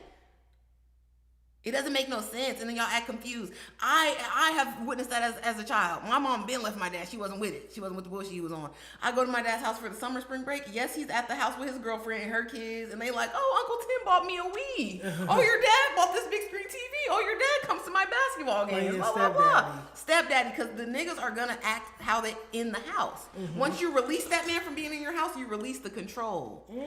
Good point. If he was never in your house with you and you decided to keep the baby, well, then you're the fool. Now you're running an orphanage. You hear that, Masika?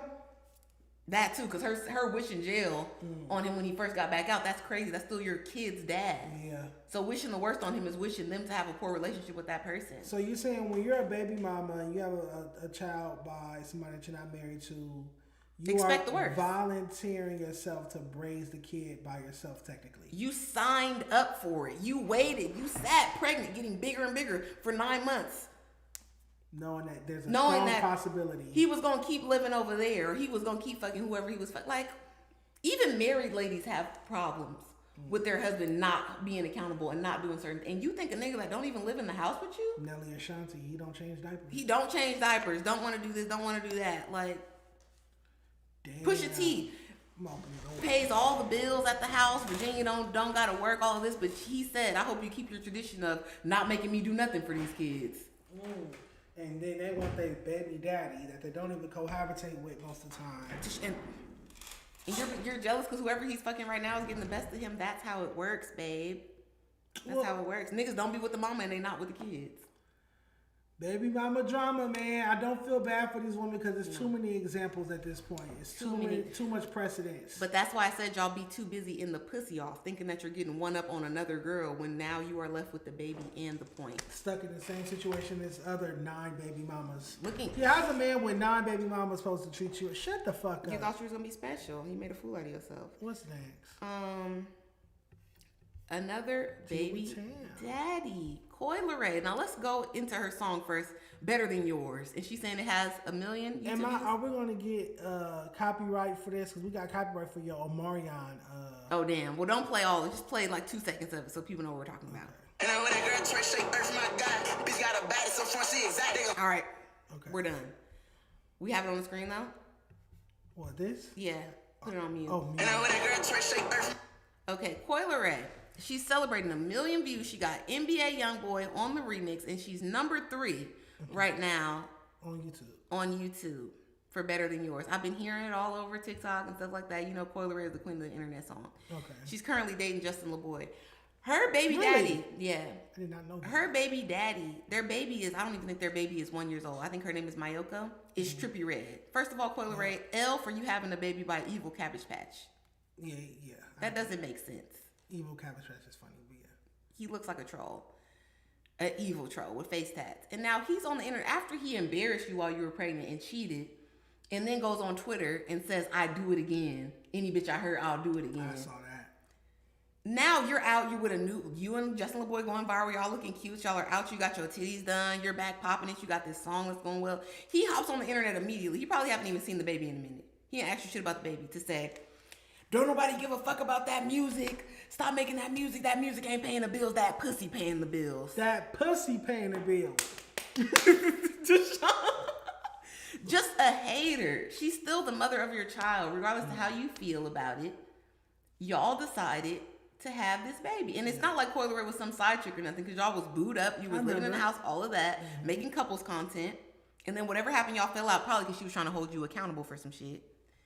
And now she's moved on because Coi Leray is beautiful. She has her own money. She has her own motion before you. Somebody else want her now. And now you got time to be on the internet talking shit. Bitter baby daddy. Bitter baby daddy, BBD. So you see, it doesn't pan out no way because these niggas become your biggest enemy. They become an obstacle. Or they just don't give a fuck about you and leave you over there to fend for yourself. Well, that's what happens when you have a baby by a rapper, a young SoundCloud prone rapper. I think that's gonna happen. It's expected, right? Embarrassing. Not shocked. I do remember not too long ago, Young Thug like recording him sleep and clowning him, and then he got his payback on Young Thug the other day. He posted a video of Thug knocked out sleep on the couch as well. And then Trippie also got caught following and liking a trainee on Instagram as well. Sick. Okay, and for our final baby mama, we have Ari. Yeah. The Don G Herbo's baby mama. Currently Moneybagg Yo's domestic partner. Something to that effect. She's saying that she has some bad business going on with her manager. Don't buy nothing from, I assume, her makeup line Remedy because she has no control over the accounts and she can't get her money. Whoever, do not shop, don't buy anything from Remedy. My manager, my old manager, will not give me access to any of my stuff that has my passwords, my money, all my shit. Do not buy anything from Remedy. Don't shop on there. Do not, none of that. Until I get on here and I tell you that you can shop with Remedy. So everybody, whoever, do not shop, don't buy anything. All right, so Ari Fletcher is telling everyone to stop ordering from her website because her manager, Britt, changed all their passwords. It's also Tay mother was in line. So Tay, who does the wigs, Arrogant Tay, his mom did a rant a couple weeks ago where she was telling them demons to stay away from this girl Brit. She's taking advantage of them. I guess they didn't listen. What was done in the dark comes to the light. What's your take on this? I think that y'all be so unprofessional. It's almost appalling. And this is what happens when you try to cut corners and try to hire somebody that's not that professional, but that's willing to give you a deal, or that you could treat crazy and be unprofessional with and all that, because y'all love to do nigga business. But if you had a person and you were just paying them like an employee, and there would be certain access that they can't have, but y'all want to have a business off your personality and not really do no work. So you give too much power to this individual, and then they could turn it all against you when they get tired of being your fake slave and being your fake punching bag and just going along with the bullshit all the time, being a hanger-on. All it takes is one negative comment or one argument. One now fallout. She changed the password to your website. She owned the domain probably. Look, she signed up. She did all the paperwork. She did all the internet shit. And now you have to get online after you've used your name and likeness to promote this brand. You've had grand openings for it, events, all this. And now you have to tell your fan base, hey, stop. Don't buy nothing from this. Don't buy nothing from this. Messes up brand integrity. It's terrible brand integrity. And it makes y'all look like, what are we running here? Is this a hair shop with homegirls? Is this are we in the strip club locker room? Yeah, it's ghetto. This should be this is not happening over at Kylie Cosmetics. No, it's not. And they got like 6 people working there. Yeah. $1 billion company. This is what happens when y'all don't want to hire professionals. You want to hire just a bitch that is thirsty over you and fanned out and wants your life. That's why she's so quick to sabotage you like this. Tay's mother clocked the T. And it's another problem with y'all not working with professionals is y'all work with people that are out for easy lick and opportunity in proximity to you. So they don't care if this fucks up their reputation because they're not trying to go get another job. They just want whatever they're getting from this. And that's good enough for them. Being in your house, being able to be on live and FaceTime and shit and tell people they know you and all of that is enough for them. But if you're working with a person that actually has integrity and has some type of business acumen, they would never do something like this because they know it could help them or fuck them up in the future. Future endeavors. Even if you're a horrible boss, they're going to ride it out and they're going to be like, okay, I'm going to need to get away from this bitch because she's a little bit annoying. Great point, Tam. I agree. This is unfortunate, and I didn't know anything about her company, Remedy, or anything like that, obviously. But you should never designate somebody total control over your accounts. Like, you should be able to add them, like on YouTube. You can add somebody as like a manager or something like that. But if you get into it with them, you'll be able to boot them out. Why would you just hand over all of that to your main account? Because you don't want to be responsible. You don't want to be accountable. You want to still live your hot girl life, and this is just a side thing. This is just a money grab. Well, that money's getting grabbed. And it's getting grabbed by somebody else now. That bank out. Whatever monies are in that account, she's going to clear it. Gone. And for my final tea with Tam, we have Ari Fletcher's former nemesis, Megan Thee Stallion, who has bossed up and ended up on Broadway as the first ever female to represent Zidler in the Moulin Rouge. Never saw the original Moulin Rouge.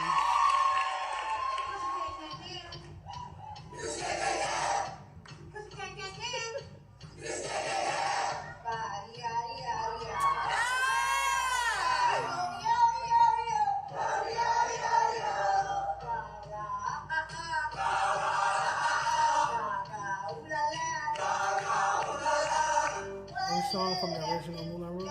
No.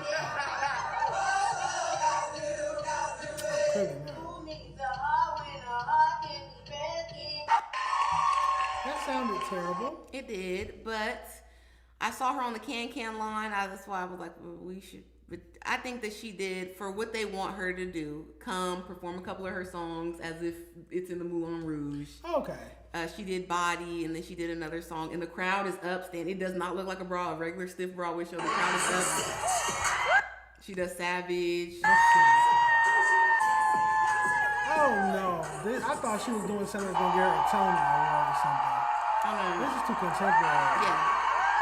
I don't like this. This is just a pop out, and this is just like further marketing her band.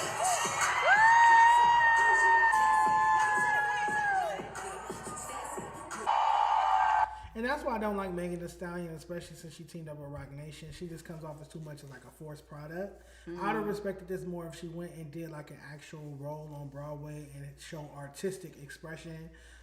She's a rapper though, so it's not like she could sing.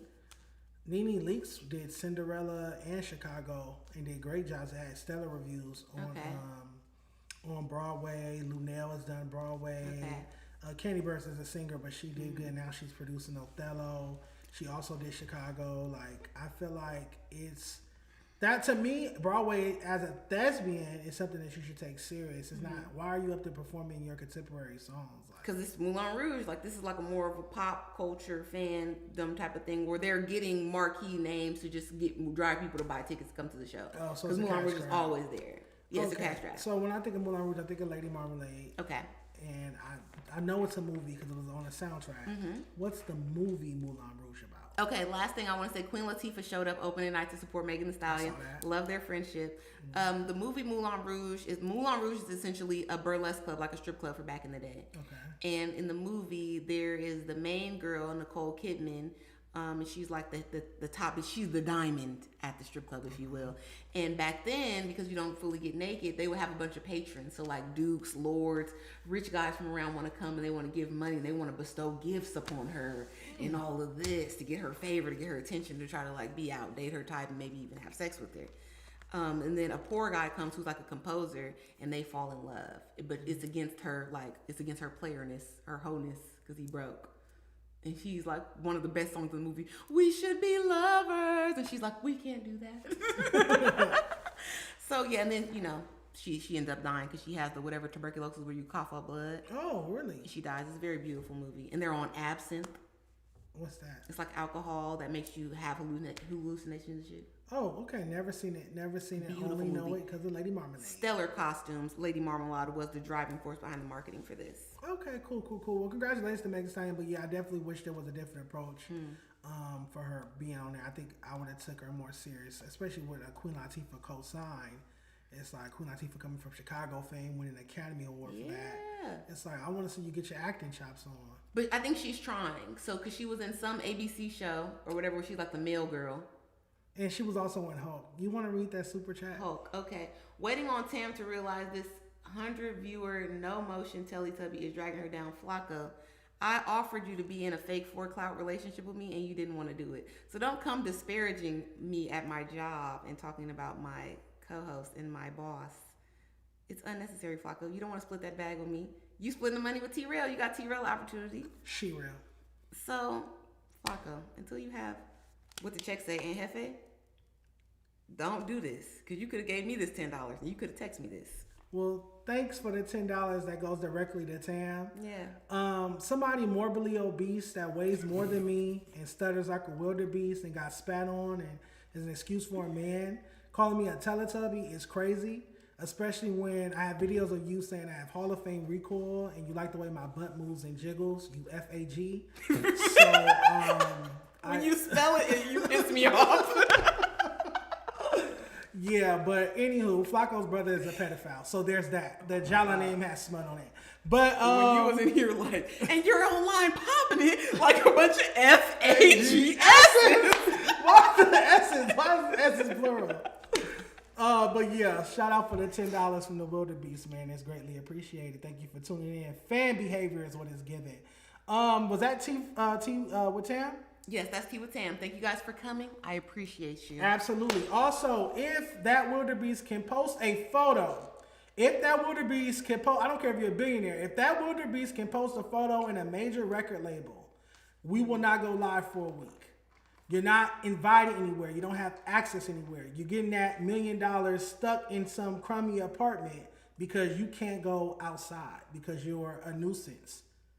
You're a net negative to hip hop culture. What did Meryl say? Oh, yeah. Damn. To society, to life. Oh, and your idol academics co-sign me. Don't make me pull up the video. Yeah. Anywho, this for you, Flacco. Let's go to Flacco. Is it true that you used to work? You used to be Dr. Umar's enforcer. You don't gotta tell me on here. You can let me know in the DM if you used to be doxing people on behalf of Dr. Umar. I may have some people for you to dox. That would explain the callous stutter.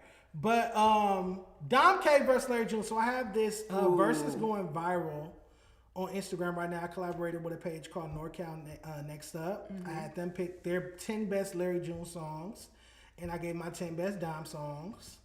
and we did a versus. I hate this because I feel like Larry June had a totally different persona and all of that, and then he started rapping a certain way, and it's like people put him in the Dom category, but he's like after Dom. But he got his, well, he debuted 2 years after Dom did, and he got his like success under the Dom formula because he used to make trap music like OG Maco. Yeah, because he grew up in Atlanta. Okay. So we did 10 songs for 10 songs. Let me see who. Don't check me, nigga. Check that bitch. I like Uncle Larry, but I'm just saying Dom. Supremacy. So Dom 49%, Larry June 51%, 4,300 and some change votes. It's because Larry June is way more relevant right now. Get the D. 51% Larry June. I'm I'm stacked up. So let's go song for song. Watermelon Sunday or Don't Check Me. I gotta go to, I'm sorry, Don't Check Me, nigga, check that. I love that song, but I'm going Watermelon Sunday. Designer Shit or Drinks with Tracy, I'm going Drinks with Tracy. Okay. When I Come Around or 91. No, we're doing When I Come Around. Niggas better quiet shit down. For sure. I Love Dom or I'm Him, I'm going I Love Dom. I Love Dom for sure. Platinum Chanel or Water in My Plants. Water in My Plant is the one with the Roy Ayers, Everybody Loves the Sunshine. Yeah, I was outside with Platinum Chanel, so that's... I'm on point. That's not the Ayers, the Roy's. Yeah. My Type of Party, Until Next Time, Love. No, it's this My Type of Party. My Type of Party, girl got a cute face. Her friend got a nice body. I was too outside with the Dom music. I have locked in memories. For life, yeah, I might be a little biased, but that's why I went and collaborated with a NorCal page. Okay. I'm like, give me your 10 best Larry June songs against mine, so it wouldn't be biased. Gold Alpinas with Rick Ross versus Feel So Right with Dage Loaf. Gold Alpinas. Gold Alpinas is a classic. Don't Call Me with Too Short or In My Pockets with Cardo. I think In My Pockets, Cardo got a wang. I love Don't Call Me with Too Short. That's one of my favorite songs. Girl, we just boning. Don't be calling my phone in the morning. Oh, damn. Trying to get focused. Damn. Okay, I gotta take it back. Yeah, I gotta take it back. I've seen that live too. Like, fire. I'm sorry. Yes, I love when he performs Yellow Album songs. South Central Love or Friday Activities with Cardo. I love South Central Love. That's my shit. That is a classic. And last but not least, Still Calling with T-Fly or Saturday Night Interview with Cardo. We're doing Still Calling. Still Calling. So for us, it's Dom's winning by a landslide. I'm walking around with headphones in. My car broke down, and I'm listening to Please Make It Home Safe. Yes, classics. I think the consensus in the comments at least was Larry doesn't have a Yellow Album. No. Larry doesn't have it from the West Side with Love 1 and 2 or Get Home Safely. Like, those are Dom's 4 masterpieces. Larry doesn't have that. But for whatever reason, I feel like Larry is more aggressive with his marketing, more interactive with fans, tours more, drops even more music than Dom has, even though Dom has an extensive catalog. He just cares more. Dom seems checked out the game. And Dom has always seemed like that's that LA like nonchalance. Like, I'm just a little too cool for this shit. I don't really care about this. Like, Dom does not rap and put out music like it's paying his bills. He doesn't. It's very casual about it. He'll literally drop projects with no music videos. Los Angeles Not For Sale, one of my favorite Dom projects. Rap and roll. He'll drop a project, we'll do maybe one interview. Like, his last project, Class 95, his only interview was with DJ Sour Milk, and it came out like months after the project. Like, it's just a cavalier disregard for your fans and branding and marketing. Whereas Larry June is very aggressive with those things. And he'll doing collab tapes with like 2 Chainz and all that. Pop-up shops, all of that. That's why he's getting nominated for BET Awards and touring internationally. And when he drops music, it actually charts on Billboard and all of that. So, and they left some good songs out. They left off like Orange Juice in Dallas. They left off I done took a lot of L's. I done lost good hoes. I done fucked up the trap on They left off Tracy. Left off 6 p.m. in Sausalito. Yeah, you but guys. that was their list. But some people told me I left off like 1997 by Dom. I left off CDC. You came hard with the hits. Those are like more his standards, right? Yes. These are. Come on now. And Larry June don't got no When I Come Around. No. Well, no, I feel like that's a good matchup. When I Come Around versus his biggest hit, 91, Smoothies in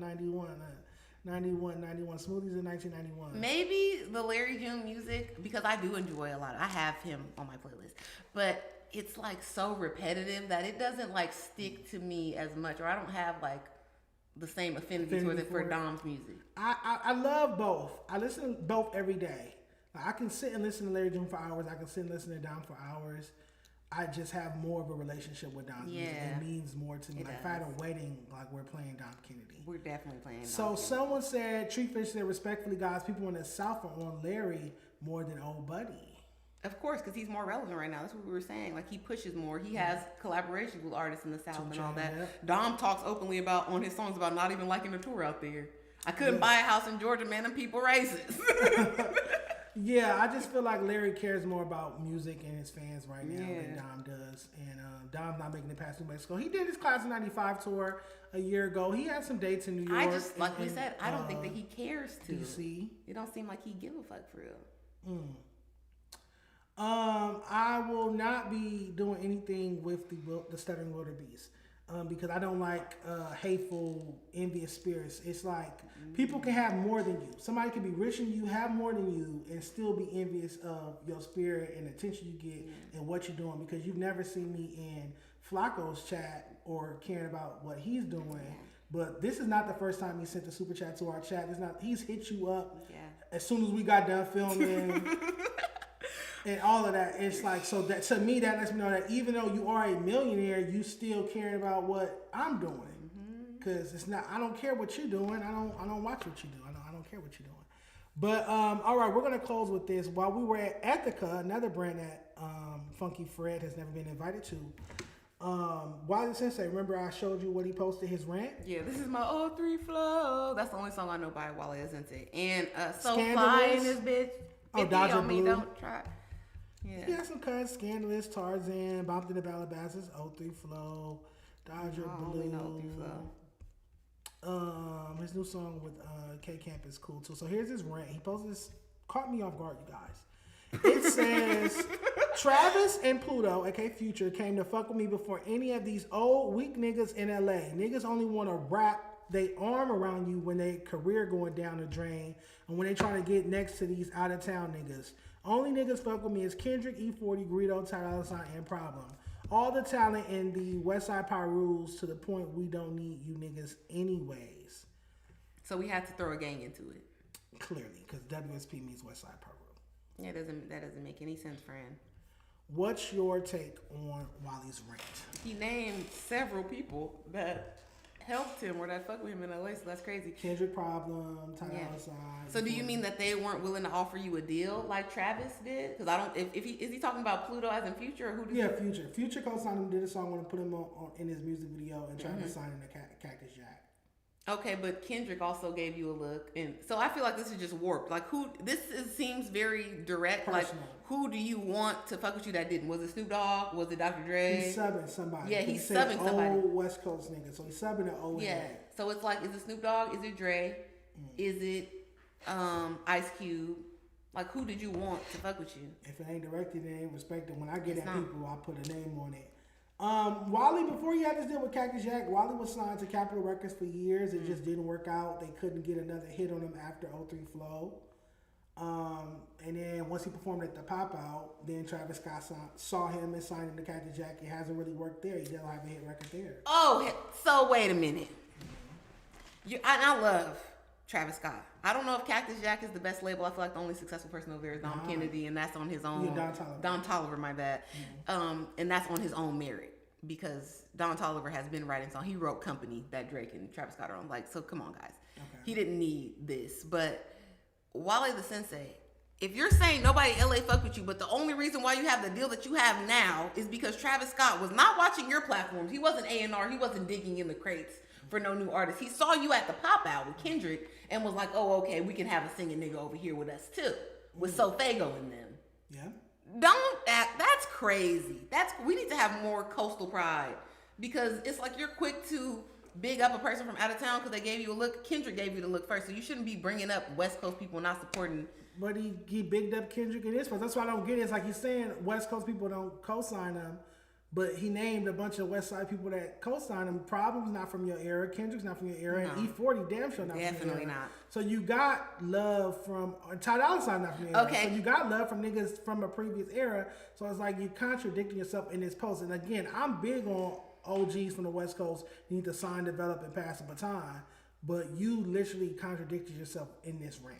And now I know that it's one of our like big 3, big 4, Dre, Snoop, Ice Cube, somebody down here that you feel slighted by because E40 is up north. Because I was going to say, who didn't fuck with you? E40 too short? Like, so, but you named him. So one of the big 3, they pissed you off or they wouldn't give you something that you wanted to sample some Nate Dogg shit. We don't know. He wasn't direct about it. He's not telling us exactly who he's talking about. And I don't feel like that. He should. But I do think it speaks to the folk spirit of what I've been saying about OG. I talked about it with Akon during our interview. Like, our OGs don't pass the baton. We've talked about that. We beat that dead horse before up here. But it's like, okay, you signed to Travis and you still ain't dropped a hit. And I like the other man's opinion on the couch that was here. I don't know his name. I'm sorry. But he was basically saying, K-Boy. We could invest if y'all had some shit to invest in, or if you would get out the street politics. But like you said, as soon as you do your little rant, but on West Side Power, we don't need none of these people. Well, okay then, gangbang. Mm-hmm. Who wants to put a check over there in the hood? So you can do another hood video, like, or you're gonna have your homies come run up when I don't do something you want, or when something happens. That's why people don't fuck with y'all. It's risk and downsides and negatives to it, pros and cons. Absolutely, to sign in a gang-affiliated LA rapper or West Coast rapper that only got one hit. Look at Akon when he signed Dollar back in the day. He got killed. You get what I'm saying? Like, so things like that happen.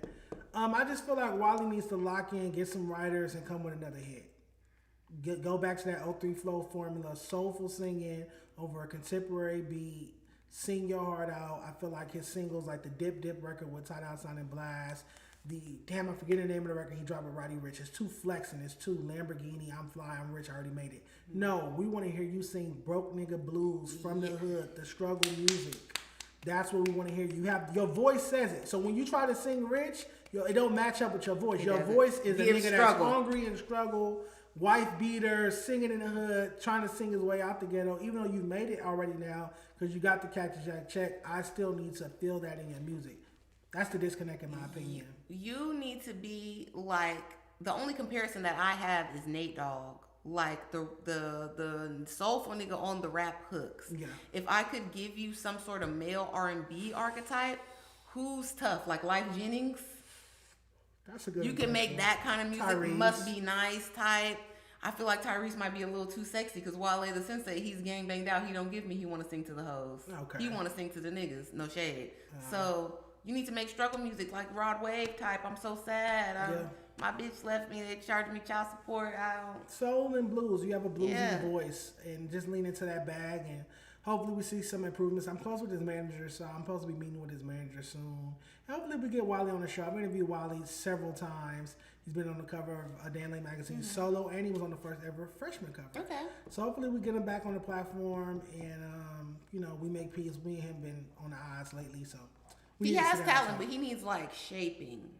Like to me, and you need an image to push any kind of agenda, especially these days. Yeah, but I feel like his image doesn't need to be super bossed up and flexing. Like no, that doesn't make sense. It doesn't match. It has to match the voice and the music and express it. So we want to see you with the white beater on the front porch, singing your heart out. Yeah, you could be singing about the dead homies. Yeah, you could be making sad gangbanger music. That'll go crazy. Soulful dead homies music. Yes. Gangland even said 034 low key soul music. That shit hit different, gang. It does. Absolutely. So yeah. The niggas love that song. That's why I'm saying you could be their Life Jennings. You could be Must Be Nice. Right. Well, see, I might not be a millionaire yet. I will be one day, but this is my life calling. Talking about music and giving these honest critiques and feedbacks to these artists fulfills my soul. I'm rich and wealthy in spirit because I'm doing what I feel God put me here to do. So happy about that. And like I said, hopefully I'll link up with Wale and get to tell him all these great things to his face. But yeah, that rant I felt like was uncalled for. No, Wale, and if you want to be a pal, you could come out to a day in LA and you could do 03 Flow. Oh, our live show, yes. June 20th. Let's show the people before we get out of here. June 20th, Saturday, June 20th, if you guys don't know. 2 p.m. to 9 p.m. Yes, 310 Baby will be performing. Rock your hips. Tam and I will be on stage interviewing him and a litany of other artists and influencers. We're going to have performances. And where else pinned? I forgot I pinned it. Let's check it out. What's the deal, man? It's Dejon Paul. I'm Tam. And you guys have been asking us to have an event for a while, throw a concert, have a show, and it's finally happening. Saturday, June 20th at 3 p.m. Pull up to Food Ave. We have a bunch of activities. We got a live podcast. Yes, and there'll be food vendors, weed vendors, bars, clothing lines, all of that. Pull up to a Day in LA Live, June 20th. You don't want to miss it. What's the deal, man? All right, so we'll have that ticket link out next week for the pre-sale tickets. We'll have some lineups out. Tam and I are going to keep working on this flyer. Yes. Great time. So you will be here for the Friday show. We'll be on the Friday show with Ugly Money Nietzsche. Yes, we're going to have a very heated gender wars debate. I'm going to come up with some fun topics and some games for us. Friday night, I have the music review, rapreportcards.com. If you want to perform at this event, submit it. Whoever gets the best grade that night goes up. Lastly, because I'm so irrelevant in this space, tomorrow I will be sitting down with the senior vice president of A&R at Atlantic Records. Let me show you guys that as well. That's how we're going to end it. And you're going up there to grade music. Yes, and talk about the state of West Coast hip hop. And I'm already on my page. He just posted it. Let's see. 808 crosses down. Shout out to Dallas. Hey, please slap that beat. DJ Flair, make the money flare.